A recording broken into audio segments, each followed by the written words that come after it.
That's a good idea, sir. Well, for once, Commander Krill and I are in total agreement, sir. By the way, I do have 50 gallons of bouillabaisse that I need to prepare by tomorrow. My birthday. Yes, sir, I could do the cheeseburger routine. No, it's not for me. It's the crew. They really love that stuff. So we'll Round one, fight!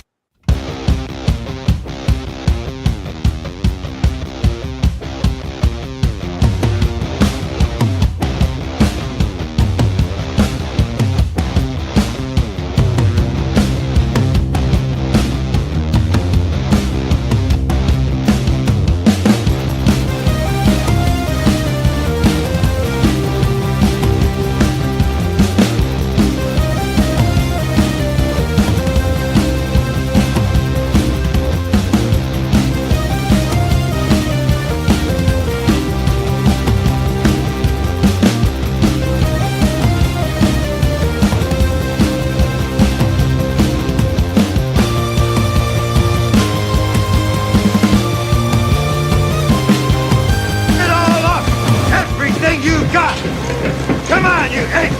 You want to live forever?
I pushed the wrong freaking button. I'm all over the road, guys. It's Wednesday, May 10th. That's just 5 days after Cinco de Mayo.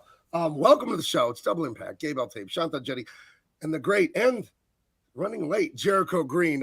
Imagine that, a black guy being late to something. Shanta Jetty, how you doing tonight, friend? I am doing fantastic, and I am super excited about talking about Pale Rider. I know that Jericho has been a huge fan of this movie for a long time, and I have to say this about Jericho. We have a strict anti-family policy on this show, and he decided to go and have a fully formed family, right? And you know, have those kinds of family obligations. But be that as it may, we're gonna push on, man. That's we're gonna right. press on like Lee right. Nails, folks. That's right. No. He just texted me a second ago, guys. He said he's on his way. He's the man. He's on his way. He's dependable. He's hilarious. He smells good. He's very huggable, you know. Yeah.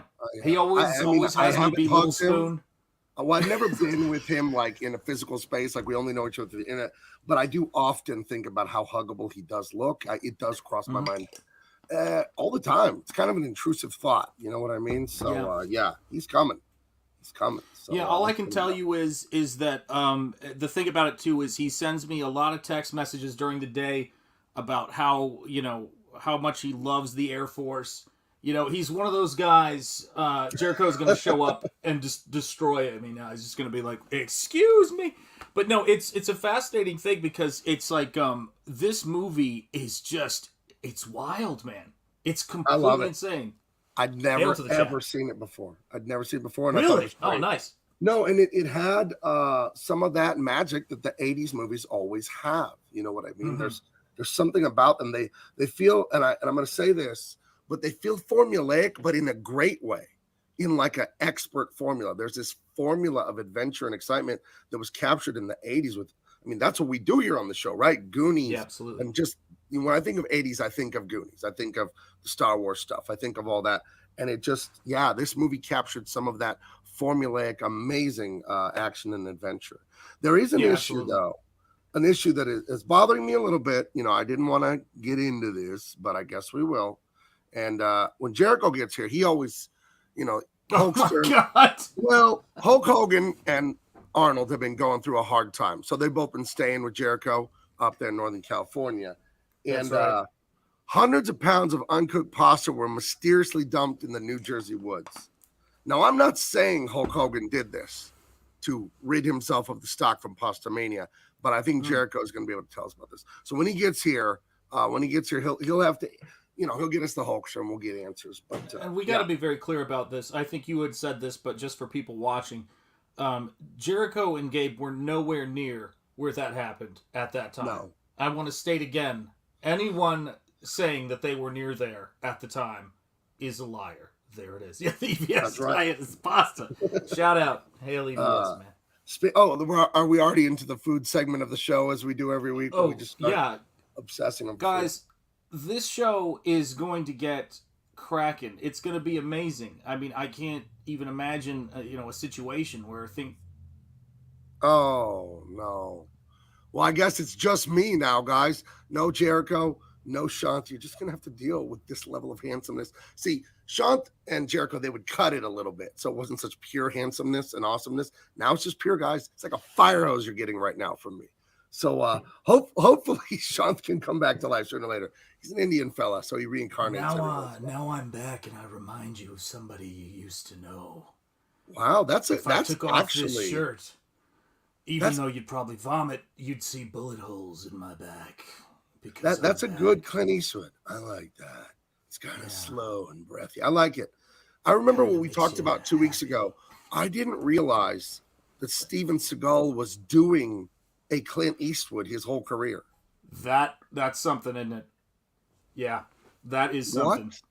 It's so obvious now, but I never put the two of them together. Ever. I couldn't believe he was doing that. Diesel says he'll fill in. No, Jericho's on. He literally texted me. He's on his way, but thank you for the offer. Yes. Shout out Diesel. Let's see. Got some Someone gravy tried on that. smoking chicken thighs. He still needs practice. All right. Mm-hmm. Do you think he tried to smoke them like he put them in zigzag rolling paper and he tried to smoke a little shredded chicken like a joint? Or do you think he meant he smoked them like barbecue? There's nothing like a girl with some smoking chicken thighs. Do you know what I'm saying? You know where I'm coming from? I remember a kid who remained nameless, Ben, in middle school. He took some of his dad's cigarettes and sprayed them with bug poison to try and get high. Yeah. And he got a headache instead. He didn't get high. He did spray the cigarettes with bug poison and smoke them and then got a bad headache. So, this is starting to sound like that Adam Sandler album when, the guy's like, I'm just so high, man. He's like, yeah, that wasn't marijuana. That was pencil shavings in a bag. Like, there's the degrees. There's the man. Oh, dude, There's the man. I got so drunk off that beer you gave me, man. I was so wasted, man. I'm going to tell you guys. I know someone in high school that this is a true story, swear. I know someone in high school who loaded a Ziploc baggie with oregano and sold it to a classmate who smoked half of it and said it was crappy and sold it to another guy for twice the price. And the third guy said it was really good stuff and he got high as fuck, dude. I was so wasted, man. I was high, man. I would protect the names of all involved, but I know that story, and it is a true story, and it is a funny story. So. Yeah. That album, man. Could we go back to those times? It's all right. Yeah. Dude, back from the plane. I get mad at people who only know Adam Sandler from his movies or SNL. He was an accomplished musician. He had an album out in the late 90s that got regular play on CHR, which is contemporary hits radio, like the new stuff, pop music. It charted. And it was called Piece of Shit Car. Oh, my God. My brother played that for me. My brother was a freshman in college. My brother was a freshman in college when I was a senior in high school, and he was in Colorado. I was still in California, and I went out to visit him that winter break, and he had gotten a computer. We never had a computer growing up, and he had all these songs on it. It was 1995 or 6 or whatever. You know, people were barely getting on the internet, and he had downloaded Piece of Shit Car, and he played it for me, and I was just crying, laughing. That was my first exposure. Fucking hilarious. It's so funny. It's about a piece of shit car and how he can't. He names all the things that are wrong with it, and how he can't. The door locks are fucking broken. I got to use a fucking coat hanger. And then the backup singers are going, "What a pain in his ass." They're just adding on to everything he's saying, and it is fucking hilarious. Love that. Love the album. The whole album. Yeah, I didn't hear the whole album, but that song I will never forget. That skit we were talking about, the "I'm So High" man, is also from that same album. Okay, Great album. I just wanted to. Reading this comment made me think I could have had a horrible typo. As you know, I have gigantic hands, and in our text, our 3-man text group, I send you guys a lot of priceless typos because I got giant fingers and I don't have the giant iPhone. But I saw this. Been a minute since I've seen, in quotes, Pale Rider. I actually was a little confused which movie was better, Pale Rider or Unforgiven. When I saw Pale Rider, I thought, oh my God, I was this close to writing Pole Rider. Oh, that's different. That's a very special episode. That's different. That might be another podcast or another live stream you have going on. This was not the this Jussie Smollett story, Pole Rider. Wait a second. Now here's my question. You're so we're talking about the Clint Eastwood movie, right? Oh shit, man! I was watching the movie, the documentary Pale Raider, about this Raider fan who's very pale. Hey, white boys can be vatos too, Holmes. Oh shit! Hey, you can be a Raider fan too, fucker. It don't matter, eh? And that's a different. You pale horse. Man, was like fucking death. You got your genres mixed up again, Sean. Damn it! That's all that was. We do. We have our Raider fan in the chat always, the great Diesel. Yeah, shout out to Diesel. Diesel. A big Raider fan. That's right. Yeah, we got all kinds of great. Michael Coulter, Heidi Booth, The Berg, John Diesel, Double Brewski, Aruma Faye. Tammy's not here yet. Someone said if I play this, Tammy will show up. Shake, shake, shake. Shake, shake, shake. Shake your booty. Shake your booty. We'll see if it works. We'll see. I think it will. That's like putting up the bat signal. Right. Because everybody, if you know Tammy, you know she loves a good run. The Pasta Mania restaurant is opening in Raiders Stadium. No fucking way. Hey, fool. No fucking way. All over again, vato. Nah, fool. Hulkster's not coming to kick it with us. We suck, eh? I heard Hulk Hogan's going to do the coin toss on the 50-yard line. Nah, dude. He said no because we wanted him to do a salad toss instead, fool. Okay, well, that brings me to something that I need to, like, this is serious. This is Daddy getting his belt now. This is serious time now. Is the Hulkster there with you, Jericho? Always. Okay. Sometimes he's a nuisance, but he's always here. Well, I need to know what in the blue fuck is going on here. And I need to hear it from the Hulkster. And I need to hear the truth. I don't need excuses. Hundreds of pounds of uncooked pasta were very mysteriously dumped in the New Jersey woods. Fucking Jay-Z over here. Now, does Hulk Hogan have any commentary on this? Does he have anything to say about this? You want to ask him what's going on here? Because what I don't want the answer to be is he can't figure out how to get rid of Ted DiBiase's pasta. Now, brother, if that was pounds upon pounds of rigatoni, brother, you know I might have had something to do with it, brother. But I don't waste pasta. We don't do that here at Pasta Mania, brother. I was riding down the New Jersey highway on that red and yellow Harley, brother, and I pulled over, and my fucking heart was broken, brother. Really? Now, what do you think of people that waste pasta, that deface pasta? What do you think of it? I think we should take all, 500 pounds of that sweet semolina, brother. We ought to take all that pasta and jam it up their ass one fistful at a time, brother. Wow. It's kind of strange. That looks like ramen in the middle. Looks like spaghetti on the left and ramen in the middle. That looks like the alphabet pasta in the middle, brother. Oh, goodness. Can people get ramen or alphabet pasta when they come to Pastamania? We got all kinds of pasta, brother. Whatever form that sweet semolina takes, brother, we serve it right here at Pastamania, brother. Are there, and now, okay, I come to Pastamania with my wife, a beautiful date, and I order the alphabet pasta. Are there any words that are forbidden for me to spell in my spoon while I'm eating it? There are no words that you can't spell here, brother. You want to spell fuck in your spoon, brother? Now, my friend got thrown out of a Fuddruckers because he wrote the N-word with French fries. You saying any word goes? Any word goes here, brother. I don't give a damn. You can write racial slurs in your spoon if you want to. You can write fuck that bitch in your pasta, brother. I don't care. As long as you're buying that sweet semolina from me, brother. Okay.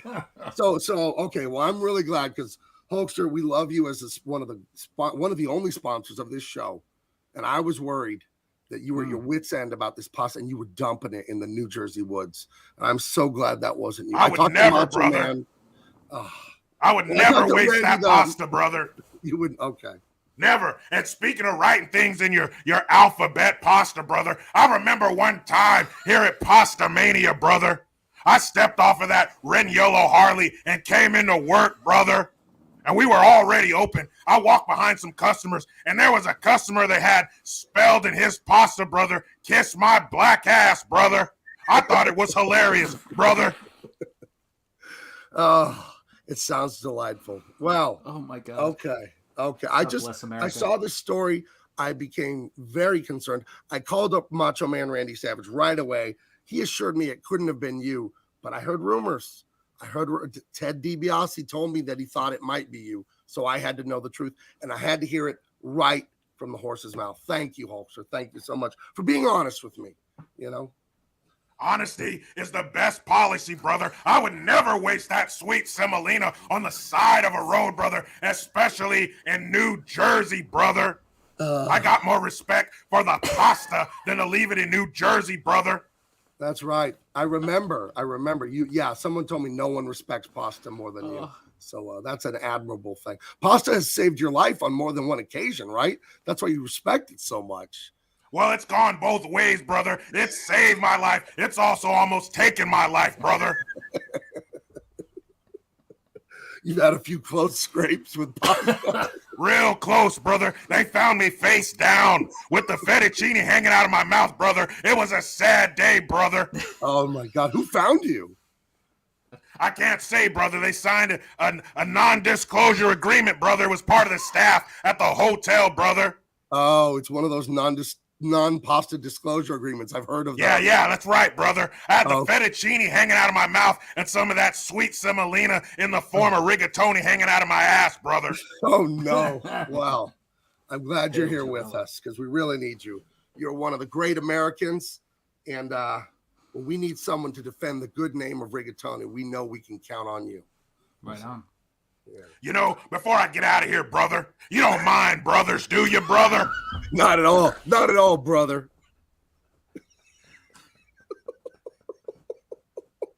But no, he's gone. He's gone. No, I'm not. I'm right here, brother. I got to get back in here, clock in, and start slinging this rigatoni, brother. I'm down to 800,000 pounds, brother. Wow. But before I get out of here, before I step off of this red and yellow Harley, brother, I got to squash these rumors, brother. Okay. Well, that's why I gave you your chance to say your piece. No, I got another piece for you, brother. Oh, well, lay it on me. One thing the Hulkster will never do is do anything related to or connected to the Las Vegas Raiders, brother. Oh, well, why is there something wrong with the Raiders? Well, they're losers, brother, and Hulkster's a winner. Oh. I would never be in any way associated with the Raiders of Las Vegas, brother. Okay, so is it the fans or is it the team or is it both? All of them, brother. The fans are the worst, brother. Okay, and if you had any advice, we'll let you go on this.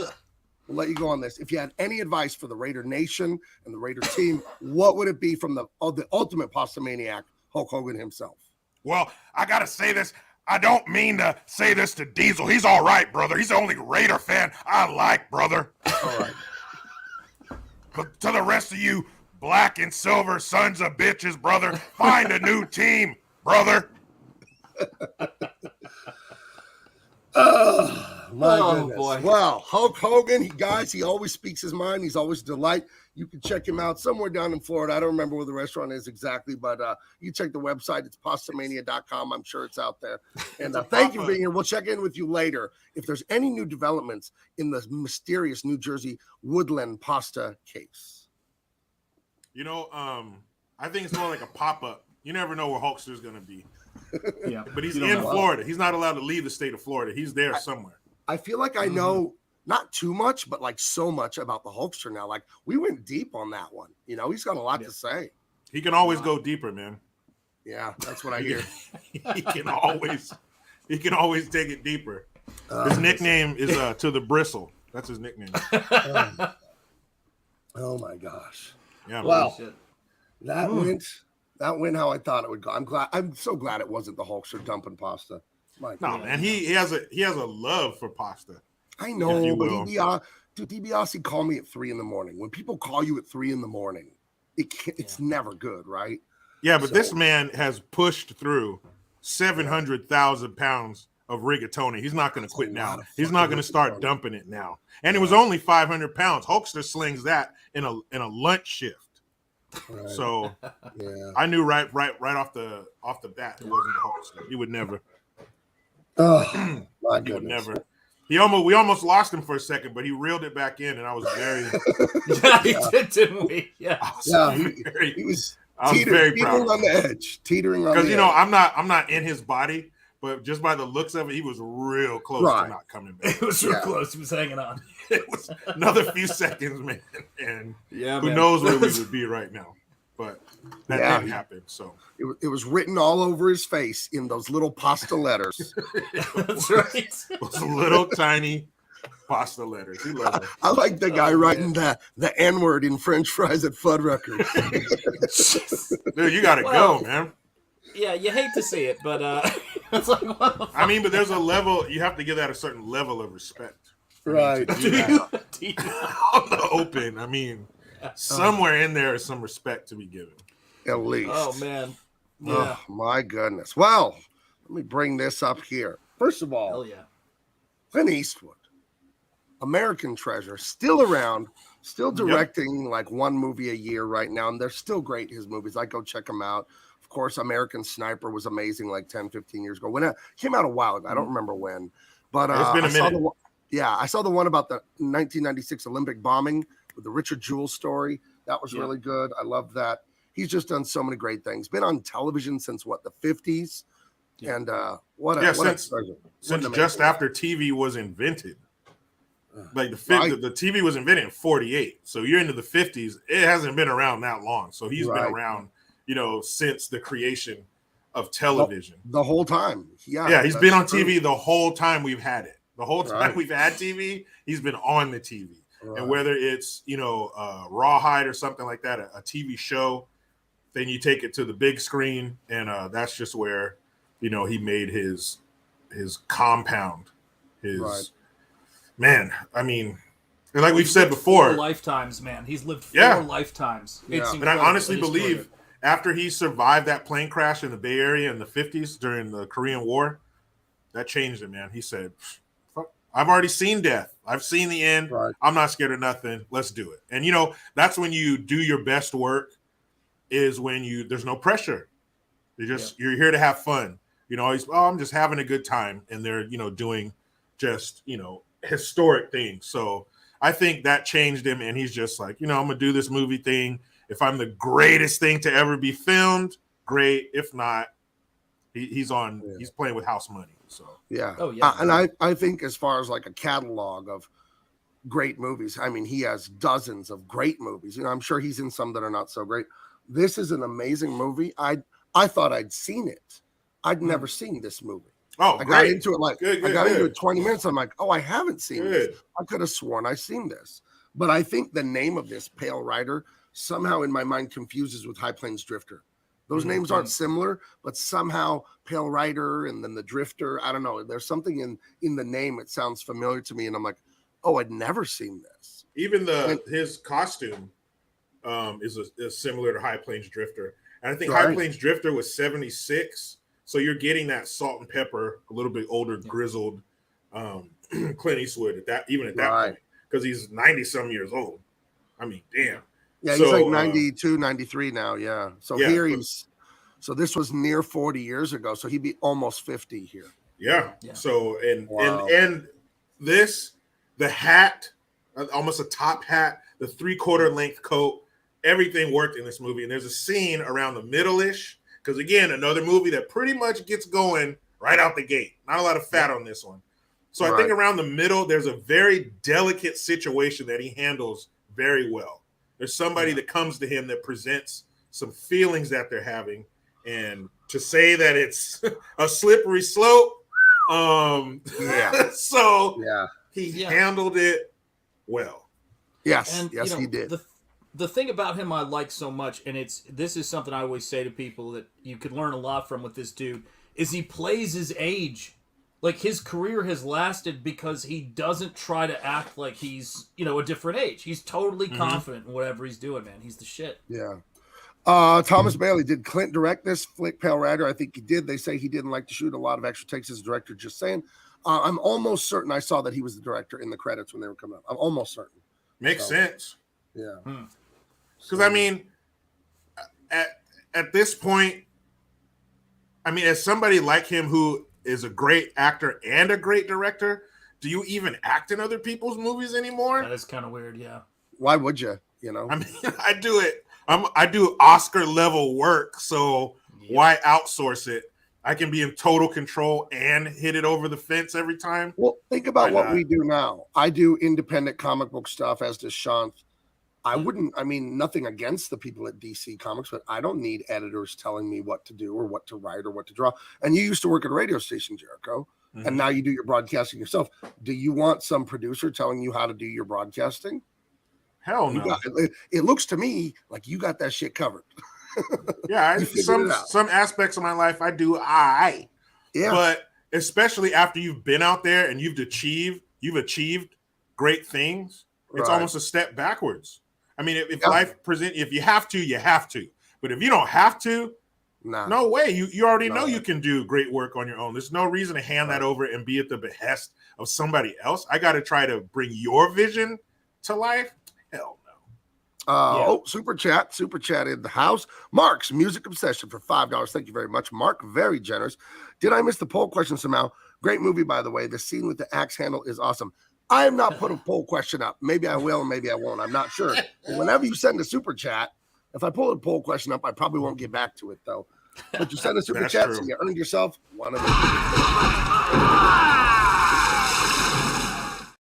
Thank you. Which I accidentally played that clip at the beginning of the show for no apparent reason. So it's all right. That's right. You were just letting the people know, hey, let's get those super chats going. Let's get it. You were just chumming the water. That was chum. That's right. Nice. Yeah, this is 1985. I remember seeing this when I was a little kid back then. It took a little while for shit to get out on video. Right. So I was probably 7 or 8 when I saw this for the first time, and I just loved it. The guy, can't remember the actor's name, but the guy Jaws from Moonraker, Chris Penn, R.I.P. Chris Penn. A thin Chris Penn. I don't think I'd ever seen him thin. I'd always seen him young. That was a year after Footloose. I think he seemed bigger in Footloose, but yeah, man, a young Chris Penn playing the douchey son of the rich guy, perfectly entitled little prick. I think on set he drank some of the slurry and lost a bunch of weight with the resulting dysentery. That's my guess. That'll do it. That'll give you that bathtub diarrhea. You got to get Heidi Booth just flinging accusations. How dare you? How dare Heidi's good for a good accusation right out of the gate. Yeah. That might played a part. This is wild. Clint Eastwood had an uncredited role in a movie already when Marty McFly goes to November 5th, 1955. Guys, You cannot let this hurt your image of me that you have. This great image you guys all have of me. But I do have a secret shame with movies. I've never seen any of the Back to the Future movies. I know. Damn. I know. Wow. Never seen them. Damn. Never seen them. So I guess we'll rectify that on this channel. We'll rectify that. We have to, man, because that's one of those. I don't know what to say. I don't either. Let's just plan to do that in the future. Multiple times. I've told you guys, growing up, we did not watch movies or TV. All these movies I love, I saw them later in life. I didn't see this shit growing up. We watched Star Wars, Indiana Jones, and Blues Brothers, and like 3 other movies. And like, I'm not kidding when I say that. I saw very few movies growing up. So, yeah. Temple of Doom's the best one. Anyway, moving on. Secret of the Ooze. Moving on. With the great Vanilla Ice and his like 3-minute rap. Go Ninja, go Ninja, go. And they already had Go Ninja, go. already had dance moves worked out somehow, and the lyrics when he is coming up with all of that on the fly. In the movie, he's like, go Ninja, like, oh, follow my lead kind of thing. And they already had a dance routine and everything. It really happened. So, shout out to him. Made it real. Ernie Reyes Jr. too. All right, Timmy Mello saying I gotta get in that. I gotta watch those Back to the Future movies. I've heard they're good. I've heard they're good. I've heard a little bit that they're kind of good movies. What's wild to me is everyone knows this, but I'm not breaking any news here. But Eric Stoltz, they filmed the whole movie with him, Back to the Future. Then someone, producer, director, someone didn't like it, and then they filmed it again with Michael J. Fox. That is wild. Damn. Where is that footage? Because I want to. Well, no, they've see both released versions. a lot of it. They filmed the 1950s stuff with him because here's what they did: they built the set for the 1950s stuff, and then they were about to basically wreck the set to make it look like the 80s. That was their plan. That's how they created what they created.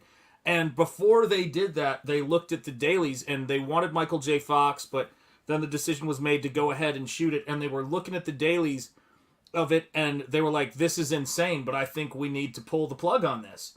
And so before they struck the set and turned it into the 80s by going and demolishing everything, they let him know, and he's earned royalties and stuff from it and everything like that, but it was rough. And they brought in Michael J. Fox to reshoot all of the shit he did in the 50s, which is that's horrible. But Michael J. Fox is better. I think he had more of that kid look to him. Eric Stoltz, he looked like he was 30 when he was 15. So I think Michael J. Fox was the better choice. But yeah, what a kick in the nuts to not only have all of your work basically scribbled out and drawn over, but to see what it turned into. Right. A huge. It also happened on movie. Teen Wolf. Eric Stoltz was the original Teen Wolf. I mean, it just kept happening to him. It was on kept Family fucking Ties. Absolutely awful. He's all, let me guess. Let me guess. Yep. Michael J. Fox is going to come in and reshoot everything. You got it, kid. Like, sorry, man. Yep. You got it. But Michael to see J. what Fox it turned into. Family photos, it's awful. Like, Michael J. Fox, Dude. we love you, but stop. What a dick. There is a picture on the internet that is hilarious. I mean, and it's one of those things you feel terrible for laughing at, but it's so damn funny. Since Michael J. Fox, he has Parkinson's. But there's a picture, a current picture of him, Christopher Lloyd, and damn it, can't remember the one who played Leah Thomas, the one who played Leah Thomas or Thompson? Leah Thompson. Yeah. Yep. It's the 3 of them, and it's a current picture. And Leah Thompson and Christopher Lloyd are like, have their arm around each other. But Michael J. Fox is blurry. And it's hey, come on. That's so fucked funny up. Shit. That is fucked up. Ever. It is, but it is so damn funny. And I'm going to send it in the text thread right now. The reason I brought this up is someone in the chat mentioned the Ninja Turtles 2 Secret of the Ooze with the great Robin Van Winkle, Vanilla Ice. Yes. And as everyone knows, get this shit out of the way. As everyone knows, I love the Batman 1989 jacket, the rhinestone jacket. If you tell me that they were going to have Vanilla Ice as Batman, I'm going to get up and leave. No. No. But all I'm saying is that jacket that he has there in the Ninja Turtle movie goes into the Hall of Fame of jackets I want. I got to have this pure American flag jacket, and I got to have this Batman. Dude. You can find it, man. It's out there. I looked for that Batman jacket for you I found the it on time. eBay, but it's not in a 2X. It's in a 1X. I know. Oh. I'm looking for your size, man. That's Yeah. it. That's the complexity of it. I have been fascinated with this jacket since I was 11 years old. We've been over this like 5 times on this show because I saw it in that catalog. man. And even as an 11-year-old, I'm like, who in the fuck would want this jacket? And now I want it almost more than any other memorabilia piece of crap. You would. You want it. It's so stupid. I have to have it. So I don't know if I can do the sequence, but I'm seriously getting to the point to where I'm going to have somebody send me a 2X jacket, and I'm going to paint that effing coat for you. I am this close. You don't even know, people. That jacket has rhinestones glued on it. You know I know. Rhinestones glued on it, but I'm telling you, the rest of it I could make happen. I just need that 2X jacket. It's so good. It's 2X denim. That's all you need. That's right. 2X denim. It speaks to me. Yeah, that's right. Yeah, chat. Man. We'll start a crowdfunder for Sean to hand paint a 2X jacket for you, man. Of that Batman '89 jacket. I will make it happen, folks. That's right.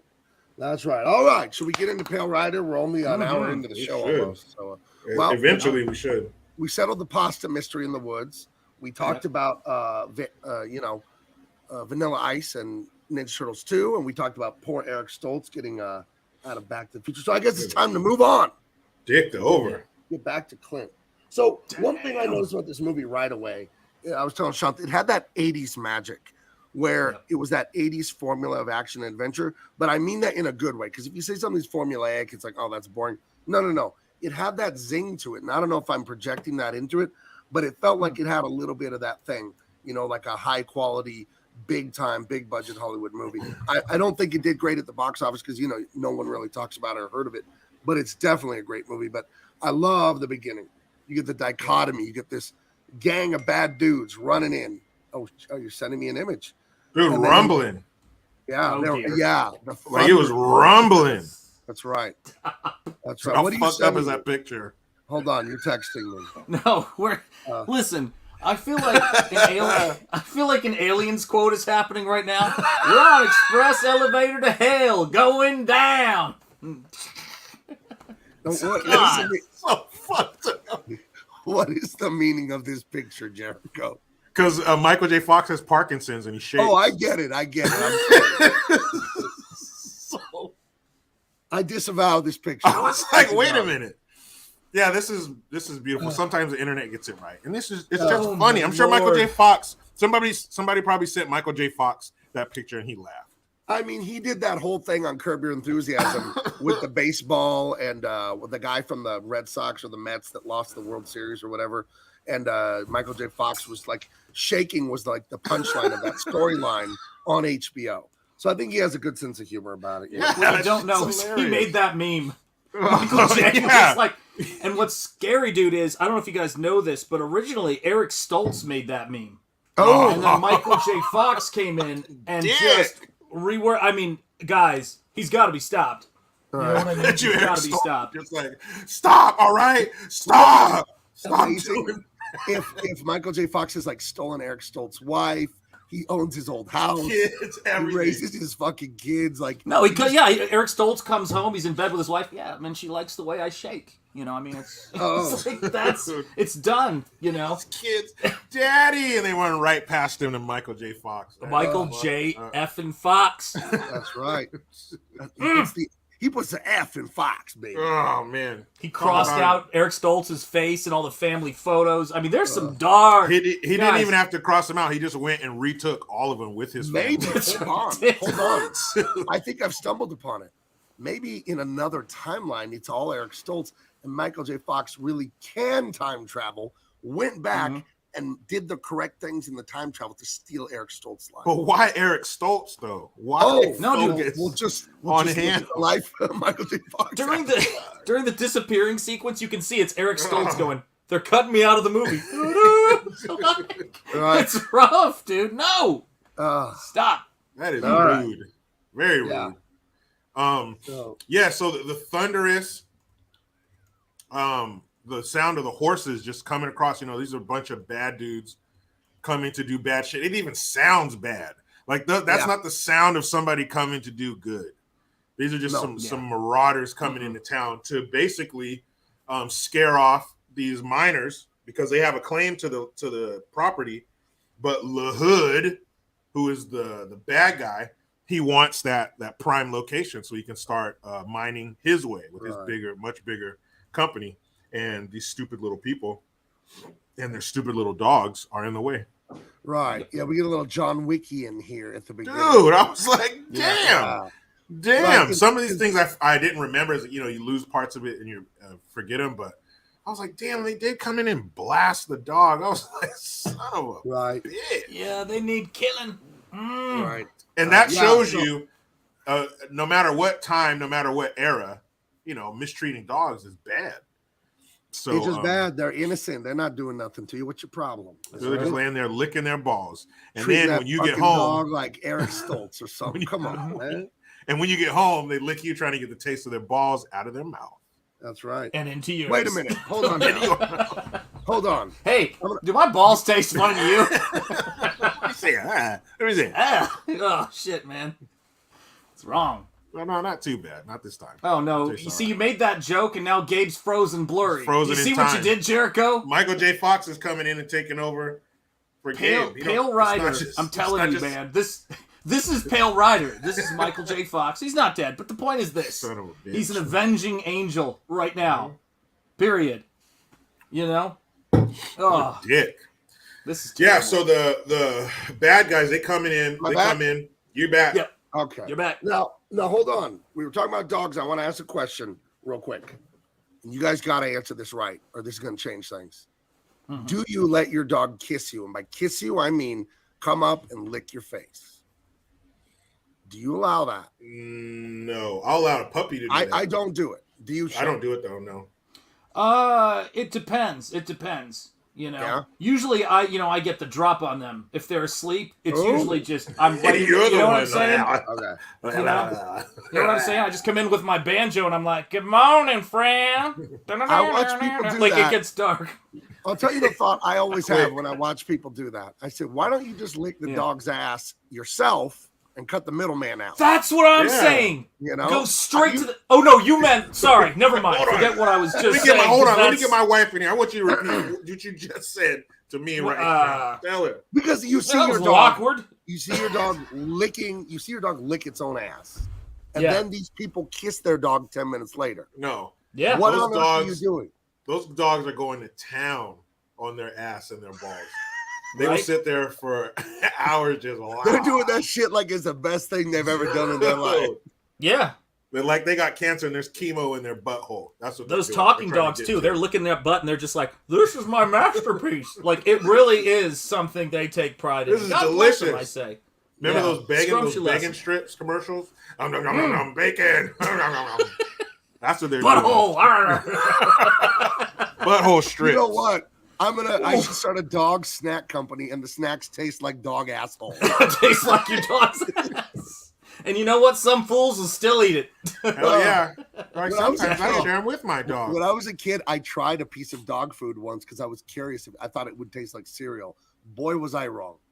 No, I wouldn't say cereal. You know what it tasted like, dog food? I just took one kibble and ate it. Dog food tastes like there are not the same laws for dog food as there are for human food. That's what it tastes is true. like. But you can live off. It's not horrible. It didn't taste good. No, but it's not horrible. You could live off of dog food. I've tasted humans cooking that's worse than a dog biscuit.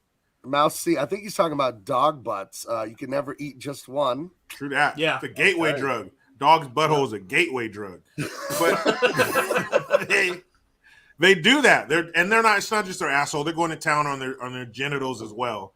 And then here you come, and they're just like, "Oh, them. thank God! Give daddy kisses. Give daddy kisses." You're like puppies, yes, puppy breath. I'm down.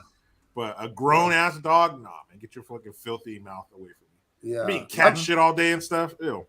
I'm not a hypochondriac. I'm not a germaphobe, but I will immediately wash my hands after touching raw chicken or anything. But I do think like phones, like don't touch anyone's cell phone. Everyone scrolls their phone on the toilet. Nobody washes their phone. You know, don't touch anyone else's phone. Occasionally, I do wipe my phone down. I let my dog lick my phone to clean it off. Clean because a dog's mouth is clean in there. You ever hear that shit? I'm like, dude, I don't care. Nothing's mouth is clean enough. That's disgusting. Yep. Ew. Not right. I just had to know if you guys kissed your dogs because that would change everything between us. Nope. Not a dog kisser. All right. I love my dog. I love him, but Love it. we don't kiss. It's not like Nope. that. We're not a bunch of fucking Raider fans. Dude, we're not Raider fans, eh? We're not the Raiders stands when they start winning it. They're like, fuck, come here, dog. You're kind of cute. Hey, perro, ven aquí. Hey, dude, if they score another touchdown, I'm kissing you, eh? Dame un besito. Kissing you, fool. Ew, gross. All right. Raider all fans. Ew. So the bad guys are thundering in with Ugh. their awful thundering horses, and they're coming into this little mining encampment. Not many people. So you couldn't even really call it a town. It's a small encampment of just hardworking family people trying to find those gold nuggets. This is Oklahoma right here. This is the Sound of Music. Look at this woman in her, prairie outfit. Like, whoa, what's this thunderous sound? And then here come these dudes just a riding and a whomping, shooting, running over, kicking over, just fucking shit up, trying to scare these people off. So they just pack up and leave. Right. It's I thought, because I'd never seen this movie before, I thought they were going to stop in the village and then rape and burn and do the whole Viking thing. And then they just, they kind of come through and kick everything over and then leave. I'm like, what the hell was that? But apparently they've been doing it over and over and over, just like to annoy these people to get them out of here. But And there's this shooting little their dog. doggy. That's pretty. This that's little pretty guy, fucked up. the guy in the foreground, the little white dog. He's running around and he's scared and he's dodging horses and this and that, and he's getting away. And you think, oh, okay, the dog's going to get away. And he does not get away. Dog, dude goes, fucking shoots the poor dog. Yeah. And it's somebody, they mentioned that somebody died of a heart attack from them riding through the town like that. So, yeah, they've been doing some pretty bad shit. And they're hoping to do it enough to where these people just say, fuck it, we're out of here. But they're miners, so they're panning for gold. You know, they're chasing that gold, those gold nuggets. So it's kind of hard to just make them pack up and leave because there's that what if I'm walking away from, what if that huge nugget is just under the surface and I give up. So that's very powerful. So those people are like, nah, fuck that. We made our little shanty town here and we gonna stay. Right. And this is in the mountains of California. So this isn't the usual setting for your, Clint Eastwood spaghetti Western. This is in the mountains of California. This is probably like Tahoe or something like that, because later in the movie they get word to Sacramento pretty quick. They mention Sacramento quite a bit. So this is probably like Tahoe or something like that. Now this is probably some multi-million-dollar neighborhood, but at the time there's some 49ers, man, trying to get them going.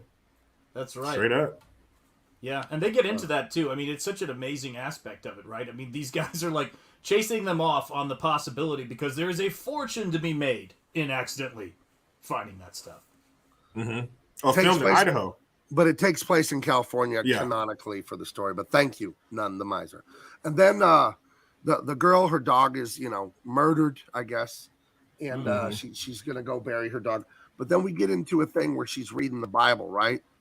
And the verse we hear, when does that Bible verse get read? Does it get read before the attack or does it get read right after? I don't remember. But it's a verse from the book of from the book of Revelation. Clint rides up. Yeah. Okay. Oh, yeah. That's right. And right. Something, I don't mean to get too far off course, but something I didn't notice, if you can go back one picture, Gabe. 2 pictures, I should say. There we go. Throughout, there's quite a few scenes throughout the movie in this shanty town, in this encampment, and you always see people panning and women, cleaning clothes, and people are doing something, they're working. But something I didn't see were slaves, because they tell me that white people, they all own slaves. So I don't know if the slaves are taking a break in this movie or what, but what I saw were some not so well-to-do white folks working. Huh. So, if you were well-to-do, you could own whites. Yeah, that's Never true. mind. You know what? This all is sounding awful. Wait, what? So that just struck me. I was like, no, we only own the Irish here. It's rough. Yeah, they had it kind of rough, and there's some Chinese people there too. There's a later scene where the Hood's mining, whatever camp he has going on. There's some Chinese dudes down there working too. So I just, it just struck me as I didn't see just black folks. Speaking of California and slaves, did you see our governor, Jericho? He denied the reparations to black folk here. Yeah, I just I just stopped crying before I got on here. Oh, Damn. okay, good. Well, but the only thing, through all of my tears and it's so sad, I almost had $1.2 million. But what's weird is Gavin Newsom was the one who started the reparations task force just so he could turn around and say, nah, I'm good. That's hilarious. Unforced error. I'm not going to do what you found, but I'm glad you found it. And that's it. And shout out to y'all. And scene. It's over. Yeah. Right. So she's sad. She's burying her dog that she just saw get shot in front of her. The trauma that people, when you hear people talk about anxiety and trauma, like this girl just saw her dog's face get shot off, and she has to go bury that dog and then hurry up back home to get supper ready. Wasn't a lot of downtime to recoup back then. Shooting the damn cows. You're shooting these people's means to eat. That's how these people eat. And it's later in the movie, it starts snowing. It's getting cold up there. And you shooting the damn beef for milk and meat eventually, that was a cow, so probably just milk. So you're taking these people's sustenance. Right. Son of a bitch. Right. Yeah, but some of that pasta lost in the woods can come in handy now. Do a little milk from that cow, get some fettuccine going. There you go. But the verse, it's a great, I went through the Bible last year, the whole Bible, and I'm going through it again. I'm in the book of John. Yeah, I'm getting closer to the end of the Bible again. But in the book of Revelation, which is, wow, an intense book. And that's the verse you hear. And the verse is, and I looked, and behold, a pale horse, and his name that sat on him was Death, and hell followed him. And then the pale rider himself shows up, So it's kind of like, is this a ghost story? Is he like the angel of death? Oh no. What happened? No, I'm here. I was gonna say, damn, we lost already. A voice from beyond. It's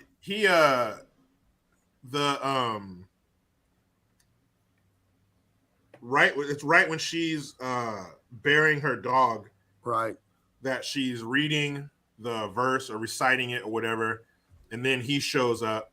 I think he is death, right, coming for them. 37-year spoiler. The gray mustachioed sheriff guy says, I knew a guy like him, but he died. Like, it can't be him. He makes reference to, like, it makes you as the viewer like, oh, is this guy supernatural? You know what I mean? That's what I wonder. Because I know a High Plains Drifter, is he a ghost in that one too? You know what I mean? Like, that one kind of alludes to some weird stuff too. So yeah. No, I mean, absolutely. Yeah, I mean, one of the things Sean often mentions to me, it's a shame. Well, what happened to him. He's fucking dead. Eric Schultz, get out of here. Eric Schultz, if you're here anywhere, man, get out of here. I don't want any fighting.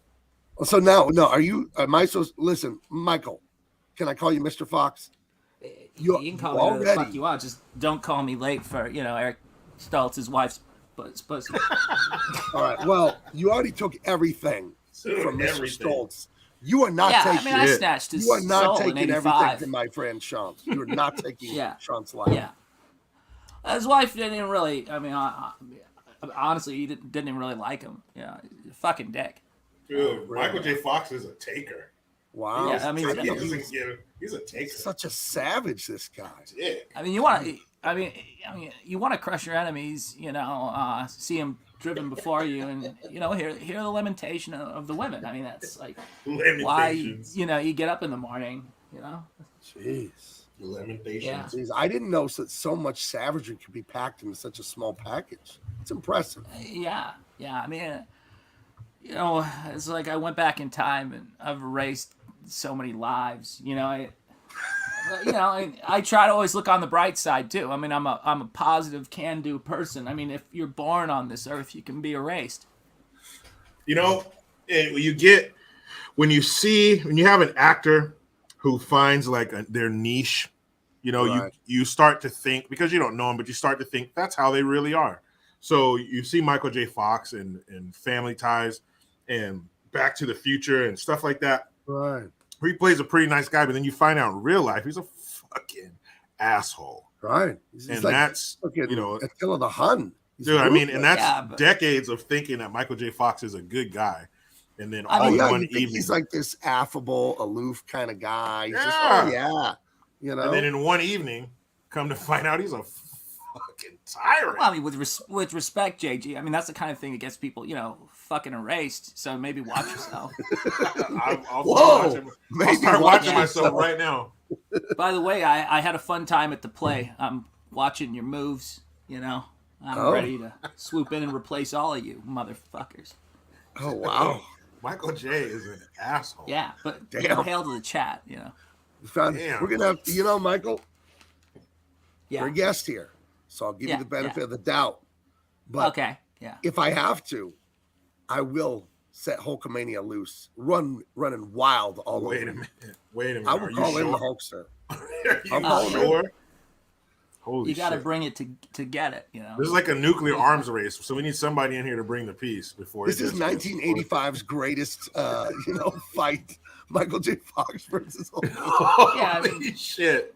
If Michael- the 80s, It's Alex P. Keaton versus Thunderlips. dude, It's if the tougher than 80s, Parkinson's, if the 80s Fuck. squared off against itself, that's what Right. it would be. Right. Anyway, Heidi says you look like her ex-husband.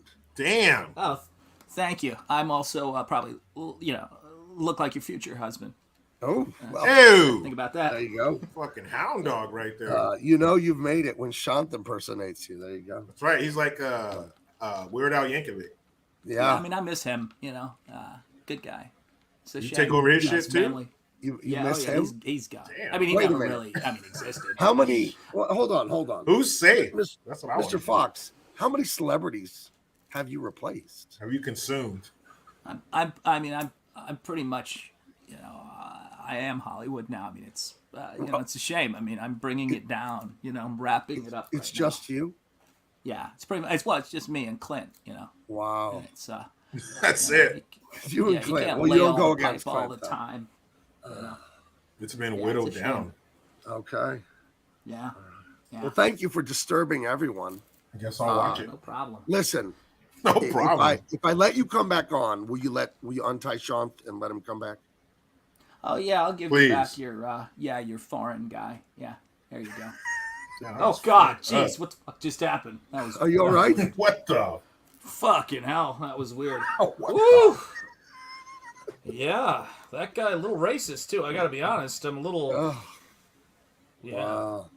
yeah. Who knew? Michael J. Fox, Shocked, man. absolute Shocked. savage.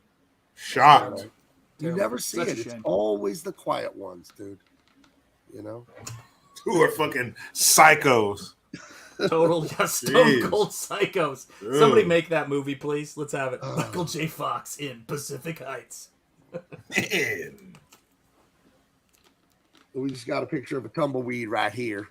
Well, shoot, mister. But Y'all yeah, going to town?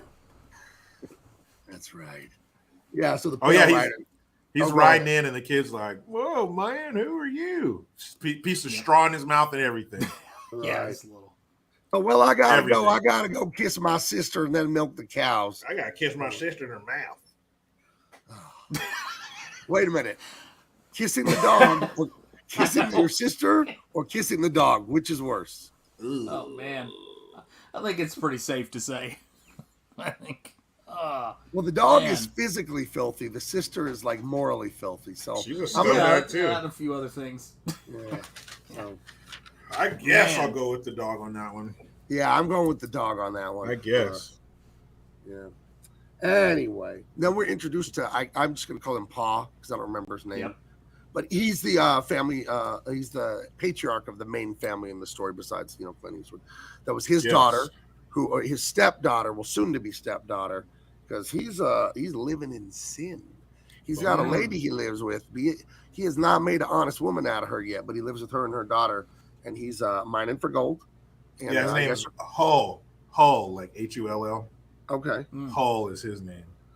Yep. All right. Yeah. So we're introduced to this guy right away, and Mild mannered, nice guy, soft spoken. right. Yep. You Real get nice this dude. vibe that he's suppressed emotionally, right? He's not Yeah. an ass kicker or anything. Like he could be. There's some No. anger boiling beneath the surface, but he's not an ass kicker as of yet. As of yet. Right. Oh, so yeah, so he's getting fucked with downtown in the. Yeah, they're kicking the shit out of him. He crawls under the wagon to get away from him. He's a real weenie. Right. And yeah, here comes his savior. Right, because there's some toughs in town. Some of them work for the big businessman. Some of them are just drunk assholes, and they don't like some of these little weenie minor types. And they start beating the crap out of them, like you said. And yeah, those guys work for the hood, though. Right. Those particular dudes, they work for the hood. Right, and the hood is the one that wants to throw all the miners out of that area because he thinks the hill they have is just loaded with gold. He's pretty sure it is. So he wants to scare them off because legally, as long as they work the claim, that means doing the mining and the panning, as long as they work the claim, he can't have that land. Yeah. But if they leave, if they abandon it, him scaring them off. You know what he should have done is put on like a ghost. This could have been a Scooby-Doo story if you think about it. If LaHood had worn like a ghost mask and he would come into the camp at night, and then at the end of the movie, Clint Eastwood rips his mask off and is all, it was Mr. LaHood trying to scare off the miners the whole time. Hey, that's old man LaHood. And then the dog, but the dog got shot, so there's no. The dog's a ghost too. Ruh-roh. Ruh-roh. So this was almost a Scooby-Doo story. Except Scooby-Doo got shot. Right. Yeah. Oh. Yeah, it was off to an inauspicious start. Right. That's old man LaHood. Oh man, that's a real bad gun wound. I would have got away with it. I would have got away with it if you fucking trailer trash didn't figure out my plan. Right. I remember seeing a Scooby-Doo as a kid where it was always the businessman trying to steal the whatever. He was trying to steal a candy factory. Yes. The worst businessman on earth, you know? What a dick. And yeah, I would have gotten the $5,000 fortune if it hadn't been for you kids. Dude, if anything, take over the candy factory. You're pretty much guaranteed money. It's candy. That's right. Anyway. Fucked up, man. So the meek father, Mr. Hull, he's getting beat up by some of the hood's toughs in town. And the Pale Rider gives it to these guys. He beats the shit out of them. He's with an axe handle or something. There's like a bin outside that has all these new axe handles. And he grabs an axe handle out of there. So do they. But they don't know how to use them as good. And so he takes that axe handle and gets to whooping ass. And one guy, and as you can see, it's up in the mountains. You can see snow in the background of the mountains. It's cold. It's cold. And he takes that axe handle and hits a dude right on his knuckles. I'm like, oh, son of a bitch. Dude. That hurts so bad. Oh, my God. So, yeah, he smashes him right on his knuckles. And then one guy smacks him in the head. Through the rest of the movie, he has a head bandage on. Right. But he takes, that's a solid piece of wood. And we're talking, late 1800s. So that's nice, good wood. And it's back in the day too, right? Dude, it's like, and Johnny was never quite right after that. Like, that's not like, you don't heal from that shit. You get hit back then in the back of the head. You're just like, and then it was all cross-eyed and didn't know who it was forever. Like, you're done. And look at the, we always go into food here. Look at the prices in the background. Of that food. Oh, don't show me that. T-bone, $1. Sirloin, $1. Porterhouse, $1.75. Ham and eggs, 75 cents. Pork and beans, 50 cents. Man, what a time to be alive. That is God's menu. That is the menu in heaven. When you roll up to heaven, which you guys will have to let me know what that's like. That's gonna be the menu. Dude, meat, beans, meat. Love it. Love it. Woo. Yeah, he goes to town, man, and starts to fucking these dudes up. And to get hit like that. Midwest Mafia says tube steak is free. No, the tube steak is free, but the gravy's not. Yeah. The gravy's gonna cost you. The gravy's gonna cost you extra, lady. Hey, let me know where you want the gravy there, Toots. You want it just on the potato? You want it all over? Hey, you want a bukkake with this gravy, Toots? Hey, honey, let me see those chicken thighs. No, it's sorry. a little too on the nose. Wait a minute. Squirt this gravy, huh? I'll put it on your nose too, Toots. Oh. I love that Jersey was alive and well in California. It's timeless. Right. Hey, timeless. Where the fuck is Rich? Borderless. Hey, I'm paying for gold over here. Hey, I'm trying to get this fucking gold over here. Oh, my goodness. Hey. There's Hey, pasta Ma. in them there hills. Hey, Ma, hand me that pan over there. Not the fucking pizza pan. The gold pan over here. All right. Listen, I don't ban people from the channel, but this is Fuck yeah. foul, this sentence. Tube steak smothered in underwear. Come on. Come on. That is so gross. That is No. horrifying. God. Oh, Chat no. Chat no. I gotta wash my brain out. I gotta wash my brain. That was oh, fucked up. yuck. All right. Yep. Wait, there's not a song called The Tube Steak Boogie by ZZ Top. No, I there hope isn't. not. No. I hope No, not, no. but I hope there is. If I you can kinda hope two hope there different is, things but- at once. Yeah. Yeah. We've got the tube steak again. Spin the guitars. I mean, let's make it happen. What's the deal? Oh, And Steak. what a beautiful horse. Yep. Pale horse. Spotted Palomino, whatever the fuck it's called. Yeah, beautiful horse. Yep. And he's telling him, hey, sorry the way you kicked ass. I got this lady that's kind of my wife. If you want to come back and bang her, Yeah. I'm not but very yeah. sharp at business or marriage, so I thought I'll bring this guy home to my unmarried situation and see how it I'll works bring out. this stud. What's that you got there? Is that dick down to your kneecap?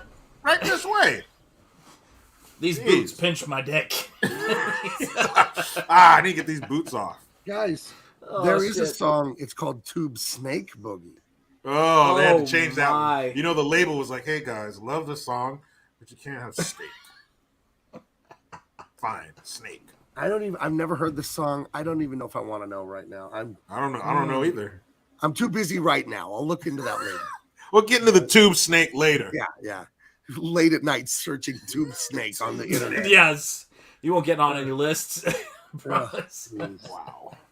Yeah. So he's begging him basically to come back and hang out in the little encampment, and so he obliges, and he's a nice guy. The preacher, as he's known, he's a nice dude. Right. He really, he's not trying to step on anybody's toes. He's very appreciative of their hospitality, and he wants to see the people do well. He tells them later on coming up, he tells them, hey, put me to work. I'm here. You guys showed me hospitality. I'm, part of your little group here. So put me to work. I don't want to just be here, sitting there like a bump on a log. Let's get some shit done. So he's, really, really nice dude. Yeah. Yeah. The wife is suspicious until she sees that preacher collar too. Right. She's like, this guy's a gunman. You just said, this guy's dangerous. You said he just kicked everybody's ass in town. And I got to be honest with you, I was a little shocked at how calm she was about that. Because, he could have also just killed the preacher and took his clothes. I mean, it's like... It's not too far-fetched. Not too Good way. far-fetched in this. A good way to get in, with people if you have, nefarious plans. A preacher. Yeah. Oh, yeah, come on in. So, yeah, she was a little hesitant about inviting him, and then saw the preacher collar, so it kind of put him at ease a little bit. And He's got bullet holes on his back. Those are bullet holes, people, so calm the hell down. yeah, and Riggs. Riggs stole this from the Pale Rider, from the preacher, because in was it Lethal Weapon 3? He shows him and Rene Russo were showing each other all their fucking scars, and he pulls his shirt up and he's like, 44, family of them. And then but yeah, it shows that he wasn't always a preacher. And that's why later on Stockburn says, yeah, that sounds like somebody I used to know, but he's dead because he has fucking 6 bullets in his back, and that would think, especially back then, yeah, you're fucking dead. Nobody lives 6 shots to the back. So that's kind of letting you in on his past right from the jump. That's how he knows how to whoop ass with some axe handles. Oh, yeah. Yeah, but yeah, so he brings him home. Wife's not excited about it. This guy's just a killing gunslinger, and then that preacher collar is there when he takes up. And let's talk about the outfit. Let me back up here. The outfit is great because it's not a traditional cowboy hero outfit. It's not just the vest and the handkerchief and the 10-gallon hat. He's got this quasi top hat, and then it's like almost matrixy like jacket. You know what I mean, with the big shoulders, and it's the collar's up high and stuff. So he does look like, could he be? Who's the guy who makes the coffins? And what the hell's the name of that guy? I forgot. Oh, the Undertaker. Yeah, it's a little there's something about the jacket that's Undertaker-y to me. I don't know. Yeah, the color, the style. Right. But it looks the cool burgundy, though. The burgundy's unusual, right? So yeah. Yeah, and I think also because this isn't set in the usual Western movies. It's not the plains. It's not Kansas City. This is the mountains of California, a totally different setting. So I think the wardrobe might be a little different too. Your needs are different. But yeah, man, it's a great silhouette, man, to see him with that hat when they show him from the distance, just the brim of the hat. It's almost a top hat. In the coat, man, it all just fucking works, man. But this dude, and now it's after they see the collar, because you could tell his wife said so he's happy. He's like, all right, cool, my wife's not tripping, so it's all good. And he's drinking a little bit. He's not getting fucked up. Yeah, he's all just chill out. Don't get too fucking excited, lady. All right, calm down. Yeah, he's tougher than me. Chill the fuck out. And because he did save him, he's like, oh, honey, I was cowering under a wagon, and he came and started kicking ass. And a real man showed up, so I brought him home. The fuck? I couldn't see him clearly through the tears, but when I stopped crying, I rubbed him away. I could see his tall, lean frame and his jaw. Once I calmed down, muscular shoulders as he I peered out from under the wagon, and I saw something stuffed in his boot. Yeah, this is there's not a lot of thinking involved in this guy. I love him, but I'm worried about if he gets the gold. He's like, and I traded it for these magic beans. Like, where's this shit going, man? Aruma Faye has it here. Man. She says a real man came and saved him. So, yeah. He's like, oh, he smelled like cedar wood and leather. Man, this guy's awesome. Don't worry, honey, I got him ready. I've been fucking giving him a hand job under the table. He's ready for you. Oh, dear. Go ahead and turn in for the night. You kids, don't stay up too late. Smells like wolf musk. Yeah, very musky. Almost bear-like. Oh, jeez. Yeah, so he brings swinging dick into his home. Mistake number one. And they're having a good time. He's drinking a little bit, not to excess. Just a little sip. Mm-hmm. And then cut to the henchmen have to go back home to their home base and explain to a young Chris Penn. Very young and slim here. Yeah. Like, hey, we fucked up. And so this dude... Daddy's gonna be mad. Daddy's he had to basically the bandages on the next guy are holding his face together. I feel like if he takes that off, all the bones in his head are just gonna crumble. Like it's almost like if you wrapped up a bunch of tools. If you took a towel and just put a bunch of screwdrivers and wrenches in there and then let it go and all the fucking tools just fall out. That's that dude's bone structure. If he takes that off, all his bones are falling into like the bottom of his face. He got his cranium fucked up. It's Jenga. You pull out one piece and that shit just falls. He got fucked up with that action. Real nice. Yeah. Mm-hmm. And this is back before, hey, here's some ibuprofen, go down to the pharmacy. Nah, man. If there's no liquor or something he can drink, his face is on throb. I was reading all day long. I was reading the director's cut, like kind of some of the behind the scenes stuff. And in one of the original drafts of the script, this guy went on to found, he became like mentally challenged, but he overcame it. There was a really inspiring story where he founded, there was a new sport in the late 1800s, actually, football. And he founded the Oakland Raiders, this guy. He overcame his severe mental retardation to be the first and it was Raider. Bad. Guys, starting a proud tradition of retarded Raiders. He was like, and then they were like, dude, we can't stop this guy. He's going to be something great. The Raider. Well, he played fullback, and he would just stick his head in there and just bang into people.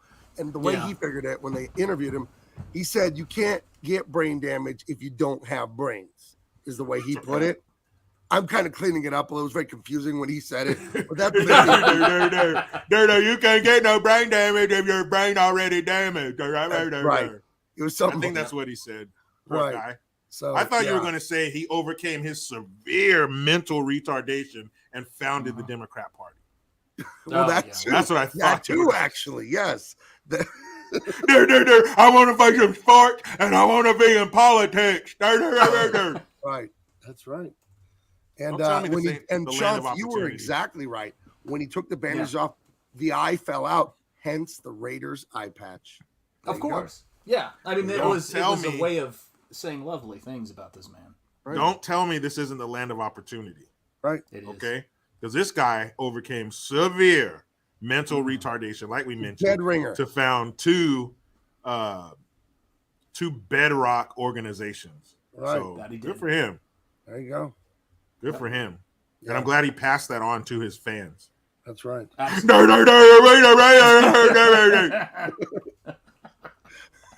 Jericho, it's gotten very dark. It's I didn't start this. Me and Jericho really hate the Raiders. In case you ever I get picked that up on it. sense. In case, except for Diesel, you're exempt from this, Diesel. Right, Diesel, you get grandfathered in. You don't count. You know. You're good. All right. Poor guy. Oh, and then Jaws from Moonraker's here. Damn right. Yeah. Right. So now he's saying, all right, we're pulling out the big guns. Bring out the beast. We're going to sit him down there. And not only is he going to strike the final blow to these stupid gold miners, these panners, but he's going to take out this stupid preacher too. Because I see he ran through your boys Right. like shit through Secretariat, as the guy said in Action Jackson. Right, because so- here he's incredulous. The Chris Penn, he's like, "What do you mean you didn't scare these people off yet? Or you just what? And then they tell him that the preacher whomped their ass. I forgot. The preacher, he grabbed the wood and hit me on my head. Yeah, he gave this dude customer service with a fucking axe handle. And I mean, that just must be devastating pain to get smacked across your face, to get smacked on your jawline with a fucking axe handle. But Right. it happens. So then, so then down here by the creek, The crick. Father Ho, I don't remember his first name. He's talking. Oh, the father. Father Ho, I don't remember his first name. No. Is the guy on the right. But yeah, the Right. preacher. They just call him the. He's the preacher, Preacher. but Ho is on the right. And he's talking to him about, mining down here and the woman, he hasn't married her yet, and her husband died, and this, that, and the other. But but for some reason, he's got this big boulder in the stream where they would pan for gold. And he just knows that underneath this boulder, there's some gold. And but he can't split the boulder. So Clint Eastwood, just kind of in a manly thing, they just start beating on this rock. That's when he told him, "Hey, well, put me to work." He's Right. talking about the rock. He's like, "Yeah, let's get to it." And he just starts clank, clank, and then, his manliness wafts out into the air and Right. brings all the other dudes in the camp, and they grab their sledgehammers. Now it's clank, His, clank, clank, and His clank, clank, milkshake clank. brings all the girls to the yard, as they say. Yeah, his sledgehammer bring all the boys to the yard, and You gotta bring yeah, man. that sledgehammer. You want to see it? You want to see it? Bring your family out here. I'll show you all at one time. But back up. You got to see it in panoramic. You know a lot about this lady. I'm guessing you're not getting any pussy. You don't know all her problems. You know her history, but you're still in the friend zone. Am I right? Yeah, you're probably going to be there for the rest of your life. Because after I walked into your house, she had to go get a towel to sit on. I hope you don't mind if I fuck her for you. If I stick it into the bristle for you. Just Damn. prime the Guy probably stand there like, is that how you do it? Oh, and you take it out and you put it back in and out and back in. You put it in. Why do you take it out? If you put it in, why don't you just leave it in? Why is her face red? Why do we only see the whites of her eyes? What are you doing with that thing? She's like, having a fucking conniption. How do you make her shake like that? You put the legs up in the air. No. That's right. It's called fucking, and I do it really well. Step back. Okay, I'll hold her leg for you. Silent. I'll hold her legs up for you. Thanks, punk.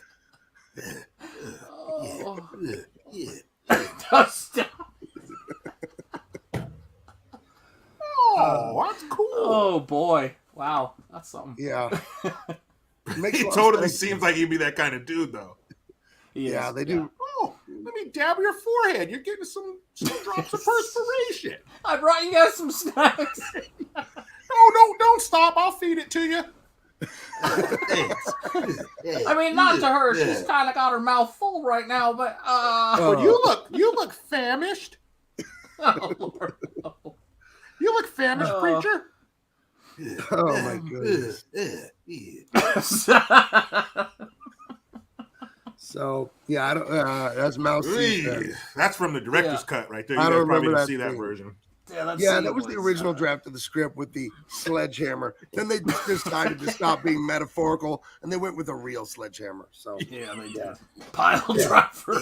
It's Pale Rider, not Pale Driver. Yeah, it's just goodness. Boy, Anyway, the Goon Squad, Chris Penn, that's right. Jaws, and some other dudes, they show up.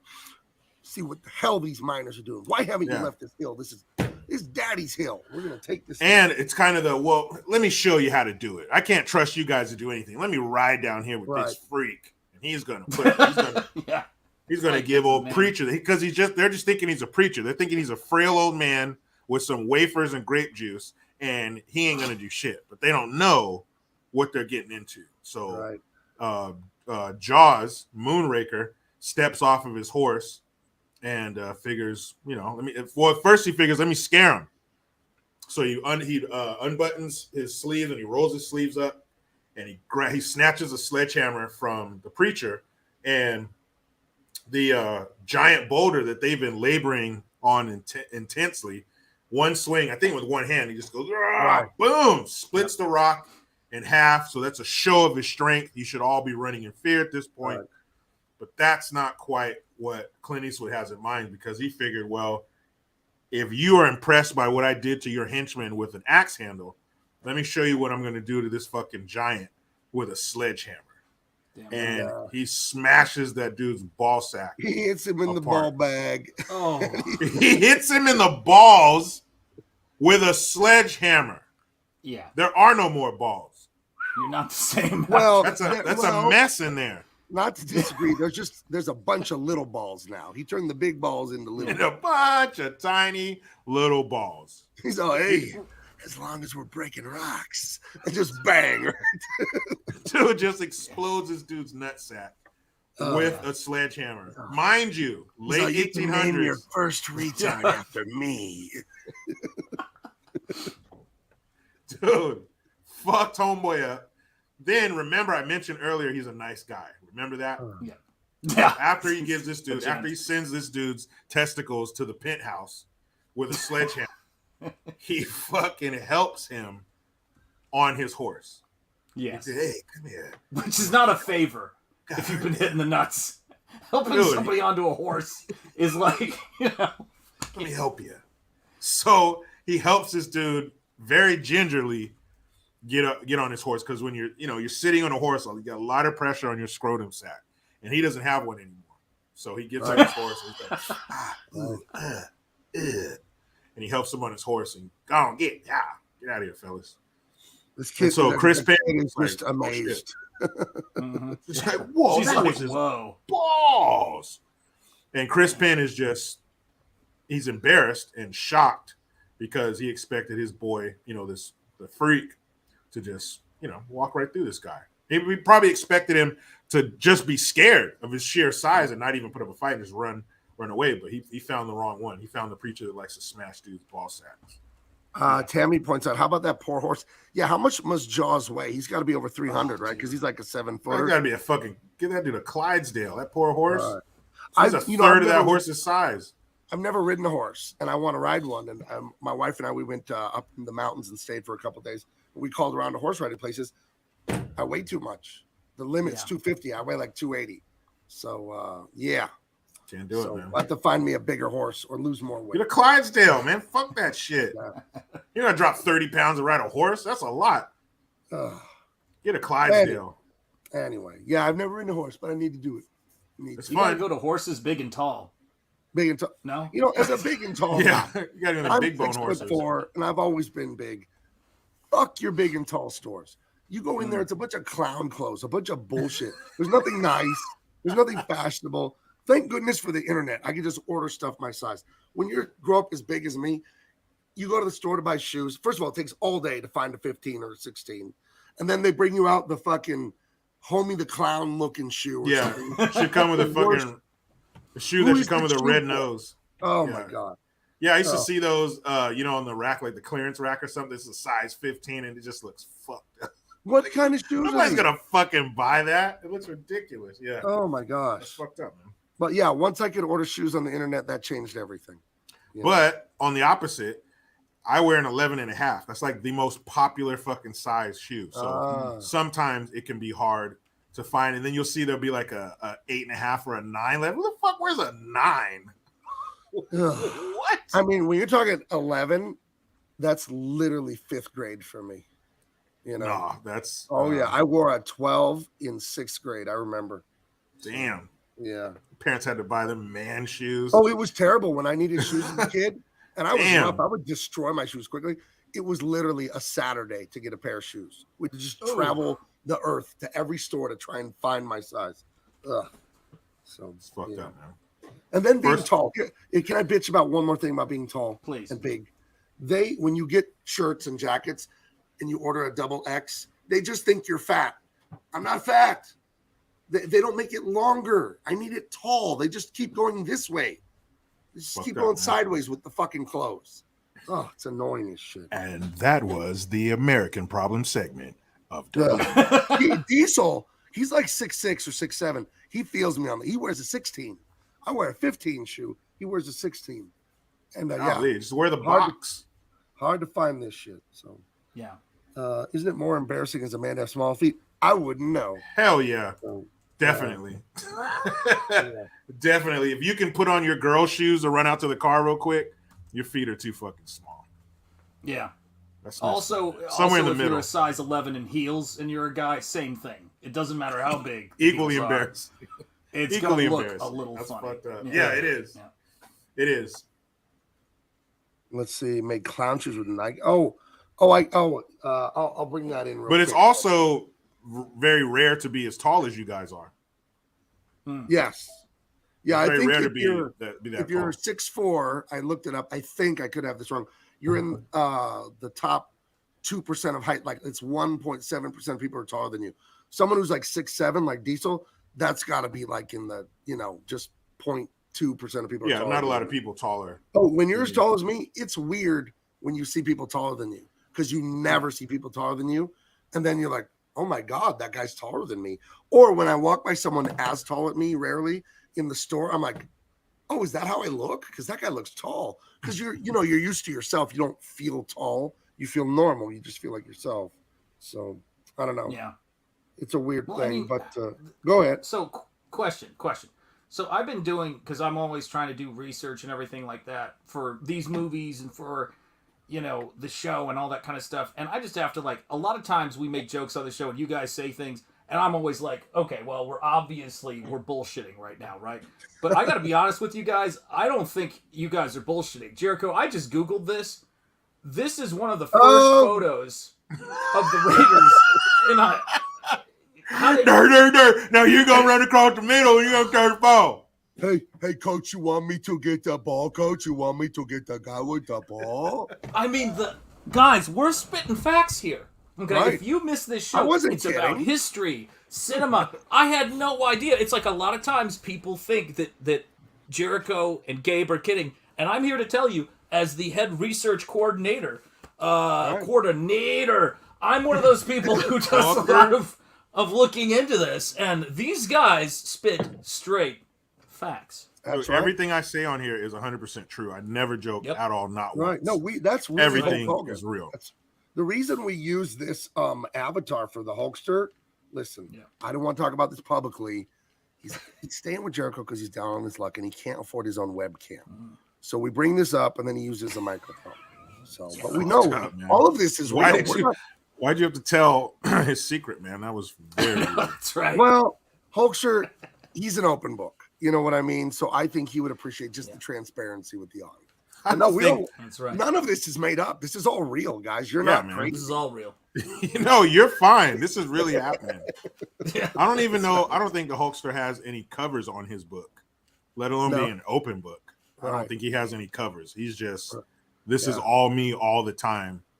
Take it or leave it, brother. Diesel in the chat. I love it. Australian rules for football. Crikey. Crikey. My head's like a pile of Jenga bricks. It's like, Look at the size of that bigger. Damn. Poor guy. Man, yeah. Hey, Raider Rest in history, man. peace, and Raider Raider history. right there. Anyway. No, I love it. I want to be a pirate. Yeah, that's the look of it.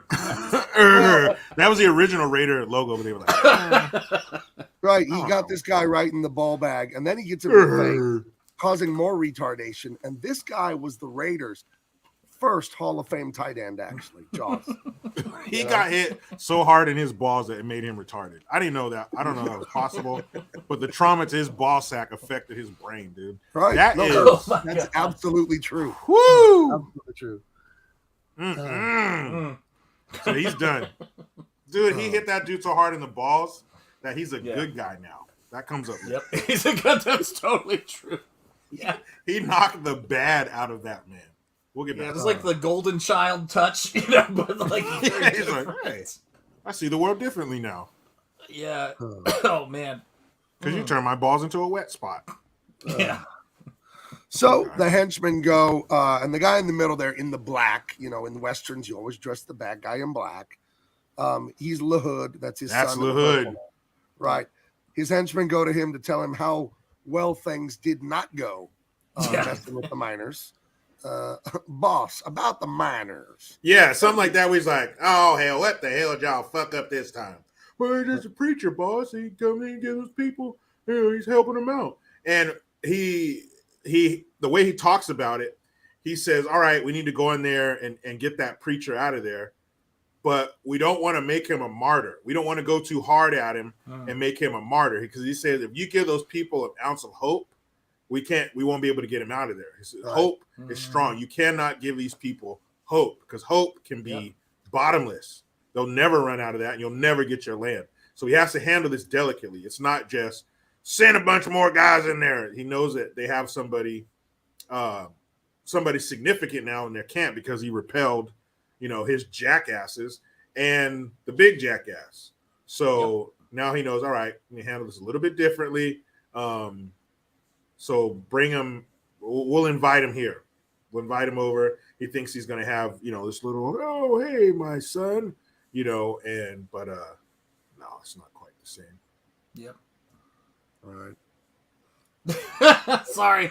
That look right there is, I don't know why, I just can't stop giggling ever since, you know, there was all that racket last night. Oh, right. I didn't realize it would hang down that far. That's a look on That's his face. right. Tell you what, I climbed Everest. Oh my God. Is that casting its own shadow? You might have heard me speaking in tongues last night. I don't want y'all to be scared. I had a religious experience. Whore! Yeah. Yep. Well, there it is. In her defense, Clint Eastwood is a piece of all right. You know. Yeah, and that dummy brought him home. I don't know How what. about I don't bring you my home? I'm gonna bring you to the bring shack on the edge of town. I'm worried about that guy a little bit. You know? Yeah. Like, I worried about him. I felt like she was like going, he's like, I brought this man home to have sex with you. Well, don't you want to have sex, sweetheart? I already had sex with him on the way here. Like, I'm worried about... He's really good. You're going to love it. He's really good. I'm not bringing a 93-year-old Clint Eastwood into my house. Are you No, nuts? not at all. No dicks, no other dicks live here. Right. Yep. You can come visit. You ain't living here. Right. Hell no. Right. Fuck that. Because this is going to happen. Yep. Finds himself a nut. Is this the part where he already found the nugget in the stream and all that? And... Yeah, because this is after they split the rock. So now he finds, you know, probably like a tangerine size nugget of gold, which is huge. Yep. I'd be happy. I'd be just as happy as him if I found that same piece of gold now. Right. Hell yeah. Gold is expensive as shit. So yeah, I mean, he's but one thing I was thinking about, because there's another character, without giving too much away, but there's another character who finds a piece of gold later too. So is there some kind of weighing system? Like, here's the piece of gold that you brought me. It's X amount of ounces. So these amount of ounces are worth this. So you're free to grab whatever you need out of my establishment until we reach. Like how? Because it's no money. It's just a big ass piece of gold. So how what he found was a bank, though. Like he found like a savings bank. I'm like, we're gonna get to that later. That other guy. I mean, but it's like that was insane. Like that is, you know.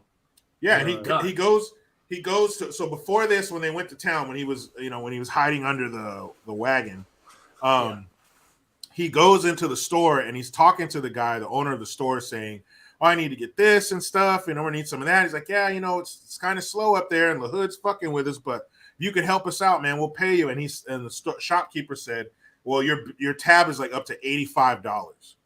Yeah. Shitload of money back then. You saw the prices of the food. You can get pork and beans for 50 cents. 75 cents. So, so $85 is a lot. So he comes back later, and then he tells his wife, "Yeah, I was able to pay off so-and-so. I was even able to go over here and grab some shit." So that goal was enough to do a lot for those people. And then, and again, that just, reinforces the next big chunk of gold is right around the corner. These people are not, you can't just scare them off from this because of, the probability that I could hit it rich. It's like gambling. These are like slot machines. They just can't walk away. It's a good moment for the dad here, or the future dad, I guess, if he ever makes an honest woman and marries her. But because they haven't found much gold at all, they've been out there forever. They're getting a huge tab at the general store. And he predicted that the gold would have washed down the mountain like it does into the creek, and it would be under that boulder. And, it's a real moment of pride for him that, okay, I was right. There was some chunks of gold under the boulder. Pretty good. So it's a happy moment for him. Things are kind of turning around. He doesn't seem like such a, I don't know, soy boy or beta or whatever he seemed like to this point. So, but is it enough? Is that chunk of gold big enough to pull her focus away from the preacher's ding dong? No, it's not going to happen. Not as of yet. So. And an $85 tab just in 1860, around that time period, and even if it was a little bit later, is around $3,000. Damn, not bad. So he has a $3,000 $3,000 that store. $3,000 debt that you could wipe out in an afternoon from finding something. Yep. Dude, that'll get you a studio apartment in Los Angeles for a month. Then you got to get right back out on the street. If you go to the grocery store, which these days it is a $3,000 debt, but if you go to the grocery store and you say that you've got a $3,000 debt to the grocery store personally, you're not getting back in there, folks. You're not going in there and being like, "I'm panning for gold, though, any minute." Damn. And in San Francisco, the median rent in San Francisco is $6,000. Get the hell out of here, dude. Mm-hmm. Yep. And all the homeless dookie you can stand. Really? Mm-hmm. There's some parts of San Francisco when you drive by them, you can smell it. Like don't go to 7th and Mission unless you have a hankering for fentanyl. That was the street. Okay, I stayed at the Knights Inn, a crappy hotel on like Mission, and some guy like at the restaurant we ate at. We'd never been there. Me and my wife and my kids were little. They're adults now, but they were like 10 and 11 years old. And he said, like, you said 7th. I think he said like 6 is fine, 8 is fine. Stay off of 7th. I remember him telling us that. And we were on foot going to the Comic-Con that I was a guest at. And when we crossed 7th, there was a guy with his pants off standing there on the corner where cars are trying to turn. And he was either shitting or pissing or something like that. And there was just like dudes screaming. And one guy had the drug dealer pant leg thing going on. One guy was like doing weird bird noises. I don't know if that was some sort of gang sign or something. It was terrible. I was calling the birds. Never mind. Go ahead. It was like something out of a movie though. It's normal. We get to the next block and it's like chaos. And then it was normal again. It was very weird. It's terrible, man. It's $6,000 a month if you want to stay in a shame, too, locale. Because what a beautiful city and the nature. What a beautiful place. And then it's just ruined by those politics. Holy cow. Yeah.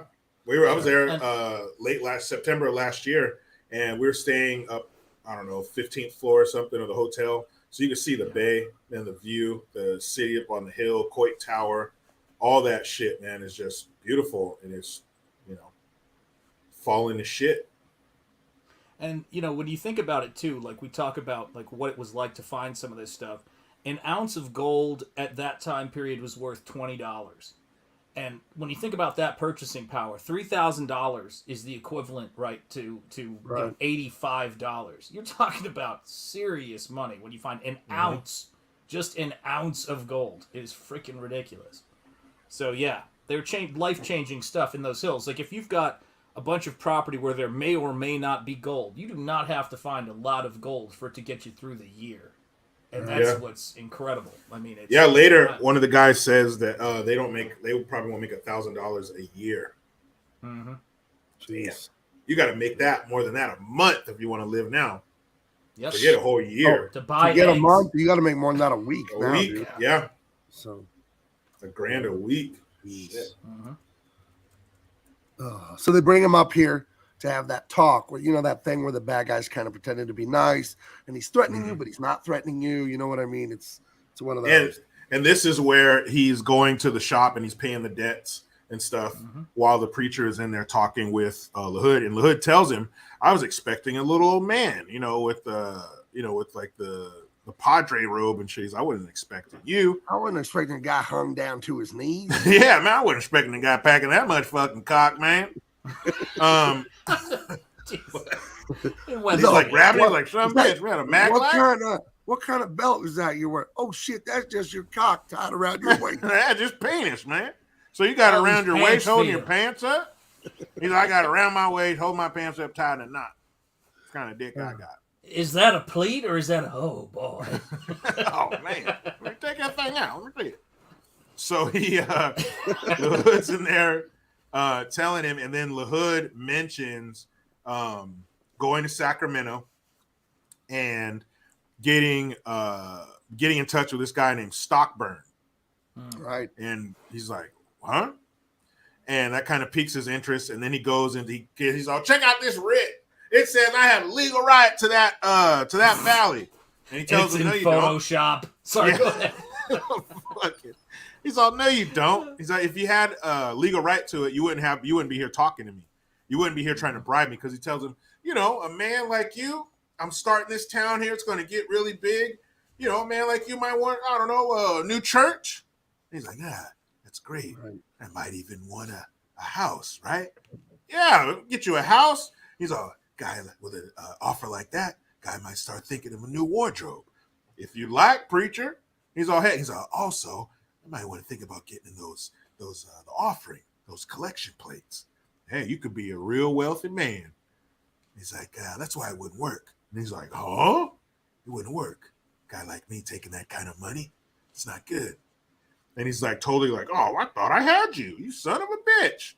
And Clint's basically telling him, I don't want your fucking money. I'm not going to take it. And he's, thanks for the drink. And he didn't even drink like half of it. He's sipping it.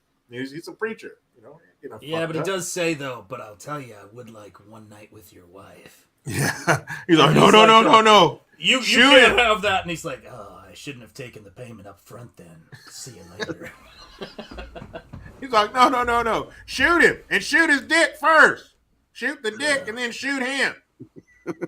So that thing has a mind, so you can't just shoot him. The dick will live on. Dick comes out spinning a gun, And Antoine Dennison pointed this out, but the gentleman that we're seeing on the right is the gentleman from The Thing. So if you guys remember, the fellow whose chest opens up. So we've got some, again, more outstanding supporting character cast. actors, man. Dude, he's been all kinds of shit.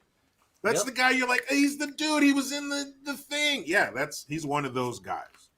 And preacher tells him basically fuck off, and I'm out of here. I'm not taking your money. You don't scare me, LaHood. And he says, he tells him, he's like, how much you gonna offer these guys? He's like, I'll give him $100, $100 per plot or whatever. Right. And he's like, what? He's like, that's bullshit. He's like, all right, how about 125? That's it. Give you 125. Property like that, you might want to offer $1,000 per plot or acre, whatever it is. And he's like, son of a bitch. Fine. $1,000. Shit. $1,000 a plot. That's a lot of money. Sorry, Antoine. Yeah, both of these guys on screen. I just realized that. We're in The Thing. They're both. That's like 100% supporting actors from The Thing in this photo. Yeah. This is what, 3 years later. Yep. Thing was 82. Antoine. Yeah. Yeah. These guys are busy. Yeah. These guys are fucking busy. Right on. So he tells him he agrees on $1,000 per plot. He's going to bring it back to the guys. And then, so the scene after this where Hull is back at the wagon, and then she's like, oh, where is he, Hull? Where's the preacher? Oh, he's inside there. Oh, aren't you going to go do something? She goes, do something, Hull. Like, basically, you fucking bitch, do something. I'd be like, wait, why are you so fucking, who cares where he's at? Why are you so excited over him? Well, I don't know. I'm just wet. Go get him. Like, what the fuck? That's would be my question. What the fuck you care? Why are you all in his nuts now? So he grabs an axe handle out of the back of the wagon and starts walking up. Like, I'm going to do something. And luckily, he was like, whew, because the preacher comes walking out right when I was just about to kick everybody's ass. I was gonna fuck everyone up. Hey Jericho, I got your back. You just go in there, and I'll be right behind you. We all know that guy who's like the hold me back kind of guy. Yeah, doesn't want to fight. He's like, I was gonna go in there and suck everybody off. I mean, kick everybody's ass. Like. You see that wife out there who's not my wife? Yeah, one night with her for the preacher. He's like, so that night they get the offer from the preacher. Gives the he tells them, he tells them, and he's even standing off to the side. He's like, this is your decision. This is what the dude wants to offer. So they mull it on. They kick it around. Some guys are like, yeah, man. One guy says, like I said earlier, he's like, we ain't gonna make $1,000 a year. I said we take that shit and start over. Another guy was like, yeah, fuck yeah, take the money. And then Hull starting to get some testicles here. He starts telling the guys, we need to fight. He's like, how much is your dignity worth? It's gonna be $2,000 next time. He's like, we can't let this guy come in here and take the shit from us. He's like, look at the gold that I found. We need to stay here and keep at it. And the guy that they showed, I think the frame before this, that guy, he's the one who has the two boys. Like, y'all going to town? And he's kind of like, mouthful of chew. Like, man, I say fuck it. He's more of, let's stay and mix it up with him. Yeah, he's what's it called? Bluff and bluster. That dude, he's ready for it. He wants to smoke, as the kids say. Right. So Hull talks to him and kind of talks him into, hey guys, we got to stay and fight. Don't run away and all this shit. So we're like, all right, fuck it. We'll stay here. We'll fight. And he tells him, the preacher tells him that he's going to have this guy come through named Stockburn. He has 6 deputies and they're killers. Oh, it sounds like you know this guy. I heard of him. And so he's made him kill me. He may or may not have shot me in the back 6 times. And so he's giving these guys all the information. Look, he's a cold-blooded killer. He got 6 dudes that don't fuck around with him. This is what you guys are up against if you decide not to take this money. It's going to get bad. And so they decide, no, fuck that. We're going to stay and fight. That's what it is. And so the preacher's like, all right, guys, cool. And so that would be funny if he actually said that in a Western. That would be.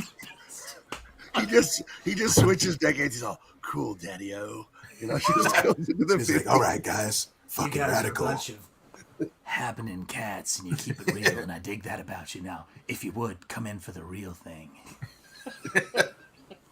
He's like, yeah, fucking gnarly, guys. Sounds good. Radical dudes. All right, so now we get don't do it. Now we get to radical dudes. The scene Jericho referenced before we got rolling. Delicate. So the whole time, we've got the little girl. She's 14, but she's about to be 15. I'll be 15 next month. Oh well, next month. No, right. Sorry. She's shorter term in prison. Fucking hell. No, thank you. Her dog got blasted in the beginning, and that's she's rough. The daughter of the lady that isn't quite married to Hull. And she comes here and she tells the preacher she wants to do it with him. She just tells it to him. She wants to make she's like, I'm in love with you. I'm in love with you. And he's like, well, a girl like you, I'm going to be 15 next month. My mom was married at 15. He's like, well, any guy would be honored to have that, but a guy like me. And he's letting her down very gently.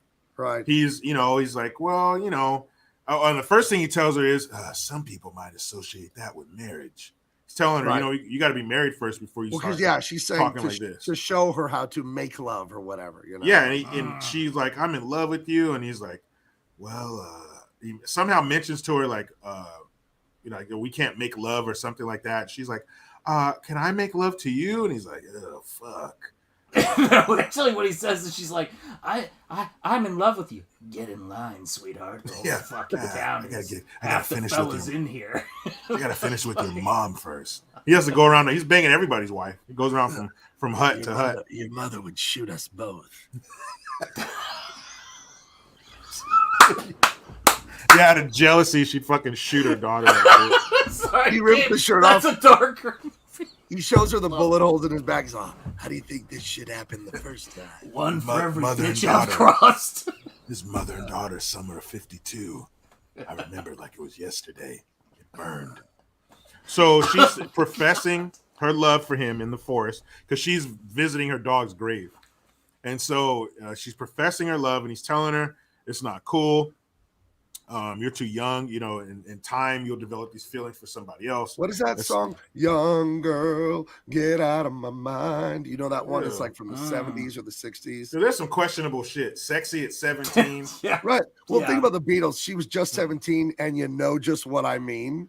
Yeah, she was a kid, you fucking Yeah, weirdo. what the fuck do you mean there, guys? Yeah. Oh, Paul, he was the weirdo out of the Beatles. You gotta watch Paul. He's a fucking pervert. He's got marbles in his mouth. I'm not a Beatles fan. Are you guys big Beatles fans? I could give a shit. Not at all. I could go the rest of my No. life without hearing a Beatles song. Just whatever. No, They're dude. just whatever to me. I don't give a fuck Absolutely. about the Beatles. Two things I can't fucking stand. The Beatles and Michael J. Fox. Like, I'm going to be honest with you. Careful. It's a weird zone. Careful, it's a weird Sean. zone.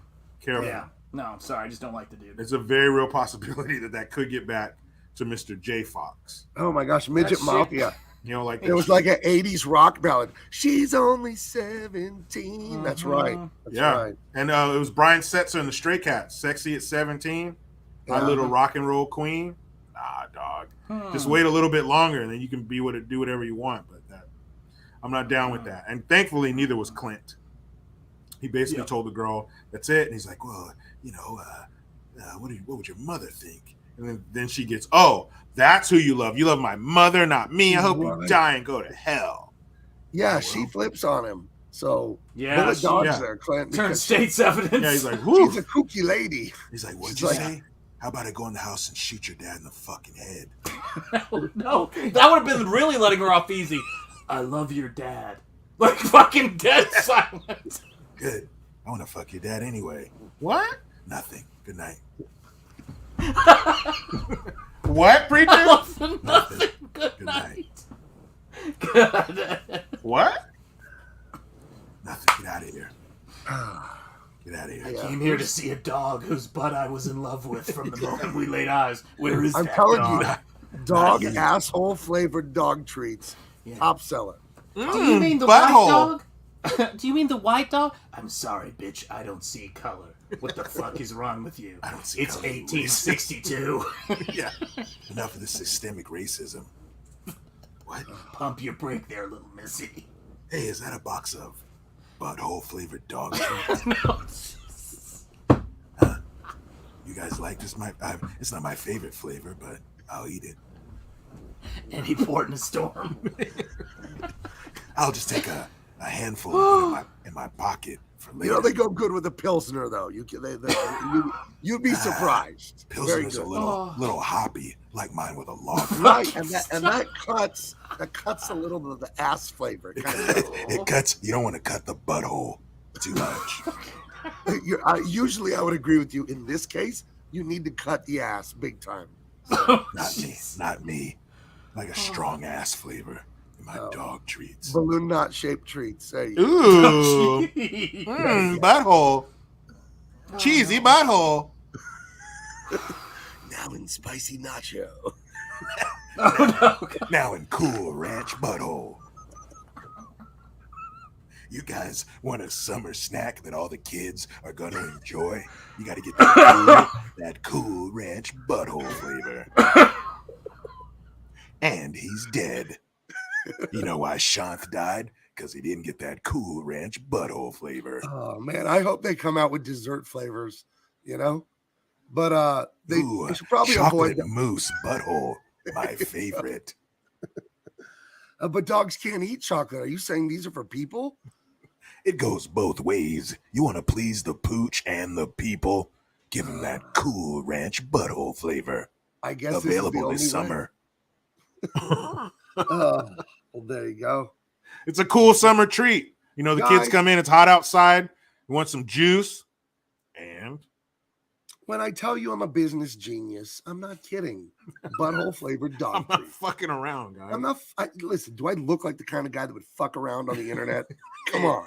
Gabe, this is your brainchild, but if you do have a Cool Ranch flavor, I'm gonna need a cut of those proceeds. Okay, you're in. I will cut That's you all in I on the ask. butthole money. You know? Hey, there's plenty of butthole money to go around for everyone. What happened to you? You never would have taken butthole money. It's money, woman. Fuck it. But it's butthole money. Some high school girlfriend of mine is yelling at her husband, I could have married that guy that sells all the butthole snacks. Instead, I'm with you. And you be okay with that? Living off of things bought with butthole money? Yeah. I love I don't always eat butthole, but when I do, but when I do, I prefer Lumpy's brand, Cool Ranch Butthole. Cool Ranch Butthole. Only at Lumpy's. So we got to go back to the 90s and have extreme too, like extreme flavors or whatever. Extreme blue raspberry butthole. Electric blue raspberry butthole. Oh my gosh, did you get lightning frost? That is the best flavor. Some kid on a fucking skateboard. Oh, dude, you got lime frost butthole flavor, dude? Oh my gosh. Fuck, dude. I'd say this is gone sideways. Oh yeah, we're upside down and sideways right now. Yeah. Oh, I'm telling you, man. butt flavored snacks is what dogs want. There's a slogan right there. It's what dogs want. Obviously, you come home every day, that thing's nose deep and it's fucking stinker. Those things are like Joe Biden on some kid's hair, man, when they're just got their nose. But like one of those barbershops that only cuts kids' hair, and he's allowed to come in after hours and just on the floor. Just filling Glad trash bags. Throwing it up in the air. Hey, no, I'm going to take it to go. Oh, look at this. Ooh, that's a 9-year-old's hair over there. What's that, 6.5? I love this place. Do you think that Dr. Jill Biden wears a little like Johnson & Johnson's no tears like behind her ears? You know, just for her man? Hold on, He's I'm like, just laughing. I'm laughing because you called her a doctor. Oh, I said doctor with my eyebrows raised fully up. Can you imagine some guy's like having a heart attack and they're like, is there a doctor in the house? And she's like, I'm a doctor of education. Never mind. I'll just go toward the light. Thanks a lot, bitch. Ooh. Diesel, this was a secret. There were new flavors. I was going to launch them in the fall. Strawberry sphincter and Kulo coconut. Ooh, you want to feel that island vibe? Get a hold of that new Kulo coconut. Oh, butthole flavored dog treats. Right. Yeah, we'll be giving out free samples at the Raider game this fall. Hey, who ate all my sphincter strawberry? Oh, my goodness. It's free at the Raider games. You get a free bag of sphincter strawberry butthole snacks. Biden making snow angels in the kitchen. I'm so happy. Sick fucker. There you go. Anyway, I think we're talking about a movie in here somewhere, aren't we? Yeah. Yep. Not electric blue lime frost or whatever. Ooh, my whatever favorite flavor. Oh, my goodness. Electric butthole berry. All right, that's it. Right. And and then they show the technology the guys are using to like do their mining. They're using just like graduated like water pressure to make these water cannons to blow the hills apart, and that's how they're getting the gold ore and the other minerals they want to excavate. And they really want the hills where the miners are because they whatever signs that show them or whatever testing they do, there must be something letting the hood know. Yeah, there's some wealth in there. That hill is the mother lode, man. Mm-hmm. So yeah. Oh my goodness. What is this scene here with the train? Why don't I remember this? This is so the hoods. He's told him if you go back when he's sitting there on. So someone's back, not Sean, but someone's back in his place. It's good to be back with you guys. You know, yeah. All right. That's terrific. Let's rock this. Is Shantha right? What? Is he alive? Who the fuck? I'm Sean, but fuck, you don't recognize me? I mean, I'm Indian and all that shit. Makes brown as fuck, you know. It's like down with whatever y'all are, you know, throwing out there or something. He's gone, man. Fucking love it. I don't know. Fuck. Yeah. You're a dick, Michael J. Fox. Jericho, this Fox guy, he's a little shaky. You know what I mean? Yeah. So, fuck. Damn, don't hand him any sodas or babies. So you guys want to come to Eric Stoltz's funeral? It's I'm scheduling it for some time next year. Yeah. I don't know if I want to get that close to you, man. Yeah, no, that's great. Man. You already They got call one of me, our. You know, Michael J. Reaper Fox. Michael Grimm Reaper Fox. Is he the pale rider? My goodness. Yeah, well, you know. He so this now if you go back a couple, you are proof of life. Good. Yes, I'm back, guys. I'm back. I'm trying to get my life. One more after the water. They're spraying the water. Mm-hmm. So back 2 more. Boom, there. This is him going to tell the hood's men. He says, tell the hood they don't want it. They said no. So he's letting the hood know, hey, the people said fuck off. They're not leaving. So then next it shows them the water. That's how they excavate the gold and the minerals. So at the train station, LaHood's men, one of the 2 guys from Thing, goes there and tells the telegraph dude, LaHood wants this sent right now. And so before the guy walks up, the telegraph guy looks up, sees Clint Eastwood sitting there on the horse. And when the guy leaves, he looks up again and he's gone. Right. So he's just, Clint Eastwood's basically following that guy and basically finding out how much time he has. Excuse me, before Stockburn shows up with his homeboys because he sees, okay, now they're sending the message. Yeah. So it shouldn't be long till they're here. If we could talk about real quickly this one thing I've noticed about this time period. I noticed it because ever since we started watching Westerns, I've been getting up to speed on these Westerns. Like my wife goes, did you order the entire Clint Eastwood collection? Ooh. And the thing about it is, how was it that people were able to do bald so much freaking cooler back then? Do you know what I mean? These guys, like, I mean, some of these actors, man, like Van Cleef, man, it's like that dude looks like he's the shit, man. Yeah. And I'm like, when did we lose that ability? Holy crap, man. Well, even, so you got Eastwood. He's a veteran. He served in the, was it the Army? I believe so. Excuse me. And Stockburn, in real life, he was a World War II hero. Yep. In the Guadalcanal. He was a war hero. Wow. So and then these dudes were different back then. Yeah, they right. were And then our guy Death Wish, he was a ball gunner on B-17s. Yeah, man. Charles Bronson. Right. Yep. So, and you know, there's no wars going on right now. So these guys had to be different. They were getting drafted. There wasn't no fucking, this is draft wars going on. So if you were of age and able-bodied, you gonna fight. So, these guys and that badassness, that hard living, it shows through. That's why Stockburn, so he looks like a Stockburn. You know what I mean? Does, he's basically Clint Eastwood knows counting down to gunfight. Countdown to Stockburn. So and he sends is that Morse code? So he sends that to Yuba City. Because when the guy receives the code, he goes running, he gets the note, and he goes running to those guys and gives them the note, letting them know where they need to go. But when he's running up there, it's like panning. It's ahead of the guy, so it's the camera's going backwards as he's running, and you see the signs of all the stores lined up on the sidewalk, and one of them says something Yuba City. I live 15 minutes from Yuba City. Yuba City is like the closest big town where you're going to have, you know, a shopping mall and grocery stores and all that kind of shit. So I go to Yuba City all the time. I was in Yuba City yesterday. So it's been around for a minute. It's a real place. And how about this for a little tidbit? How about this for some California knowledge? Yuba City is number 2 in the country for stolen cars. Wow. Damn. Yes, people love it. They love it a meth here. We love it a meth.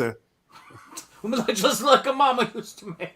Yeah, just like a mama used to make. And she's taking the drugs and cooking them on top of the stove. Hey, Tony, you coming over Sunday night for Sunday gravy and a little bit of meth? Mama's making a fresh batch. Hey, mighty fucking mess, not making my teeth grind over here. Look, what we're trying to say is Jericho's from everywhere, all right? He's from everywhere. anywhere and everywhere. Yuba City. He's not going back to Spain. Is number two for stolen cars in the country, and I went on a ride along with Yuba City PD. That was interesting. Shout out to Officer C. Braley.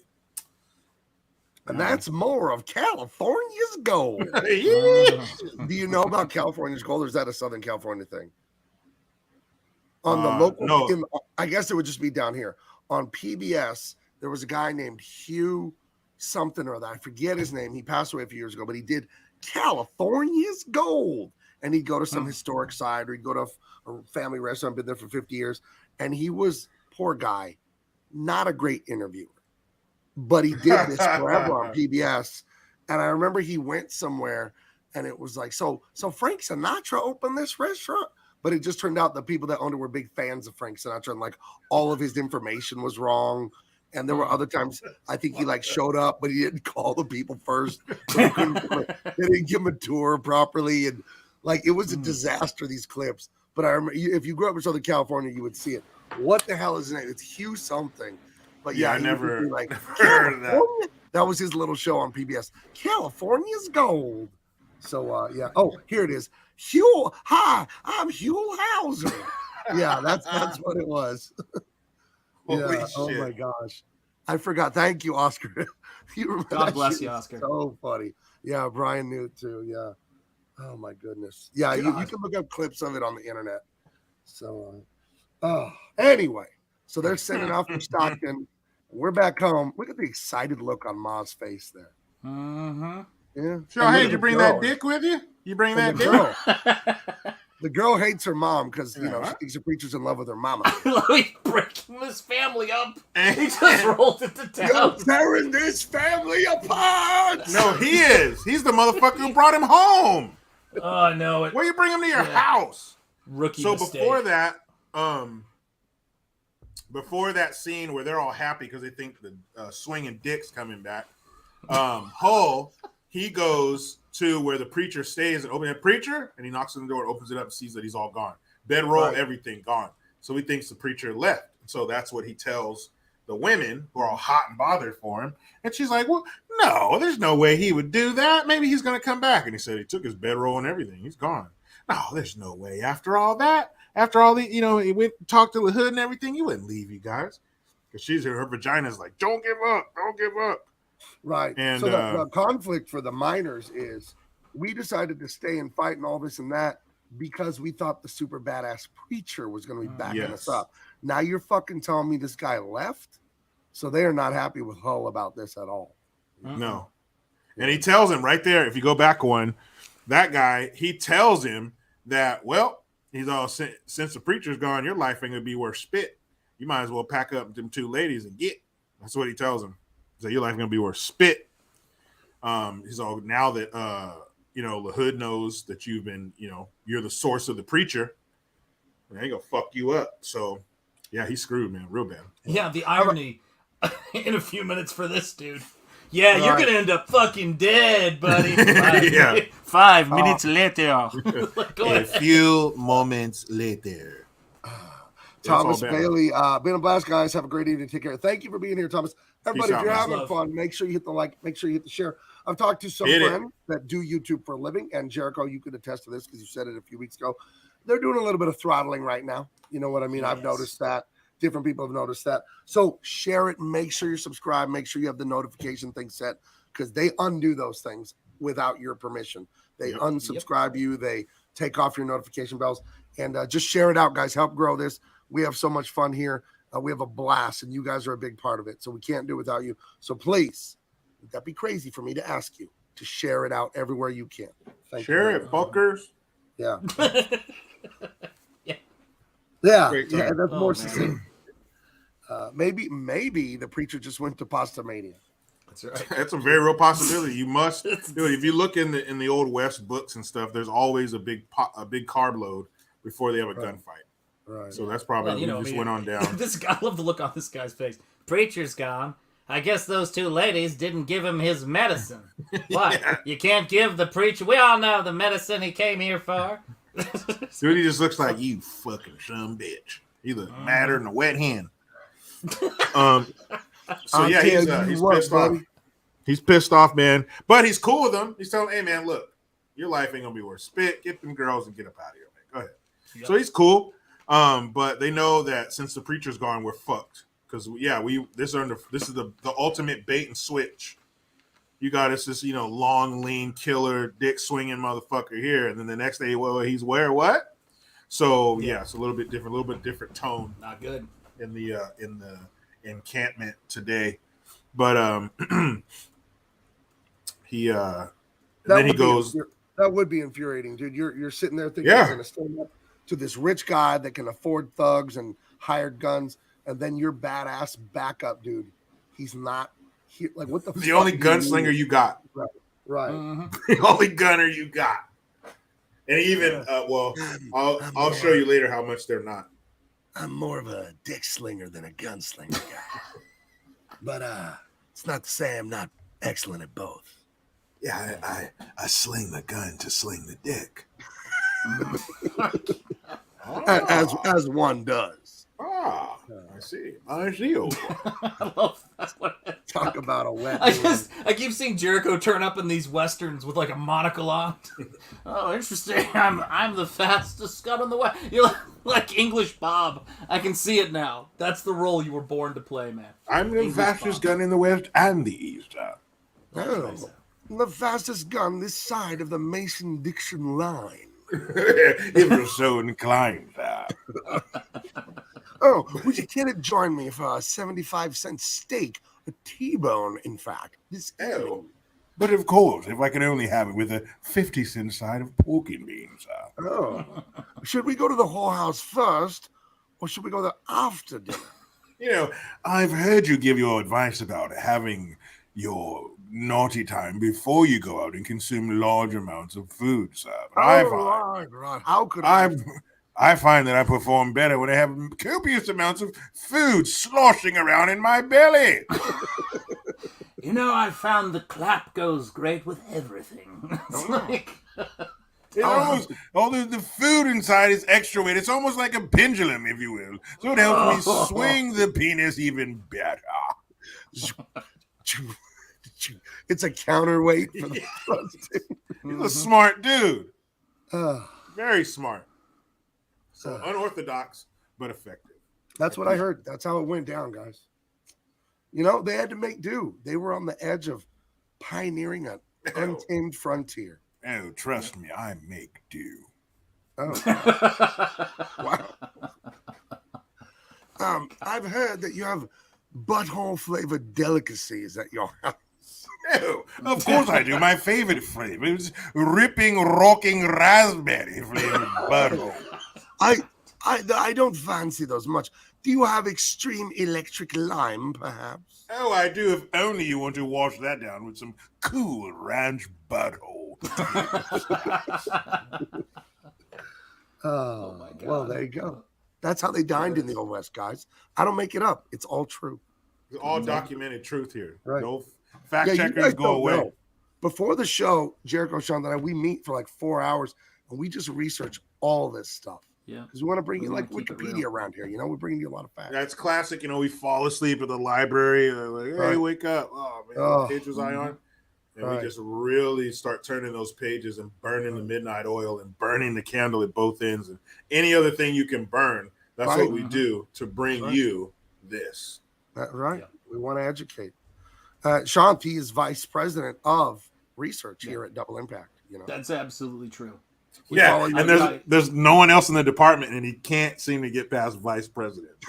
No, I can't. No, this is the thing about it, right? I mean, it's like I'm willing to do whatever it takes. I mean, I'm going to research. I'm going to do some lines of reading, and just stay up all night. Good catch, sir. That's what I do. I peer into the chat. I peer into the chat every once in a while. And I just see bizarre comments that I don't understand the context. Tammy's looking for alligators. Well, she lives down in Florida. Yeah. Oh, okay. That shit'll happen. They'll find you. Gators are an issue down there. They'll take your pets and shit. Okay. I was hoping it wasn't some weird slang or something. No, man, she mean a real fucking gator. She mean that gator out there in them swamp, man, with that hard skin, them sharp teeth, man, butt gator. The fucking Gators, home. Hey, that should be our new logo for the Raiders. Is a fucking gator. I'm a Gator Raider. Tammy says her avatar is her backyard. Oh wow. Her backyard is water Hell, man, fucking waterfront, man. with like a skyline of, I don't know, Miami with a UFO. I know you got him. Floating in the sky. You got him. Goddamn Gator Raider. You live in Florida. You got him. Goddamn Gator. That's You right. sound like that guy that founded the Raiders. He's slightly slurred. Ah. And then Jaws, you want me to get the ball, coach? You want me to? Hey, coach, you want me to kill him? I'm just kidding. I won't kill him. Coach. Oh, man. Well, they gonna be Raider. They got the ball. You gonna die. Coach, I don't know what the fuck you're saying, coach. I'm saying, if you're a Raider and other thing on the ball, you gotta go right there. What the fuck is this guy talking about? Is this fool talking about? Hey, shut up and play, fucker. Oh, You know, Yeah. it takes all kinds to run this empire that we're building. It takes all kinds from all over the world. that's right. So we have our Country, dark the world. moment here. Our dark moment, Hull telling the boys who all agreed to stay and fight that the badass preacher will not be joining them in the fight. Hey guys, our entire reason that you stayed here and put your lives on the line is gone Right. in less than 12 hours from when we told you he would be here. Whoops. Yep. You remember when you made that very dangerous, life-altering decision? Last night. I got a little wrinkle. Hey, first of all, hey, you guys look great. Okay, you're looking great. You're looking gotta come in soft. classic. That's management 101. It's a sandwich. Positive, negative, positive. Yep. So you go, hey, looking good, svelte, slim, love the hat, nice pipe. Ugh, the only guy that can shoot a gun, he left. And hey, We're all gonna you guys die. we're all dead. But don't forget, guys, we're looking good. I found a big chunk of gold. Great luck. Let's get out there and pan our little hearts out. Yep. Ooh. Sorry. So she's all sad. Preacher's gone. Even though that reminds me of my daughter. When she was younger, she would go. She would get Yeah, mad. well, that's their right. That's how they So- control us. Looks, she's basically doing that. Sitting You by know, the little creek. I got to give you a big baby update. My granddaughter, big Oh baby. yeah. A giant baby. Yes. For those of you that don't know, my granddaughter's 75 feet tall, and if you don't behave, she will stomp on your city. She's already done this to 7 cities in the contiguous United States. She's taking to pulling my beard now. That's her new sport. Oh. She comes up to me with her little hands, grabs it, and just starts pulling. And she thinks it's real funny. Yep. So, And yeah. it is. And you It's better good. not stop her. You better enjoy You it. better not stop her. You better strengthen your follicles. Do not No, stop we her. I improv with everyone. You know I love it. I say, no, big baby, it wasn't me. I'll get you your money by Wednesday. I swear it. And she's just pulling on my beard. She loves it. You pay giant baby now. You know what? Put She the loves money in that the bag. I'm big baby, and I'm gonna crush this whole town. But That's you what know I what? This isn't a widely known fact, and it should be for the safety of people's communities. But Right, Yes. the giant baby, the 75-foot tall grandbaby right. that you have, she is strictly COD. Yeah. So if you don't have what you owe her when she shows up, there is no more time, baby. Please don't. Mm-mm. She's gonna get the smasher, man. I've seen it. Right. She told me. If I start going soft on you, how does that make me look to the rest of the community? Duh. And if she'll smash, if she will stomp her own grandparents' house, what do you That's think right. she's gonna do to you? That's right. Yep. So I The paid up. baby I is found the COD. money. Yeah. All right. Yeah. She has a tattoo I've on her got- palm that says "Pay me." I couldn't believe it. Yeah. Who gave She's her? like- Who gave that baby that tattoo? I'm like, Where is that parlor? A 5-month-old has a tattoo. I can't believe it. Where is that tattoo parlor? They need to be shut down. Yeah. Can't be Yeah. tattooing no baby. They got to check those IDs, man. Big baby. But- She don't play around. You know what? Cancel that. Cancel that investigation. She probably threatened to stomp on their shop, so they had That's to. right. They had to. I will stomp on your tattoo parlor. No, baby. Give me your hand. I'll do nice it. little tattoo parlor you got there. Yep. I'll do it. I'll Crush do it. Put your giant baby hand down here, and I will tattoo pay me on your giant baby palm. So it was out of fear. I take that back. That's right. So, My bad. I'm not afraid of Big Baby. I use caution. I just use judgment. I I'm think the just fact afraid. that you had to say that out loud. It's not like fear, like terror. It's just heightened awareness, maybe hypervigilance at most. Yeah. Are you sure she's asleep? Just I mean, she could be anywhere. Are you sure? Anywhere in the house. Are you sure she's sleeping? Because We need to make that horror movie though. Do you know what I mean? Just a little bit of light Photoshop. The Bigfoot comes down on Gabe. But it's in a onesie.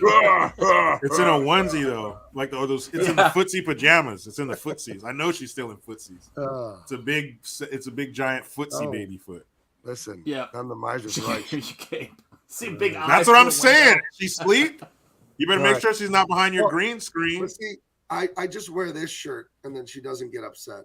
Can you read that? Yes. Or Yeah, oh yeah. the best grandpa ever shirt. I look very young. I'm, for a grandpa, I'm 44 years old. People think I wear this shirt as a joke. I get so many comments on it in public. So You have to wear it, or right. She told me I needed to wear it. So Yeah, I have a and similar she can thing, read man. already. That's another amazing. you're right. Yeah. achievement. Whenever I tell people that I'm not my kid's grandfather, they all laugh at me. No. You're like, yeah, I've taken my kids out here and there, and they constantly think I'm my son's brother. They've thought I was my daughter's brother or her date at places. It's like, no, I'm their dad. I'm really, yes, I'm their dad. Yes. So it's like, guys, I'm Mexican. I had a kid when I was a teenager. This is very normal. Hey, what's the matter, you? That's how we do it. That's how we do it, fool. After your first Raiders game, you got to get someone pregnant. Hey, fool, I did it at halftime. Hey, fool. Congratulations, fool. Hey, you got 15 minutes at halftime. You can get it done. Get it, fool. I didn't even say a word. I just said, It's just a noise. It's just a fucking noise. Oh, man. Anyway, so everything is going sideways for the innocent little miners. Yeah. And this dude, it's not Stockton. What's his name? Stockburn. Stockburn. Stockburn. That's right. Stockburn. Yeah, another slim, tall, gaunt, Yeah. almost death-looking figure. Cold, too. Wait, go. What the hell? What? Who is that? That's Who's who? Stockburn. Do you not Okay. recognize All him? right, never mind. No, don't worry about it. I thought it was I think I may have. We're all watching the same movie, right? Uh-oh. I'm a little Sean. confused. Sean. No, I'm not. Okay, guys, just take a look. Let me just share Sean. this just so we can get this because Did you get your genres mixed up again? No. This is starting to feel a little bit screwed up. I don't know if you guys have seen this, but this is the version I saw, Oh. which is weird. If you zoom in, I don't know if you guys have zoomed in. Let me just show you. I'm going to zoom in for you. That guy If has you- no shame. If you What zoom whatsoever. in, There he is. Is anyone's Oh role my safe God. in any movie? nobody is safe in any time period. He doesn't give a shit. He will doesn't take give a shit. anyone. He'll just take them. 1955, 1985, I mean, 1875. It don't fucking matter. it doesn't. I mean, I'm a little. Fuck it. I mean, I really. This guy is gonna. I mean, Stay away from that guy. stay Holy away shit. from him. Yeah, You he's talk about just having your whole childhood turned upside down. Michael J. Fox was a good guy in every movie, every TV show. No, you're absolutely right. I mean, Michael J. Fox. I mean, that guy is a total. I told you, man. I don't feel sorry for you this time, Sean. You want to Because I finish told that you last fucking time. sentence? Yeah. told you that's right. last time, Finish the man. sentence. Yeah, that's why we want to build the fucking wall. You know, Oh. just keep people like him out of here. Wow. Yeah. So Michael that's J. right. Fox is. Michael, you think we need to finish building Trump's wall? Oh yeah, can build the wall and catapult that foreigner over it. I mean, it's Wow. fucking- So you want to send Sean The back to where next he's level. Yeah, I'll send him some money from my foundation. He can buy some more vowels for his first name. Oh my god! Yeah, Wow. Yeah. fucking asshole. You know, if you send Sean back to where he's from, you're just gonna send him to Texas. You do know that, right? No, actually, his ethnicity is from 3 different countries, so I'll just make a separate bag for every part of him. Yeah. Oh my gosh! Now he's it's gonna taking a die. violent turn. Yeah. It sounds put him like you've next to done this Stoltz. before. Oh, yeah. I mean, it's like practice. Makes perfect. It's like Sick son of a bitch. he's gonna need a lot of family ties to put himself back together. Oh, Fucking nice. What's your Jericho. callback? What are we gonna do? I think this guy's crazy. Yeah. Well, I think we should Call just, Big Baby and have him stomped into the fucking ground. Big Baby's my leading head man. I think we should just go along to stay safe, because obviously, Look, I have, first of all, America loves me, because I have Parkinson's, so sometimes when I'm holding a gun, the trigger just goes, click, click. we shouldn't be Wait holding a minute. guns, man. Were you on the set? Who's of giving Rust? you guns? Semi-auto is fully auto in my hands, saying. Wait a minute. Were you with Alec Baldwin on the set of Rust? Don't do it. No, I wasn't anywhere. I was just helping with props. Oh my gosh! You shouldn't be doing that, man. Well, maybe My- you should my shut humble your opinion. fucking mouth. How about that? I will. You shut I the will. Fuck up. Big Baby, it'll just you're 5 No, steps no. away. Come from- on, man. Big Baby is 5 steps away from. Oh, man. I'm everybody trying to in build America. something over here. I'm trying to build Right, something. yeah. Yeah. Well, you're gonna end up in a diaper. That's what that's don't- gonna happen. Yeah. I don't need her. I don't need her coming through laying waste. Okay, Well, I anyway, don't. Need that.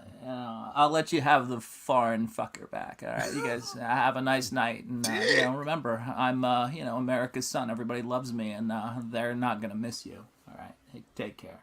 Dang, Quite the opposite. Holy shit, man! He's got to be stopped. that guy is. Can he be stopped? That is Rage Incarnate. That guy. Yeah, What it's in pretty the rough. hell? Yeah, Oh. Alex It's be rough. eating my you ass. got to be careful. Huh? gotta be Teflon careful. Ron has a question: who wins, Michael J. Fox or Joe Biden? Fucking hell, man! Oh, man. What do You know you who mean wins? in a fair and legal vote? I know who wins. The staircase wins. Fucking hell! Yeah. Dude, all that motion, they might tear a hole in the fucking into another dimension. Because if you get that much Right. energy They'll going back and resonate. forth, They'll resonate with each other. Oh. you get that much energy going back and forth, who knows what could happen? Yeah. Well, we're Shit glad gets you're real. back. We're glad. Yeah. Yeah, man, That's- the that's a people missed relief. you, man. The God, people well, missed God bless you all. God Yeah. bless you all. Little Michael touch and J. go. Fox. He puts the MF in Michael J. Fox. Hey. Oh man. Whew. Dang. Anyway, Michael. People. Sean, lock your door so Yeah. Fox doesn't come back. He doesn't come through doors, man. He comes through windows. He travels terrifying. time. He just materializes in your room with his time. Yeah, it's over. Yeah, it's over. Once he targets you, that's it. Yeah. Oh man. Okay. By the way, that is again a bank. He found a small bank. How heavy would that be? That's like a big ass. Well, since gold is super heavy, that thing would be, what, 20, 30 pounds, you know? Yeah, he would be holding that shit around. That would literally be, even back then, millions Yeah. of dollars, right? Or hundreds Yeah. of thousands at least. That'd be, I mean, know. yeah, that dude is basically his own hood now. Basically, Yeah. with that chunk of gold. But I was watching that yesterday, and I was like, man, he would be holding that'd be a heavy ass piece of gold, man. Yep. Because a gold brick, Well, that's like if super gold, heavy too. I just did some quick math. It's rough math. If that's 30 pounds, and if it was pure, wasn't ore, but it was pure gold, 30 pounds, Yeah. it would be $480,000 if it was $1,000 an ounce. I don't know what it went for back then. Oh But, yeah. Right now, it's over 2,000. Oh my gosh. Yep. So if that was 30 pounds of pure gold, it'd be over $1 million. So we Dear could safely God. say that thing in his hand, if it's half gold, half ore, half rocks or whatever, it's like a couple $100,000 equivalent back then. So he's a rich man instantly. But what would it be back then? Say $300,000 Yeah. back then. This is like what, 18? Yeah, Is this he's post rich. Civil? He's This is rich before the also. Civil War. No, this is after. This is. The Is it after? pioneer- well, maybe not, because they're called the San Francisco 49ers. 49ers. Right. 1849. The gold rush was before the Civil War, but the gold still went on after. So who knows? So let's say it's like 1870. You know, how much is The 300 only grand thing back then? the only thing I could think about when he found this shit is I was like, with all due respect, I feel like this would descend into Steinbeck's The Pearl. Right. Like that's the amount of gold you find that neighbors start killing you for it. It's like, holy shit. Right. Oh, you're muted, Jericho. I don't know if that. I was talking to my phone. So it that's says fine. Yeah. 300 grand in 1870 is equivalent in purchasing power to about $6.9 million today. Oh! Right. So this guy, he's going to at least buy a Gucci belt. At least. And some new J's. Boys, come on. We're headed to town. We're going to get some of them newfangled Cool Ranch buttholes. Yeah. All we can eat, Paul. All you can eat. Oh, Once you swell, pop, you Paul. can't stop. I mean, but that's like finding something worth $7 million right now and taking it somewhere and getting $7 million. That's quite a find. That's life changing. Right. That's potential generational wealth if you play your cards right. He's going to get a gator belt. Hey, fuck. I'm going to spend all of it on a fucking gator belt, eh? All of it, eh? All of it. Oh, 18. Okay, so it's post Civil War because of the hydraulic mining. Sure. Okay. Yep. There we go. Yeah. So, 1870. That's all. Right. That's It's a a lot hell of of a fucking lot of money. money. A lot of money. He's good. Right. You're going to be shitting in tall cotton, man. You're gonna be farting through silk, boy. He's gonna be in the finest pine. Oh, sorry, don't want to skip ahead. Sean. What would you like on your marble headstone, sir? Yeah, so he right away immediately goes, "Come on, boys, we're going to town." He's like, "Woo, woo!" And starts celebrating, and everybody is, half happy, half jealous as fuck. Right. Look at the wife, or the soon-to-be wife. Look at her. She's all that good dick. You let all that good dick right off in the sunset. Fuck, you know what I could have done with that? Oh, I have a dick. It's not like that one, you fucking asshole. Darling, I don't know if you'd be my wife, but I'd just love to look at that miserable fucking face until I'm dead. Please let me gaze upon your misery till I die. This is her O face. Fuck. Look at the way she's holding him by both shoulders. She's not embracing him. right. She's not all up in the nape of his neck. She's like almost like she's bringing him closer to make a threat. Oh. Yeah, like when the preacher returns. You saw what that preacher did with that fucking sledgehammer, that big guy's balls? I'll do it to yours, you cocksucker. You ever touch me? This poor guy, he can't catch a break. He's getting emasculated by the preacher, and now, I mean, the metaphor here. This guy pulls a big one out, and his wife's just like, wow, I guess your nugget isn't so big anymore, is it? Yeah, his way bigger than your fucking nugget. That little thing you pulled out of there, you ain't shit. I saw, speaking of women wanting to be rich, I saw a hilarious meme the other day. A lady saying, I'm waiting for my husband to tell me he's been a millionaire the whole time, and he was just testing to see if I loved me for him, or loved him for him, And yeah, keep waiting. Yeah, it's pretty funny. I mean, like, in the situation, it's just kind of like, Baby, I want you to know I was voted third choice of the men in this tiny encampment. like, fucking hell. There's only 3 men. No. I know. I'm a catch. I'm top 3 in this town. I'm a catch. If I was a fish, they'd toss me back. It's rough, dude.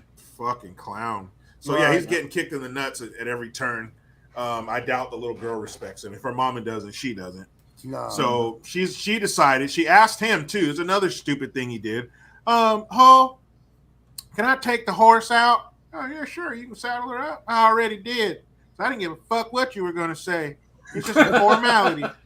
So she hops on the horse and gets the fucking riding around. He's a wanted man. The protection is gone.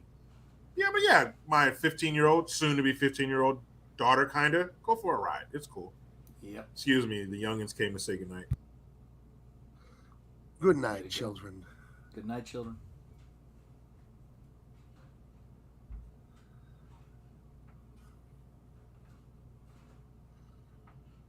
That's what it's about, guys.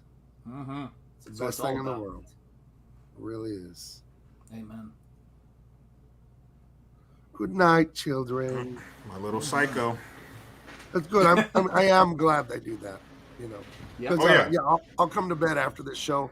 My wife will be passed out. My son has got home from work, and then he gets home from Muay Thai, and he's asleep. And yeah, I'll finish the show. Sometimes I'm one of the only people up in the house, so it's good. It's good you get to say goodnight. It's important. Oh yeah, they know. You come say goodnight before you go to bed. I'm gonna be pissed. Don't leave without saying goodbye or goodnight. Those are the rules. Yep. So yeah, the little girl, she goes for a ride, and she just happens to go across where LaHood and his son Chris Penn and all the miners are doing their Yeah. hydraulic mining with them. Well, this is the perfect time to send one of the most precious things to you out by themselves when Yep. there are bad people who want Right. to do you harm. Idiot And- hole. And the girl, she's just a kid, but is she this dumb?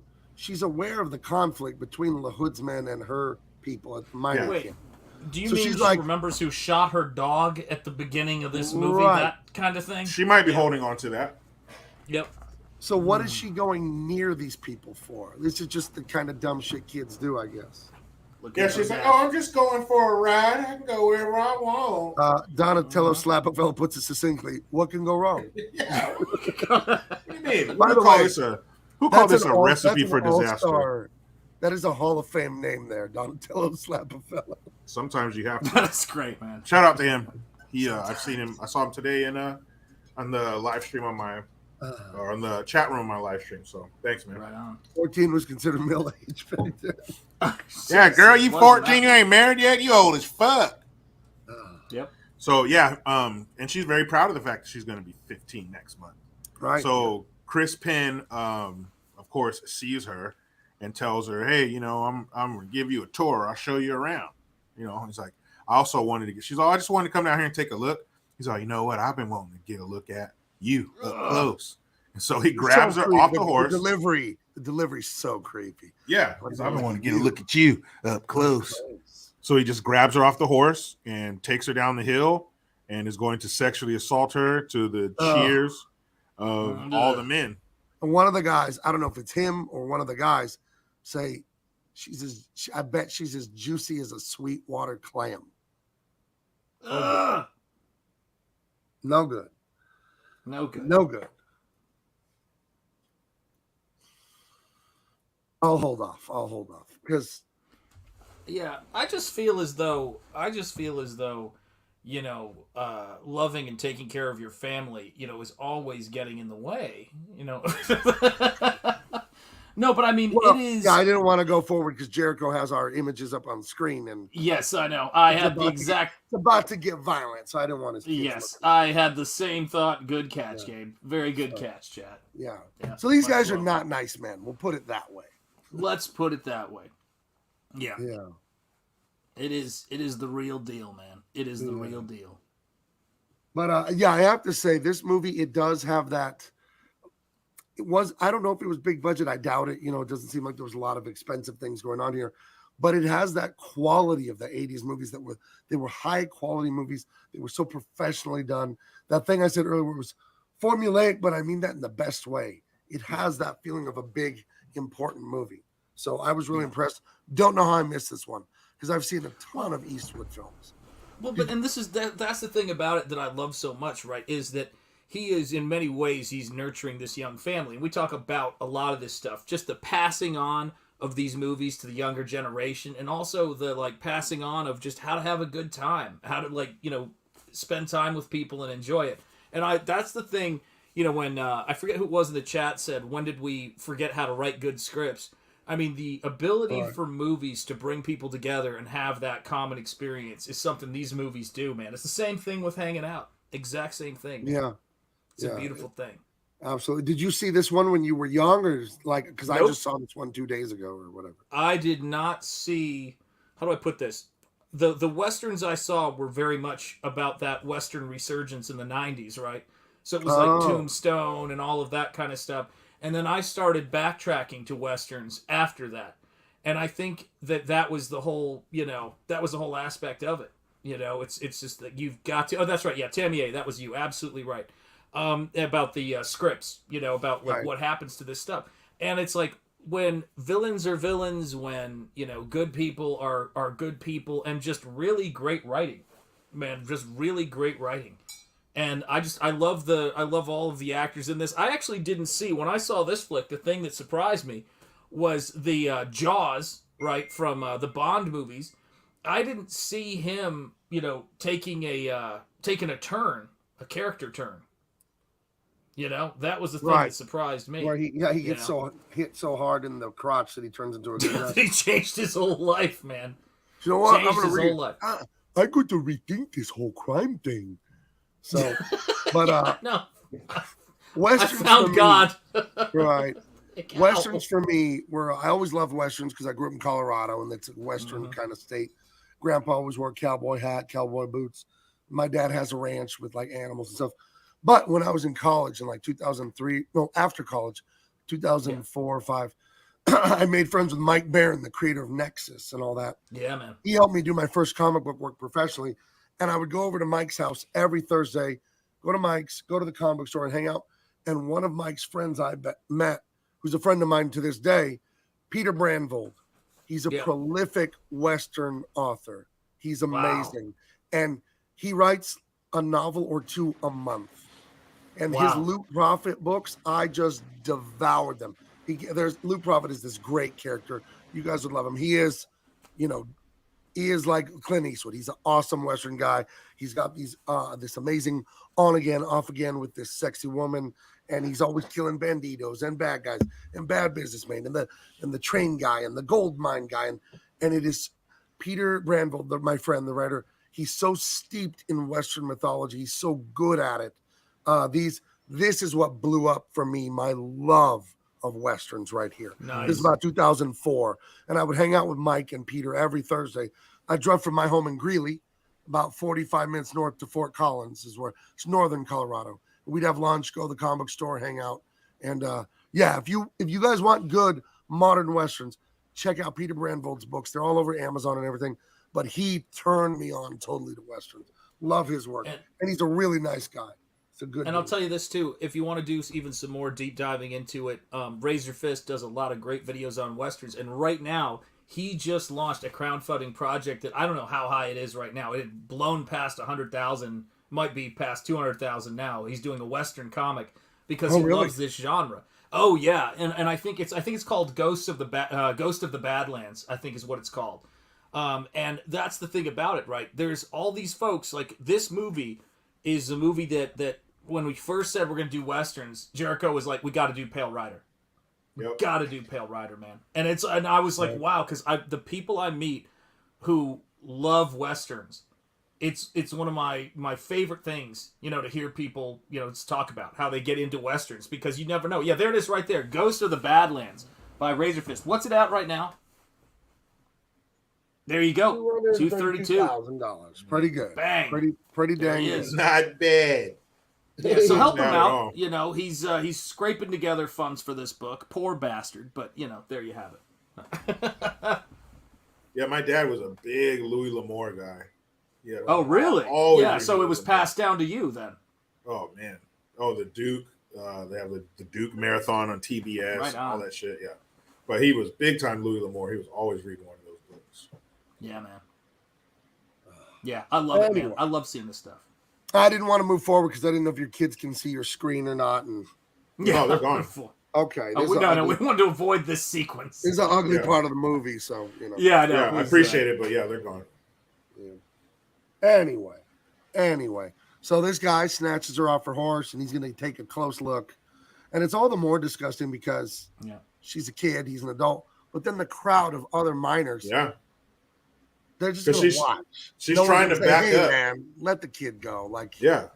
No, it was like they got the sin of blood. Like they all start running over from what they're doing. She's trying to back up, and she bumps into the guy, and he stares down at her menacingly, like, "Where are you going?" Like, and throws her on the ground, and proceeds to do the unthinkable. And hold on a sec, sorry. Tammy asked, what's it called again? It's the Ghost of the Badlands. There you go. And the other one, his name was Peter Brandvold, and he writes Lou Prophet and a million other Western novels, and they're amazing. So sorry to interrupt you, Jericho, but I wanted to get that before it got away. Right. Sorry. Yeah, he proceeds to do the unthinkable, and then you see old Smash Nuts.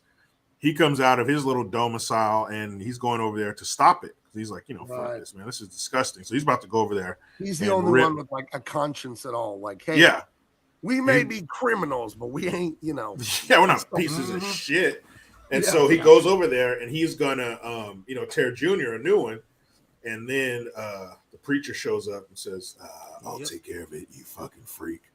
And he starts, he gets the shooting. Yeah, verbatim. I love to do verbatim. Yeah. And then he shoots in the air. He's like, what the fuck? And so little Junior here, he figured, I could take you fucking preacher. You ain't shit, man. I'm young. Can we be real here? What a fucking douchebag. Like, there's always that one guy who's like, man, your fucking reach is exceeding your grasping. Yeah, man, you're over your skis right here, Junior. Fuck, man. Go run behind your daddy and, suck your thumb because you're in deep water and you're not fucking ready for it. So he, his hands get itchy. She sees his hand go to his gun. He's like, man, I can outdraw this old motherfucker. Even though Clint Eastwood already has his gun out, pointed at you. Stupid. You shouldn't have done this from the beginning. And he goes to draw down, and Clint Eastwood gives him the business, shoots the gun out of his hand. He was nice, shot the gun out of his hand, and then Junior went to grab it again, and then he put a bullet through his hand. And then that's what he's dealing with right here, the look on his face. Yeah, man, every time I see him, I trip on how it doesn't even look like Chris Penn. Like, he must have been doing drugs. Yeah. Because it doesn't even look like him. I mean, it's him, but vaguely, and he's always been a big guy.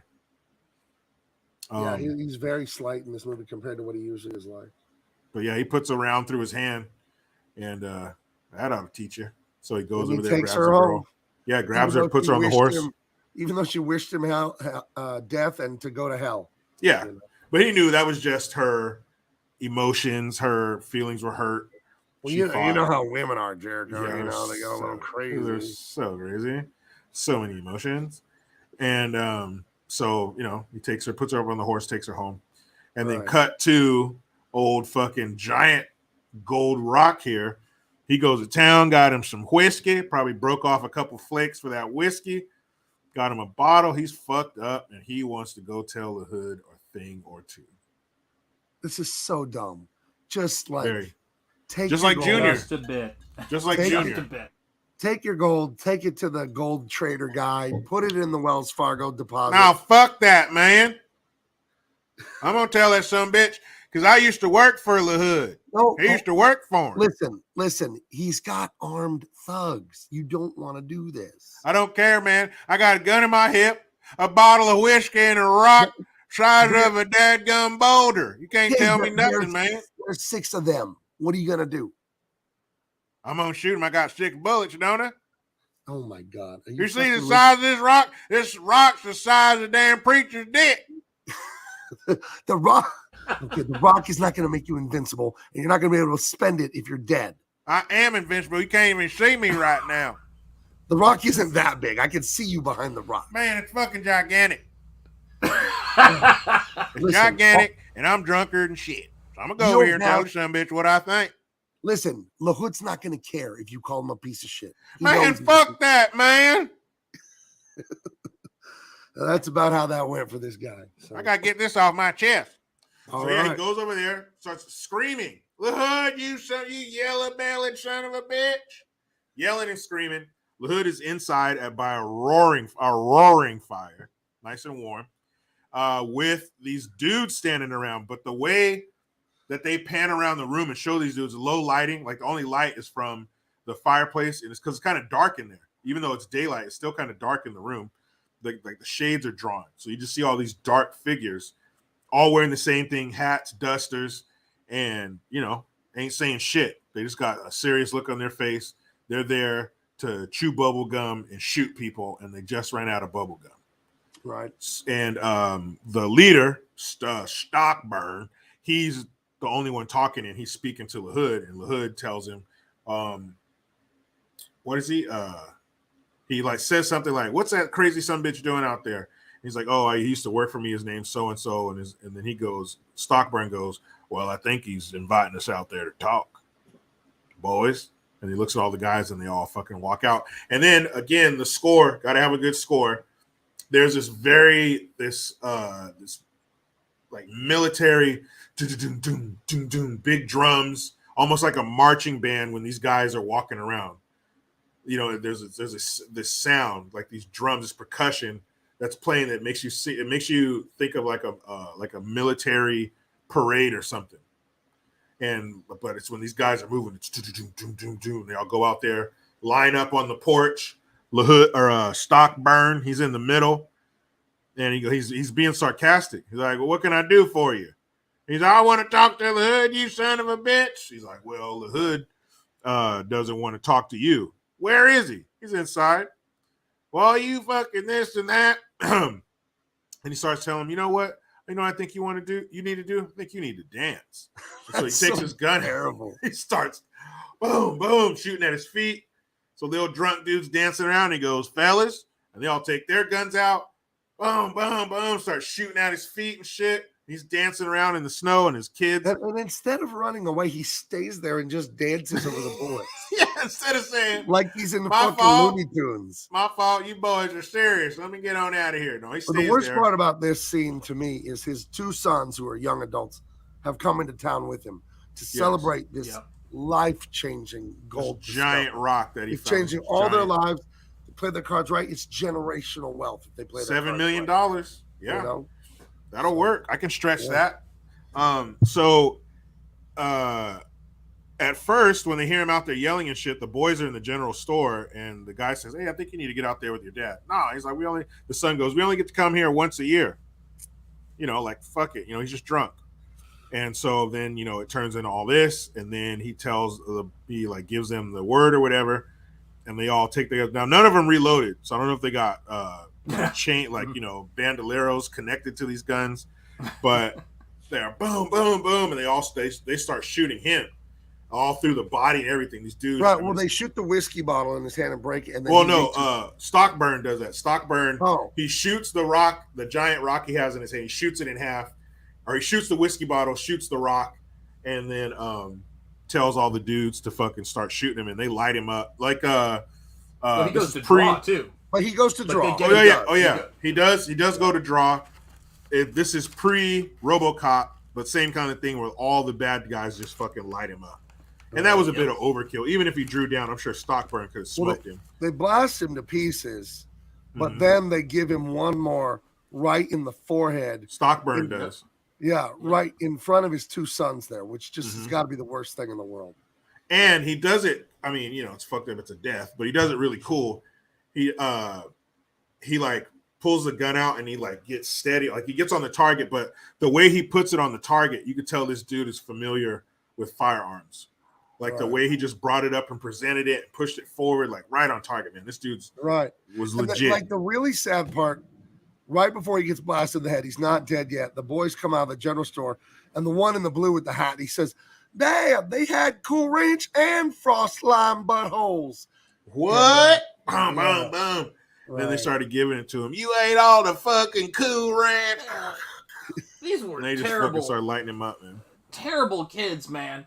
He like the guy in the blue looks over and he's like, I get the left half, and the other son just looks at him and he's like, too soon. Like, I mean, they were dividing the gold up almost immediately. I mean, Bet you they went over there and picked up their respective halves, though.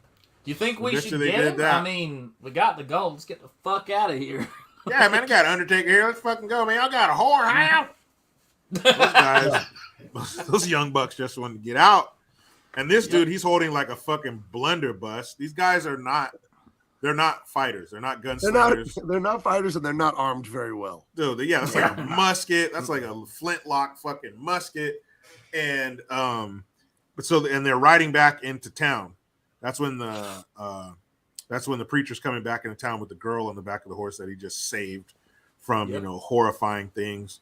And so he walks back in holding the girl. Now, you really want to see these women fucking soak the floor? He walks in. he walks in with the girl in his arms, the damsel in distress. Mm-hmm. I found your girl. She was about to have a real bad time.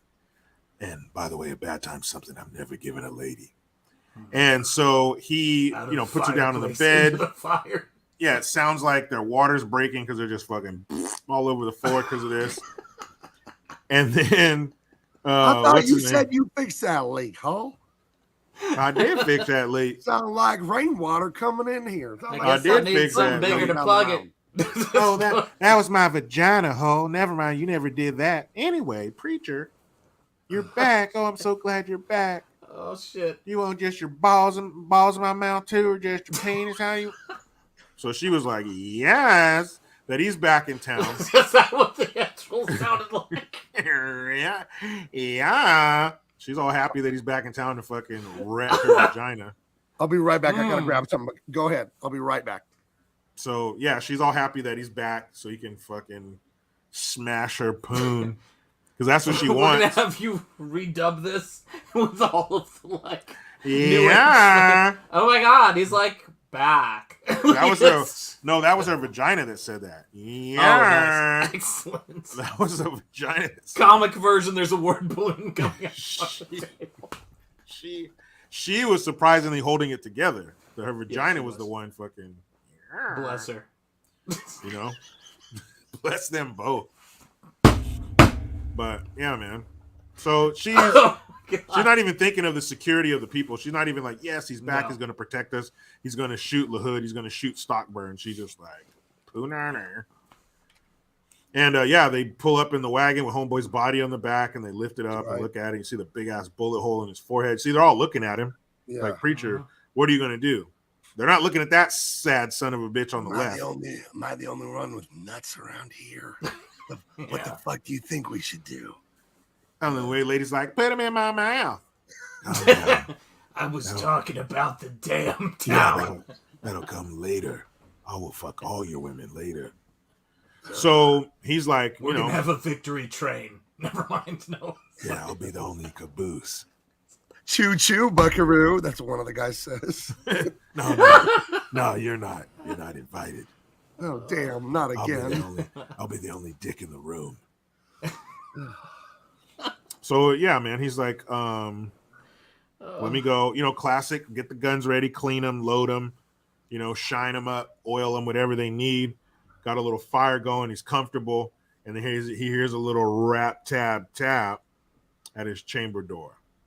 And who is it? You think it's Hull to come in and say, hey, man, how are we going to do this? Let's go fuck these dudes up. Think it's the girl. Thank you, preacher, for saving my fucking life. No, it's Sarah, you whore. Now, this is the woman that Hull is taking care of her after her husband died. Yeah. Taking care of her daughter. Make sure she's fed and clothed, warm, safe, at least to some degree. Fed. I'll just take the room and board and the food. And this is how she repays his ass. Mm-hmm. One handsome dude strolls through town.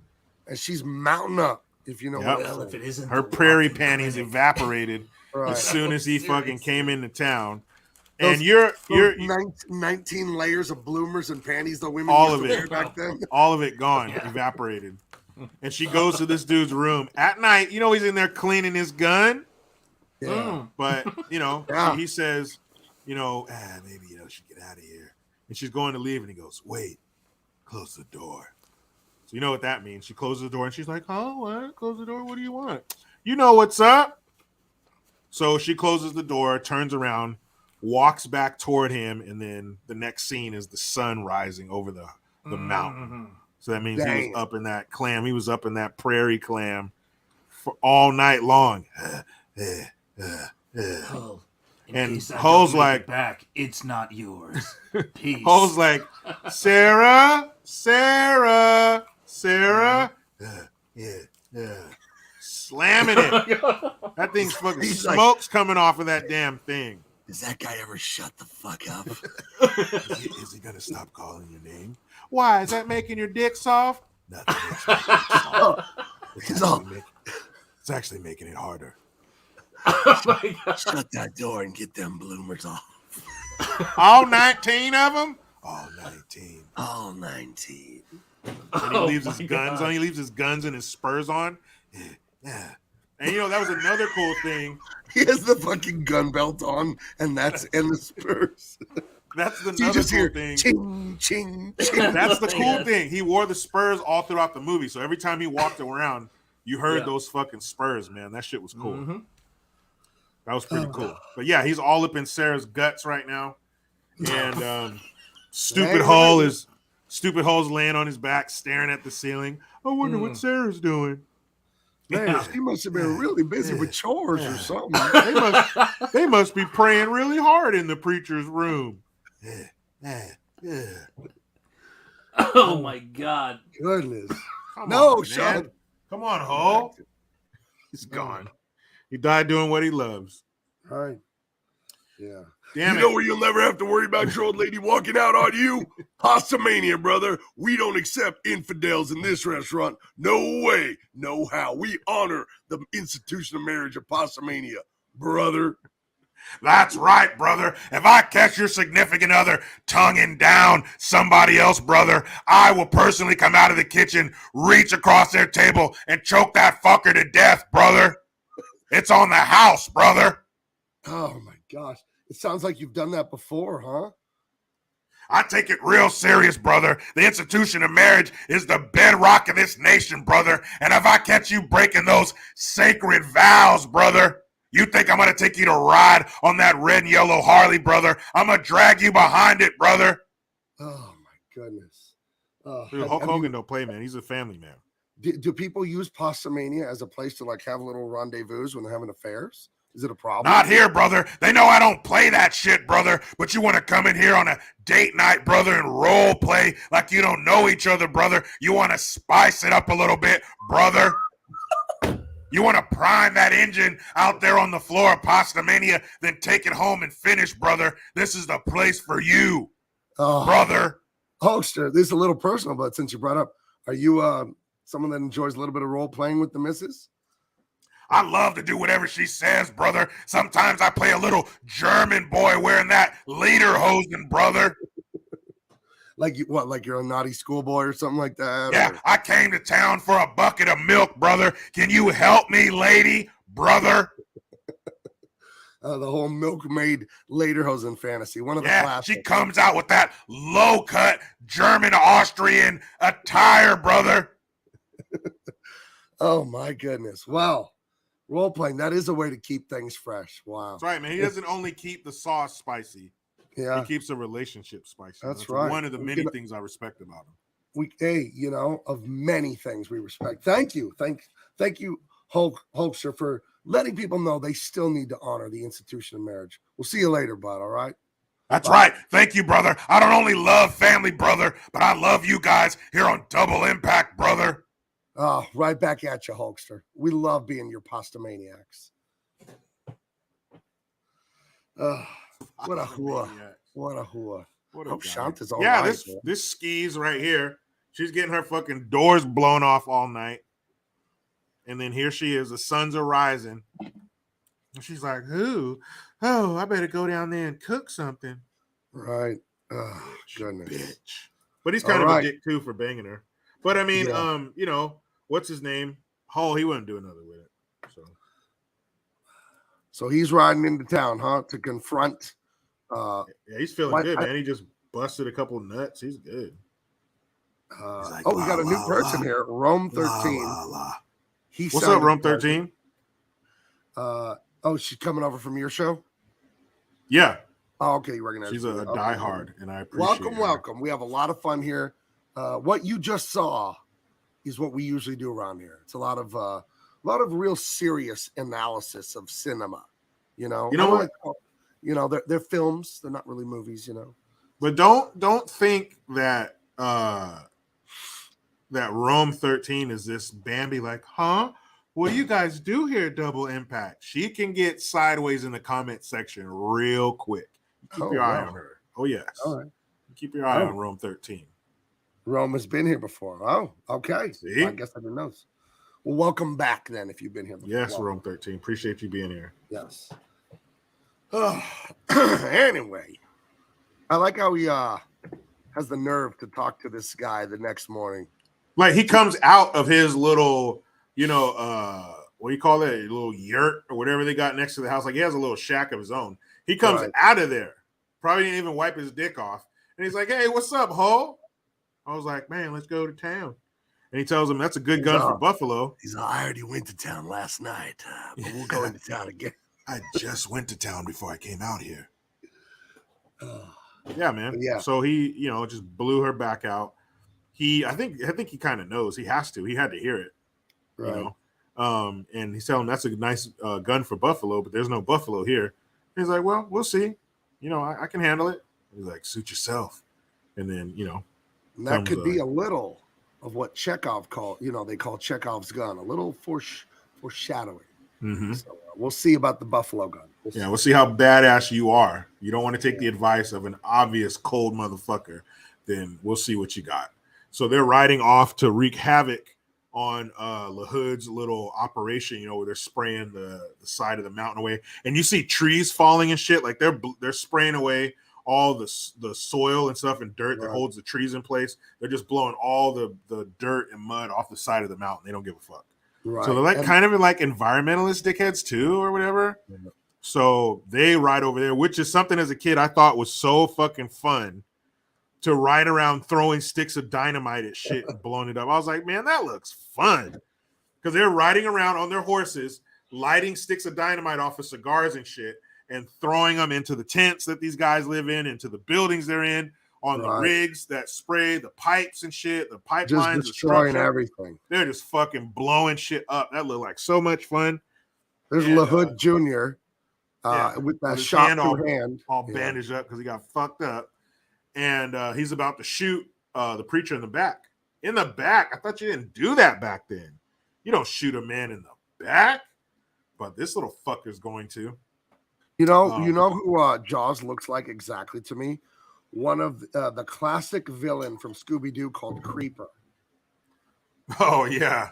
I remember that. That's who Jaws looks like to me, standing there behind Chris Penn. Yeah. Dead on. Were you a big fan of Scooby-Doo when you were a kid back in the 80s? I hate Scooby-Doo. I feel about Scooby-Doo the way you feel about Temple of Doom. Oh, really? Yeah, was it too boring for you, or what was it? I didn't like the animation. I didn't like the characters. A lot of the 60s and 70s cartoons I didn't like. I didn't like the animation. I was talking about that today on my live stream, how like Tom and Jerry and Bugs Bunny and all that, the animation changed. I think we talked about this before. We talked about this before. It gets real ugly in the late 60s. Yeah, what the fuck, man? Why? The culture changing, That shit looked terrible. I can tell you as an artist, as someone who's an illustrator for a living, when the culture changes to more leftist, anti-father, anti-discipline culture, I don't want to get too boring here. People don't work as hard. They don't learn to draw as well. That's the bottom line. When you have a more family-focused culture, you have harder working people. They learn to draw better. That's, in a nutshell, that's what it is. Man, it is just fucking, and it's across the board. All the cartoons just started to suck. I would say even starting as early as the mid-50s. Because if you look at all the famous cartoons of Tom and Jerry's, Popeye, all that, in the mid-50s, it started to get kind of lazy. Like everything was kind of the same shape.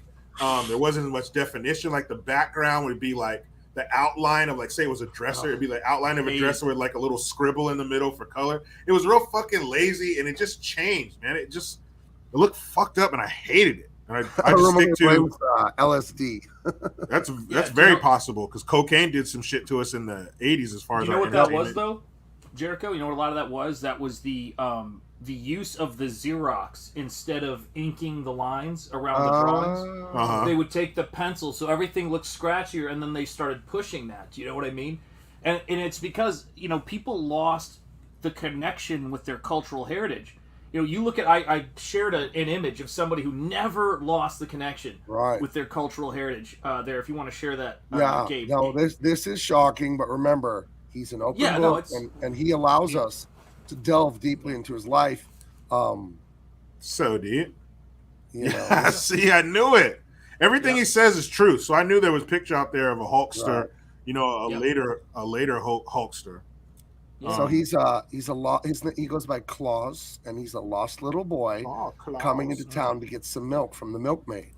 Oh, where could I find the milk from the milkmaid? Yeah. Oh, you're such a cute little boy. Why don't Oh, you come thank inside? you. I can Thank you. show Can you you. help me fill the bucket for the milk so I can take it to my mother? Oh, you're going to get that and much more than you bargained for. You Ooh, wunderbar. Yeah, You know, when then I he come goes- into town, I really come into town. Oh, where do you keep the milk? Is it back there in the bedroom? Oh. That's right. Okay, I'm gonna go back there. Oh, what's in here? Is this where you keep the milk? Oh, let me just bend down and pick up this milk for you. Oh, what is that there? It look like the bush there. Can I touch the that is- bush? That is some Schwanzstücke. Oh, this old thing here. It's a violation. Whatever do you mean there? There's no violation here. Oh, In the bedroom where you keep the milk. Get that milk, Hulkster. Burn T Virtue. Gabe turned tribute. Nah, man. It was too much anger and it wasn't fun. And it was just getting like, me and Sean, we talked about this last night, dude. It's like a slot machine. You lose, then you win, then you lose. And that's how Twitter works. I think the algorithm knows I'm conservative. It knows you're whatever. And it feeds you shit you hate on purpose. Yeah. And it feeds you one nugget that you love. And then it feeds you stuff you hate forever again. And then it addicts you. And it literally will put you in a bad mood. So, Yeah. And guys, you please just stop telling us to get on these different platforms. I mean, I'm not getting on Grindr. I don't care how many of you guys. And I'm not getting telling off me. Grindr no matter what you say. That's right. That's true. No matter That's what happens, also I'm a true. man of commitment. That's right. That's right. Triple impact. Don't act surprised, Ferg. You know what's going on here. You know what's up. Yeah, Oh, Things yeah. that can't be Or is the untrue. Hulkamaniacs convince me to get some milk? Yeah, I love. Can I just say this? I love the idea of somebody seeing that thumbnail, Pale Rider, and then clicking into the show right now. And go. I haven't seen that porn. Come over here, cowboy. Help me get some milk. Oh, Bait you're and the switch. pale. Are you the pale rider they tell me about? Ooh, could you feel this pail? Real quick, Burn T Virtue. We love you and miss it. Well, thank you very much. I understand we're trying for him, but we need you in the fight. Twitter, I've been wanting to get off it for years, dude. And I just pulled the plug like a month and a half ago, and I don't even think about Twitter anymore. I'm so happy without it. I hate fucking Twitter. Fuck you, Twitter. I hate I it. just love people I hate rolling up into this stream right now. They What just the see an Hulk and fuck? Rose. I bet. Man, come Gabe, in anyone here, the people. hot- Come in. Come Don't in you know it? I'll get anyone into hot fruit. It's Oh, come Mango in the Monday chat. and Hot Fruit, Watermelon Wednesday. Ooh, hot fruit. Let's get Bring some a buddy and get in free. Ooh, and hot fruit. Anyway, You bring that papaya, we'll stick a banana in there. And hot fruit. that's right. Oh yeah. Oh Anyway. man. Anyway, the little German schoolboy. No. So Clint and Hull, they're going around blowing up the. They're just throwing sticks of dynamite and shit. That's the kinda coolest shit in badass, the you're world. He's just got that cheroot, or he's got that little cigarillo, or whatever he has. That Clint always has. He's just lighting dynamite, you know. Lighting sticks of dynamite. You know you're badass when you're lighting dynamite with your cigar, and it's not the first fucking time you've done it. You're riding horseback with a gun on your hip, a cigar sticking out of your mouth, and you're lighting sticks of dynamite and throwing them into buildings where there are people. Yeah. I mean, dude, it was so funny because I was watching this flick with my wife and she goes, "Is that like an old cigarette?" And I was like, "No." She's like, "Is that a cigar?" And I'm like, "No, it's a cigarillo. It's a special thing." Right. I It's used its to own love- thing. You know You know what? what I I didn't know? celebrate tobacco. The whole thing. You know what I didn't know? Have you ever been to 7-Eleven, Circle K, whatever they have in your neck of the woods, and they sell at the cash register a little rose in a glass tube? Yeah. Yeah. I found out what that is. What is it? You throw the rose away, and now you have a glass tube. I want you to think about what these really are. What do those people do drugs? with glass tubes on the street? smoke crack out of them. There you go. I heard a guy talking about a drug thing, and that's like what people use those for all the time. Because I couldn't figure out growing up, why is there this little like silk rose like this big in a glass tube? Who the fuck is buying this? Said, you hate your girlfriend? Here, I bought you a piece of shit. Gabe. Hey, why are you crying, eh? I spent all kinds on that shit. Gabe, my wife is watching right now, so I just want to point out, I just love buying you those roses, baby. Oh fuck! You blew up the spot. Damn it! We were Is just there gonna be joking. crack at the end? We were just joking. I wondered about those when I was a Not kid. a crack rose. Crack rose. Son of a bitch. Anyway, Oh. so we get an interesting thing here. The preacher, they're up on a ridge high over the mining area. He lights a dynamite and drops it. Oops. Fucker. And Hull jumps off his horse, grabs it off the ground, and throws it into the canyon. Yeah, he had plenty of fuse on it too. To Right, give him time right. to. Yeah, to he just blow it. takes his sweet ass time walking over there too. And then the preacher he like gets his horse to go, but he also gets Hull's horse to go. Yeah, And he he's basically saving tells him. them, "Hey man, you don't need to fucking go over there and get killed. Yeah. I'll do this by myself." Yeah, you I got don't need you. To take I don't care need you being a fucking liability. Right. Yeah. I just got done smashing your old lady. Right. After All what that night bitch long. told me Go back about and you make last it- night, nah. Yeah, and so after this, when you go and inevitably marry her, now you got to try to match the chasm that I left between her legs. No, he Good was luck, he was buddy. sweet about it. He was sweet about it. He said, "Hull, I want to tell you something. Thanks, and enjoy the leftovers." Yeah. Huh? What? Then he gets home. Hey, the camera's panning. It's pulling out, on the sky shot. Hey, it is kind of like throwing a hot dog down a hallway. Credits. Poor guy. He gets home when he asks Mrs. Soon-to-be Hull, "Hey, the preacher said you left me a bunch of leftovers around here. Is there some vittles? I'm pretty hungry." Yeah, it's not sharp. She's like, fuck. I can't. Help me sit down. Help me. He's got the arm on the chair, sitting down all slow. Well, Oh, shoot, Sarah. woman. Now you gone plumb loco. Why are you sitting on a pillow? Hey, Yeah. sweetheart, you seen the block of ice out of the ice box? I'm sitting on it. I'm icing my fucking clam. You know what I went through last night? Oh, that's what he meant. Those leftovers. That doesn't look very good. Quiet. Shit. Let me sit down. Ooh, you better ice that for a while, Sarah. Oh, jeez. I know, you fucking dummy. Whew, I'll never be able to smile walk there. again. All right. Yeah. So coming into town, there's LaHood. That's There's what the hell's his name? I always want to, Stockburn. but I want to say Stockford for some reason. I don't No, know. not Stockford. Stockburn. Oh, that's Lord Stockford. I was thinking. It's so easy to get Stockburn and Stockford mixed up. Of course. Right. That's Posters Stockford. filled with monocles.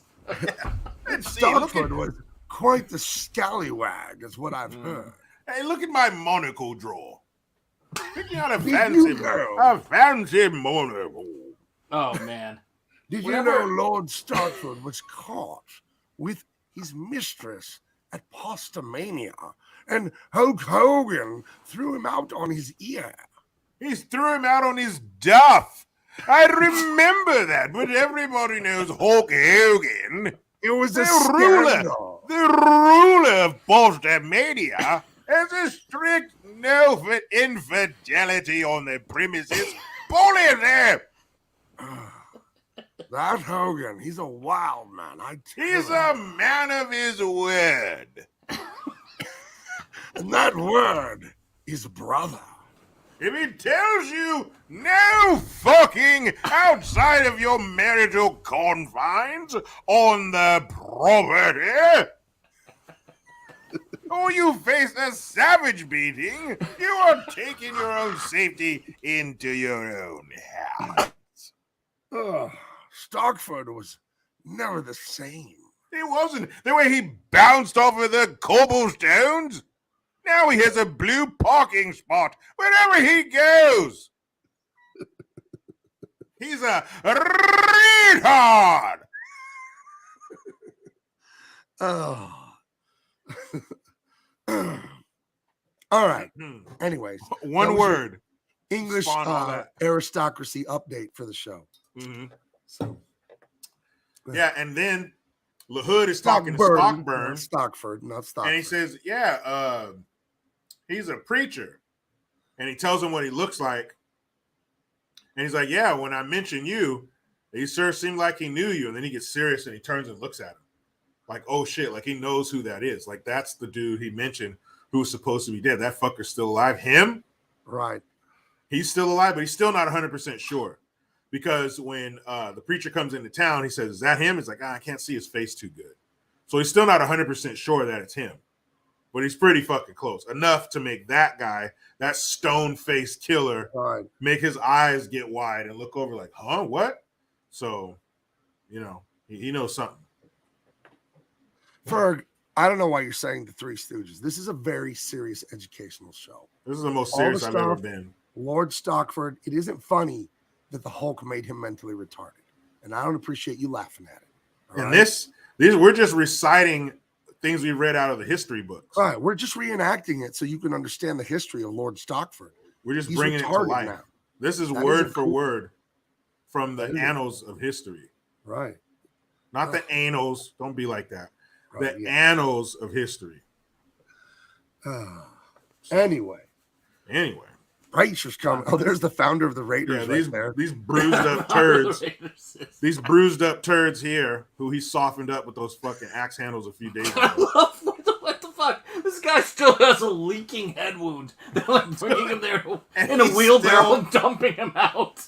Dude, and he's still at work. Would you be allowed at work if you had a bleeding head? You wouldn't be allowed. They would stop you at the door and tell you to go home. You wouldn't be allowed to work. This dude was like, I gotta go. I gotta put a fresh bandage on my head every 4 hours and get out there and fucking be the muscle. Committed to the job, you know. Even though my head is still bleeding. Yeah, but I'm legally blind. It's like, what the fuck? This dude has brain damage, and he is out there fucking trying to kill one of the coldest dudes in the West. Yeah. It's like, again, we need that clip. That's a bold strategy. Let's see if it pays off for him, Cotton. Like, what the fuck? I do where he taunt me, I do it. Oh, God. Do you want me to kill him, boss? Yeah. I will get him. Tell me, boss, which one you want me to kill, boss? Just tell me which direction to point this gun. Yeah, just point the gun. You see him, shoot him. Point your gun at him and shoot. So the preacher moseys into town into I don't know if it's a hotel or but they're gonna serve him, a little bit of coffee, a little bit of something to drink, maybe something to eat. I don't remember if he eats, but man sure works up an appetite after a night of savage lovemaking. He was pounding that. Right. When I was finished, there was smoke coming from it. I'm famished. You got anything with electrolytes? What's good to eat after you've had 8 hours of puss? Oh hell, man! I know what you need, son. You gonna need some ham and eggs. You gonna need some pork and beans. One of them $75 T-bones I got here. Cup of coffee and a little hand job from the missus. Let's get that hand job first. Right. So so he's sitting there. He tells the husband and wife, get out of here. I'm gonna enjoy my coffee. Oh, because these dickheads are coming. You know what? I think I know what that place was. It was a hotel, motel, Holiday Inn. Yeah, that's what it was. And his the added layer of disrespect as his back is to the door. Right. Yep. He knows he's going to deal with this first wave of fucking idiots. So he's luring them in by having his back to the door. That's how not afraid of you I am. That's how not serious I'm taking this. Yep. Have my back to the door because you guys are so fucking stupid that you're gonna fall for the trap. You're gonna fall in my trap. You're gonna take the bait, and I'm gonna kill you all. So here we go. And old head bandage, he walks up all scared and looks through the fucking window, still back to the door, and he tells him, "Hey, his back." He's like, "You got his back to the door."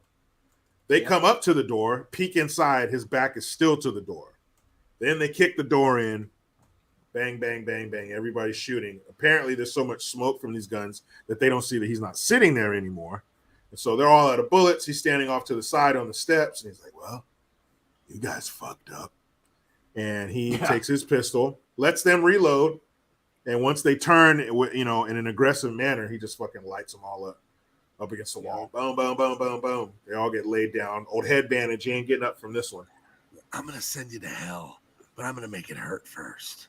Yeah, he fucked him up, and it's cool because he's not even like boom, boom like this. He's from the hip, just hitting that hammer, bam, bam, bam, bam, just fucking those dudes up. Classic Western style, classic badass style. Then the miser points out they just came in and shot the food. Man, this shit's fucking gross. Yep. You only got 2 stars on Yelp. Which one? Which one of you shot my Cool Ranch buttholes I was eating? That would be me, sir. Well, and this is where things to me anyway got a little bit trippy because, this guy's back is already riddled with bullets. So the fact that he's sitting there with his back to the door, it's like That's the disrespect. He dead. That's the disrespect of fuck you guys. I'm going to put my back to the door. Again, obviously I've taken multiple bullets to the back, but you guys are such low-rent dum-dums that I'm not worried in the least. And then he shows them why about 30 seconds later where they're all laying on the floor. That's right. He sends them to the great Raider Nation in the sky. Hey, you guys wanted to fucking go, right? Go together. And so He's like, fuck, they shot my coffee. they shot everything up, so he can't even finish his breakfast. I'm sure he's pissed. I'm sure he's hangry. And then he goes outside. How hungry would you be after a night of lovemaking? Dude, he's starved. I came in. I was hoping I can at least get down a biscuit or something. Maybe a little sausage with the biscuit, a couple sips of coffee. Yeah. Damn it. Now I'm really pissed.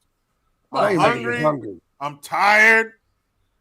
I haven't even wiped this bad boy off yet.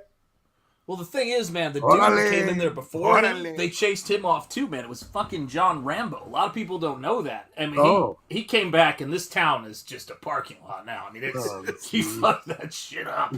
He glassed the whole city. He Huh? fucked them up. Yeah, Man. he just laid it out. Period. Yeah, so Clint Eastwood, his Twinkie is still stinky, man. So he's pissed. Now he's not only is he angry, but he's hungry. That adds an extra layer. He's about to kill everybody. So after he walks through these dummies, he goes outside to get ready to do the real heavy lifting.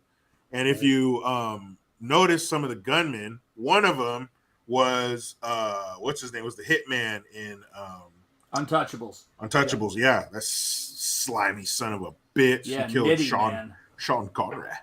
A lot of danger. It's gonna be a lot of danger. Yes, of course, darling. This money, baby. Yeah, R.I.P. to one of the greats. We got to do those too. Like the first James Bond, Thunderball, Dr. No, Goldfinger.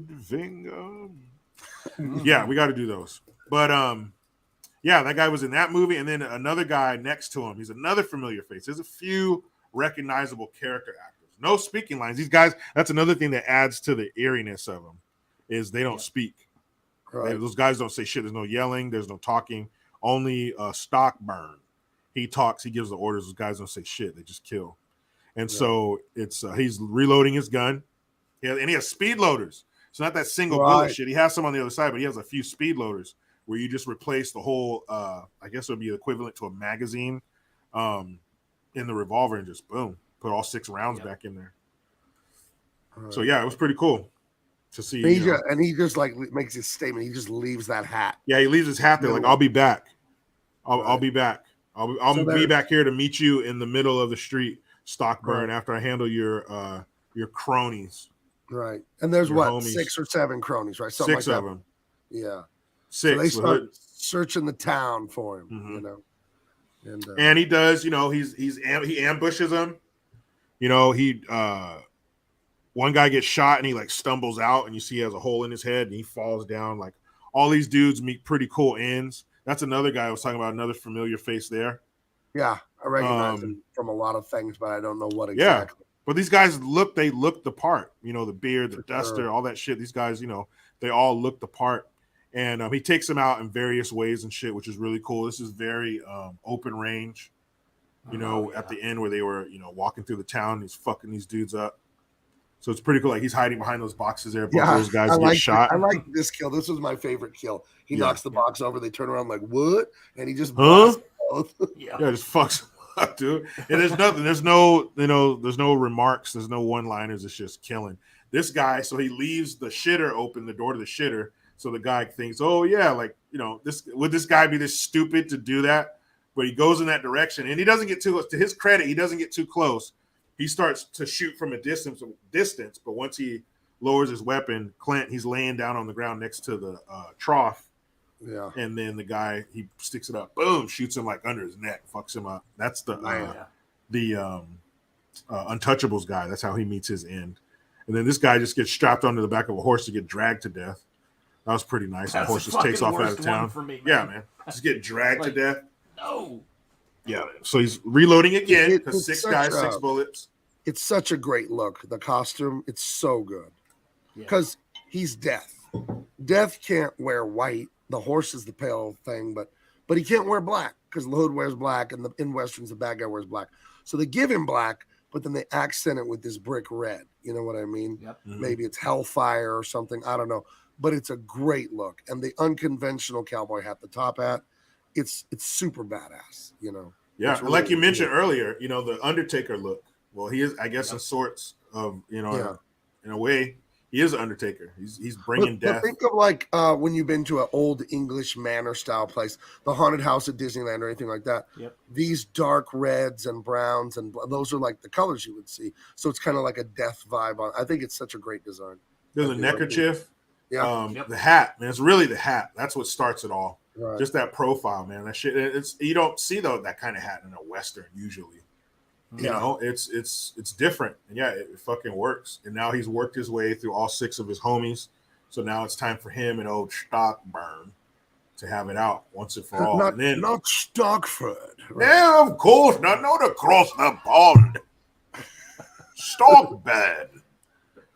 Yeah, so him and Stockburn, and then once Stockburn, this pussy hiding in the windows too. Well, he's paying. To his credit, he's paying.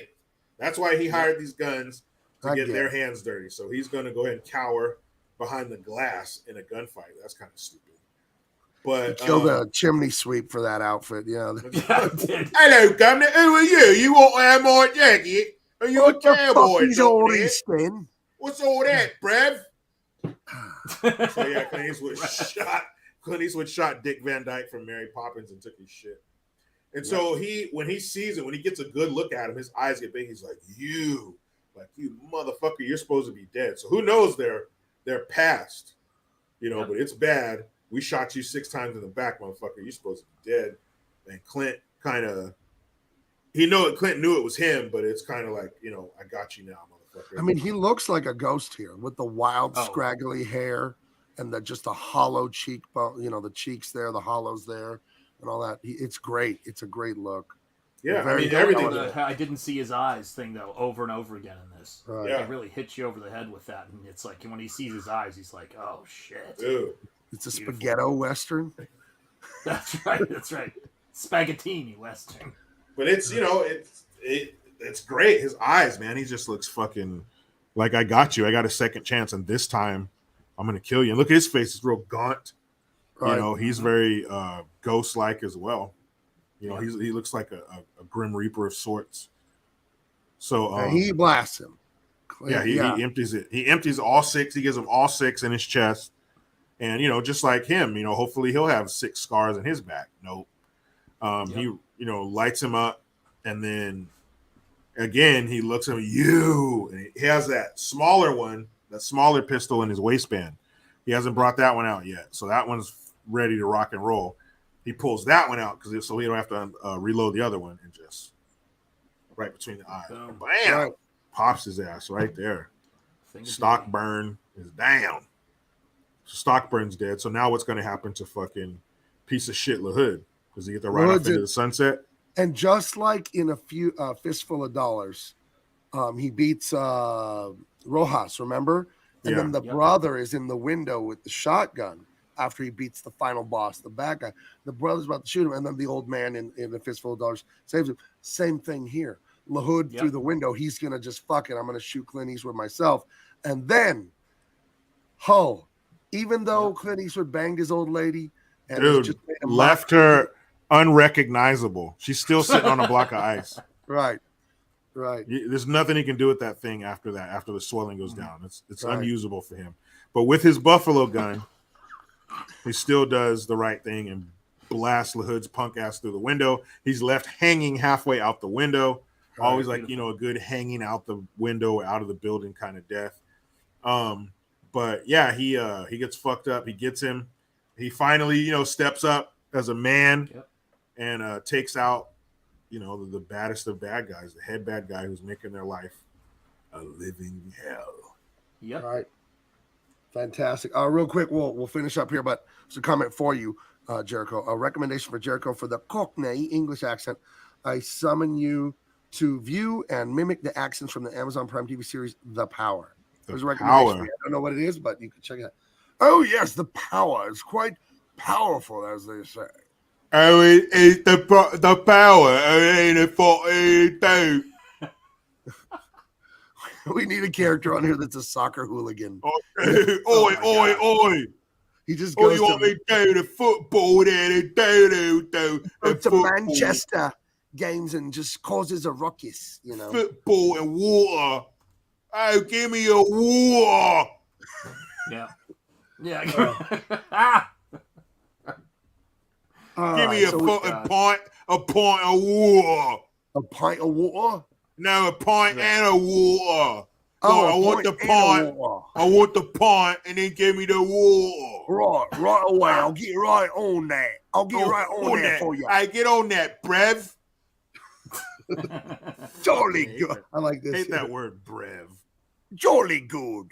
Jolly good. Hello, Gabner. Amen. Anyway. So many different accents there. Love that place. LaHood dead as a doornail. See ya. And, the preacher's coming and he's gonna talk to Hull here. Sorry about your old lady. She'll recover. Hey, sorry about her poon, but I've done this before. About a week's time, she'll be up walking around. Maybe in a month or so, you can try to throw your little weenie in there. You guys are terrible, man. This is a beautiful family, man. If you share my image right here, she's fine. Like, you guys make a big deal out of everything. She's gonna be perfectly fine. Is he gone? Walk it off. Hey, fuck you, Hull. Is he gone? Oh no! I'll be walking again in 2 weeks. Preacher. Oh shit. Oh, yeah, that's terrible. He said I could have it, Sarah. He said I could have your punani because you're gone. Well, what are you gonna fucking do with this? I've seen what you're working with. You can't follow that, preacher. God. He's gone. Sorry. He's gone, Sarah. I gotta move on to greener pastures. I gotta move on. I gotta blow up another vagina over the mountain. I heard there's some women that need to loosen up a little bit out west. I'll do it. I'll take care of that. There's another town in need. There's another town in need with a clam in need. And I'll be there. And I'm just the motherfucker to do it. I'm just the man to stretch it out for you.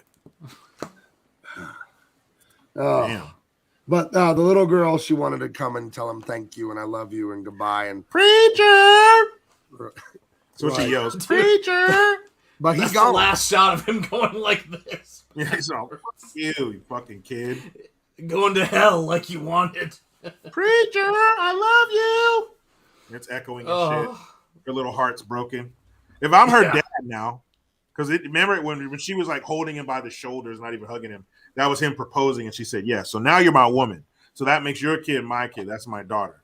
Right. Bring your 14-year-old ass over here yelling after some fucking grown man. Right. You belong to me now. I ain't gonna have that bullshit. Get your ass in this wagon. Or I'll dig your dog up and shoot it again. Give me your fucking cell phone. No, give it to me right now. Fuck Right. yeah. Preacher! That motherfucker's like 50. Get over here. And he gone. And he rides away. Out. He's like even faster. Go. Yeah. He's like, that bitch crazy. Move it or your glue. You fucking glue horse. Pale Rider. He wrote. That's a good movie. I thought I had seen this, 5-10 minutes in. I realized, I'd never seen this. This is a good one. Yep. And someone earlier, way at the beginning of the show, in the chat, you guys are so great, so funny, so much good info, so many funny comments. Someone said that Roger Ebert said this was a overlooked classic, and I would agree with that. Agreed. This is as good as his other westerns. This is fantastic. This is a really good western. So glad you like it. Yeah, This makes up for suggesting The Marine. Well, no, that was life changing, man. Nothing will ever erase the stain of The Marine. No. Semi-hot wife came from that, dude. I never want that to have been taken from our lives, But you guys did ask for a bad movie, so I feel like sublime. I delivered. I definitely delivered on that. If you want a bad one, if you want a movie that's embarrassing, like you have to get up and leave the room. You have to take a break from it. It's so bad. Let me know. Yeah, come on, let's Gabe. We got to salute our man here. Here we go. Salutes. 1, 2. Try to give him a blast. Over and down. Nice. That's right, guys. Gotta go across your body with the Marine salute. Holy Yep. shit. Keep it diagonal to the deck at all times. They have What a was hostage. the Marine's name? It's the my Marine? wife. It's John me, Triton. John Triton. John Triton, please get the fuck off the line. You're not a truck. You're not a Ford truck. There's nobody named Triton. How did I meet Jericho? How did we meet? My brother was a huge fan of Jericho's for years. Told me about him. Some guy saying "Good damn morning, Americans." I'm like, what are you talking about? And then I watched Jericho's show like a year ago or something, and I messaged you, and I was telling you about this comic book I was working on, and then we exchanged phone numbers, and it's just been a Hollywood romance since then. And then I went on your show, Jericho. You promoted that comic book I was selling, and I mentioned this show to you. It was just me and Shant at first. Yeah. And I mentioned it to you, and your eyes lit up. And you're like, "Oh, I gotta come on that." And I was like, "Well, I didn't say that." Wow, I didn't say that. Yeah. Oh, He said, "I'm gonna come all over this. I gotta come on this. I gotta come on you guys." Let me tell it my way, the way I like to remember it. Okay, that's right. Come on, you guys. Right. Well, but you asked to come on, and I came back to Shant, who was already a big fan and a member of your channel. I said, "Hey, Jericho wants to join the show. What do you think?" No, you asked me. You basically asked "Hey, me there's if I this was guy, retarded. Jericho Green. You're like, there's this guy, Jericho Green." I'm like, "Yeah, I know Jericho Green. Yeah, like he's the guy who taught me that of the many threats facing any of us at any given time would be a written card apology letter for being white given to you. Yeah. When you told that story of your friend, I was crying. I was like, my wife goes, "That shit didn't happen." I'm like, look into his ocular lenses. He still has it. That shit, Jericho is telling you a true story. A friend of his said this to him. Fucking genius. Truth is stranger than fiction. Every time. Yep. I said to Gabe at the time, I was like, Jericho is that amazing dude who will not, reciprocate my dick pics. And he said, well, we're still going to try to invite him on. We're trying to try a different one. That's not the only way. Gabe's like, wait, he didn't see your face, right? No, that's there's other ways to get people's attention, Sean. That's right. Well, I always say, the definition of insanity is not repeating the same thing. Don't have such tunnel vision. You know what I don't understand. Try other things. I don't understand the dick pic. Okay, I've been married. That is very understandable. Well, hold on. I've been married 26 and a half years. I haven't dated since the 90s. I got married in 96, so I haven't dated for decades now. So I don't know. Twitter. Mm-hmm. Fucking like Craigslist personals 20 years. I missed all of that. All internet dating, all texting, and then but if a girl gives you a number and then you text her the same day, then you look desperate. All this fucking bullshit, making it overcomplicated. But the dick pic fascinates me in its stupidity. That's like, insane. Guys, nobody wants a dick pic. Nobody cares about women are like us. Do you think they're like, because they're not like us. They don't want that. They probably laugh and they show all their friends or whatever. And, what else would you do with it? There's an overabundance. The market is flooded with dick. Nobody cares. Hey, I want to be blackmailed at some point in the future. Right. Here right. you go for your files in case Here's I do ammunition. something. I'll take and I'll put my ID in next to my dick, so that way it's a real good scandal. So you know Just it's gotta real. roll a dice. Donatello said he did Polaroids in the. Oh my gosh. Hold on, girl. Hold on. Wait a second. Let me just. That's why he slap a fellow. He's sitting there slapping the picture back. Watch forth. this. I got to take two. I got to take 2 pictures to get all this. Oh, I It don't takes know. 2. I don't know. I just can't see that working for a guy. Like you're talking to And somebody else there's you like take out of the pictures, gate. and then what? And then what? She just comes over to your house. That just, Yeah, but nobody's just pulling it out, taking a picture like right out of the underwear. Like there has to be some. Oh, you gotta wake him up. Yeah, you're not gonna just fucking boom right out of the shorts. Oh, Yeah, you're you not get the gonna call jump to it come up. over.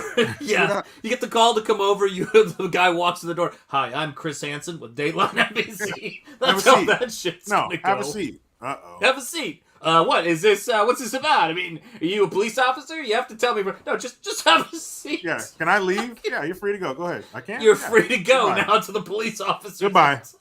I don't know. I just think all internet dating is retarded, and I think, frankly, for Yeah. men, you're cowardly. Go out Fucking in crazy. real life and talk to real Gotta women talk to him. with your real talk mouth to 'em. to their You real don't say. ears. All this Yeah. swiping left and right. It just maybe I sound like an old man. I mean, I am a grandpa, right? But it sounds retarded to me. This internet dating stuff. It sounds so. I'm glad I Thank missed God it I too. missed it. Thank God I missed it. I started dating my wife in 2003. Wow. Right. So it still wasn't a thing. End of They were doing it- 2003. Right. No, How- I did you just met her- missed it. You met her IRL, right? Yeah, I met her IRL, and I was like, BRB, LOL. Yep. Oh, stupid shit. No, I'm glad. That, 'cause I love that was some rage there. you had to have courage, man. You got to have courage. Yep. Some guys, I had have a friend of mine. We grew up together and stuff. Man, he would talk to, and I don't care if she's the finest girl in the whole room. He did not give a damn. He would talk to any girl. Some guys have that, but usually there's a certain level of getting the courage up to go talk to a woman. It starts in junior high school when you got to cross that dance floor and go ask that girl. Remember that? Dude. You're up against the wall and you're talking to your buddies. Dude. Do you remember the first time you did that? Michelle over Hell there. yeah. Yeah. The guy, the DJ announced it was the last song, so you have to do it.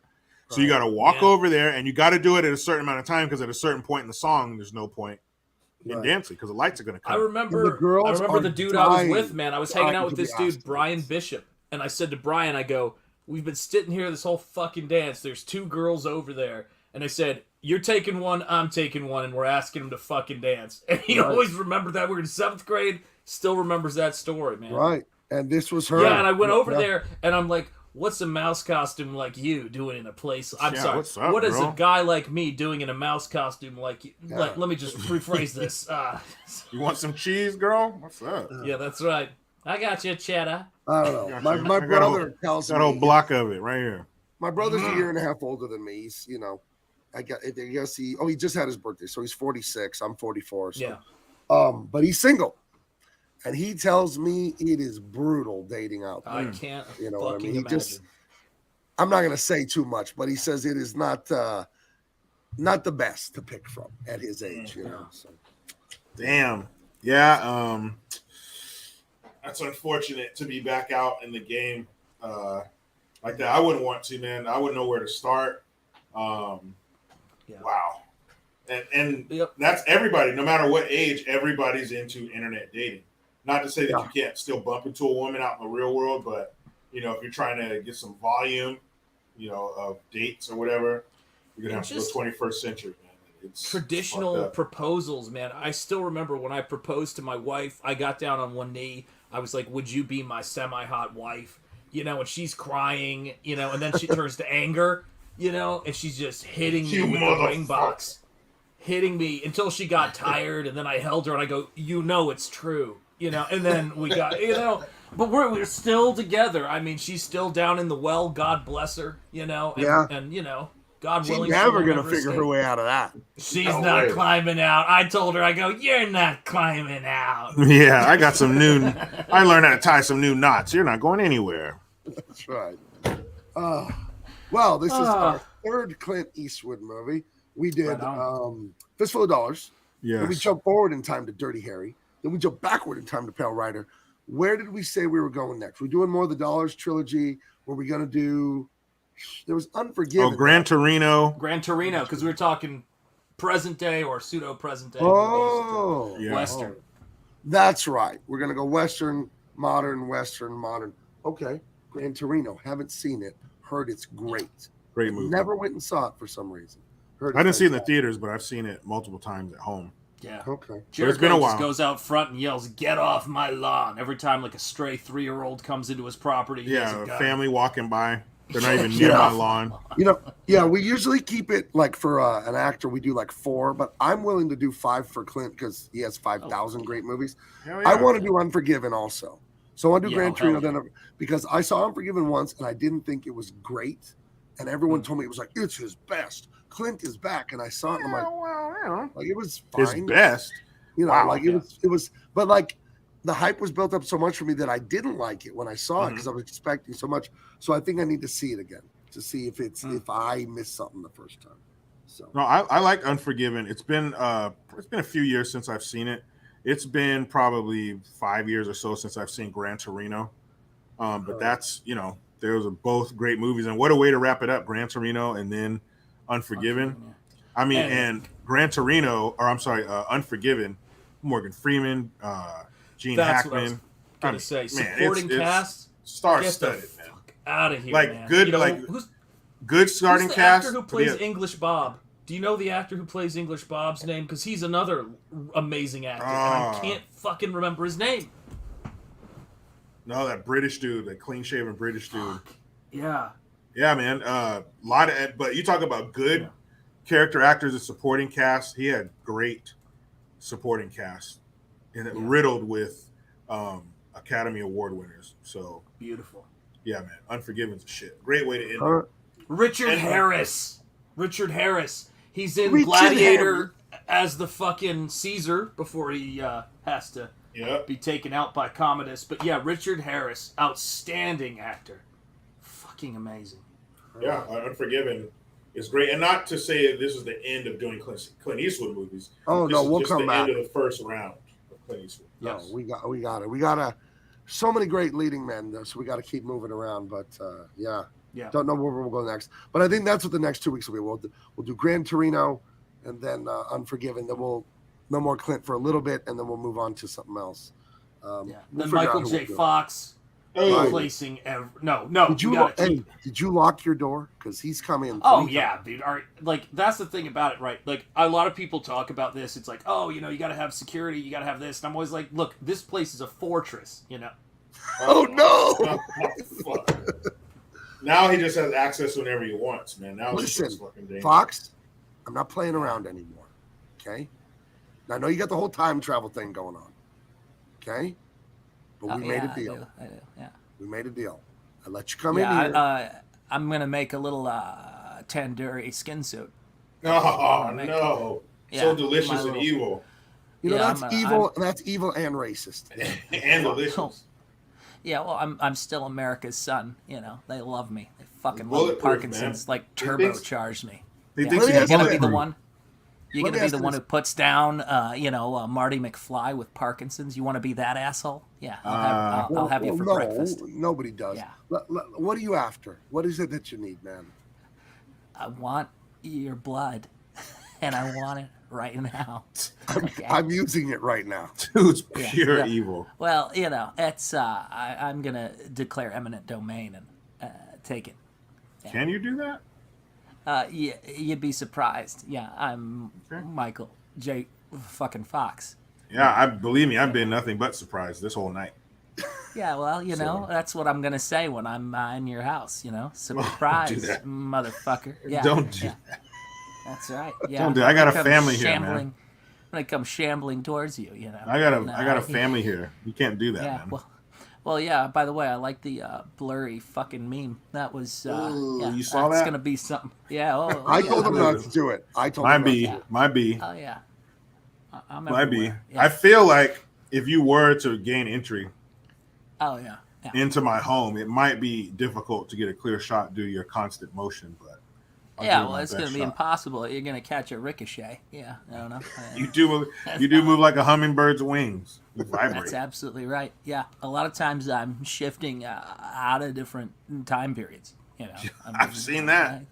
Yeah, I've seen that. I've seen you in the 1800s. Yeah, you know, when it comes to you know, Shant's wife, you know, I use my fucks capacitor. I'll tell you that right now. Yeah.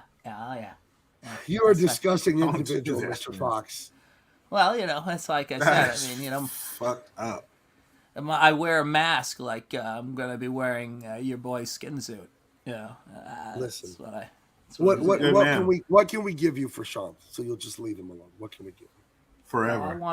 I wanna replace all the lead actors in movies with me. If you can make that happen, I'll give you your boy. I'll make a few phone calls. But it might be a little shaky. Right. But we'll do the best we can. Yeah, nothing but MJF, guys. Nothing but MJF. Okay. That's what I want to see. Just sit still and wait, okay? You hear that, kids? Yeah, that's right. Hail the fucking chat.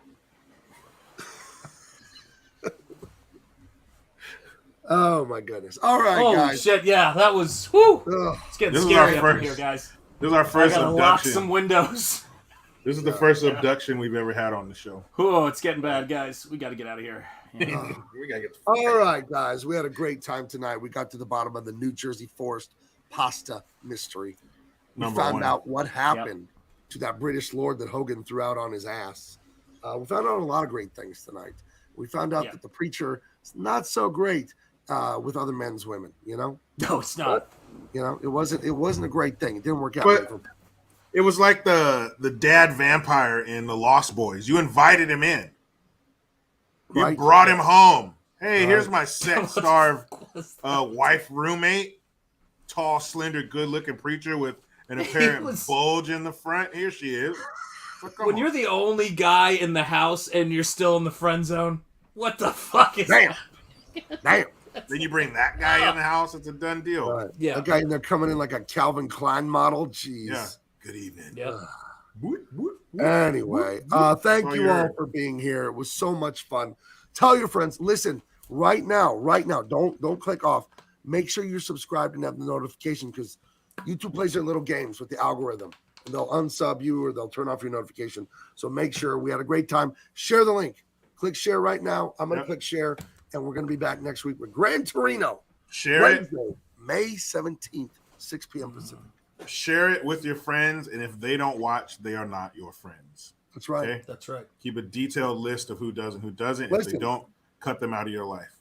If your friends won't watch and won't share it, Michael J. Fox might just give them a visit. Fucking show up behind you. See what they think of that. Yeah. All right, guys. We'll talk to you later. Peace.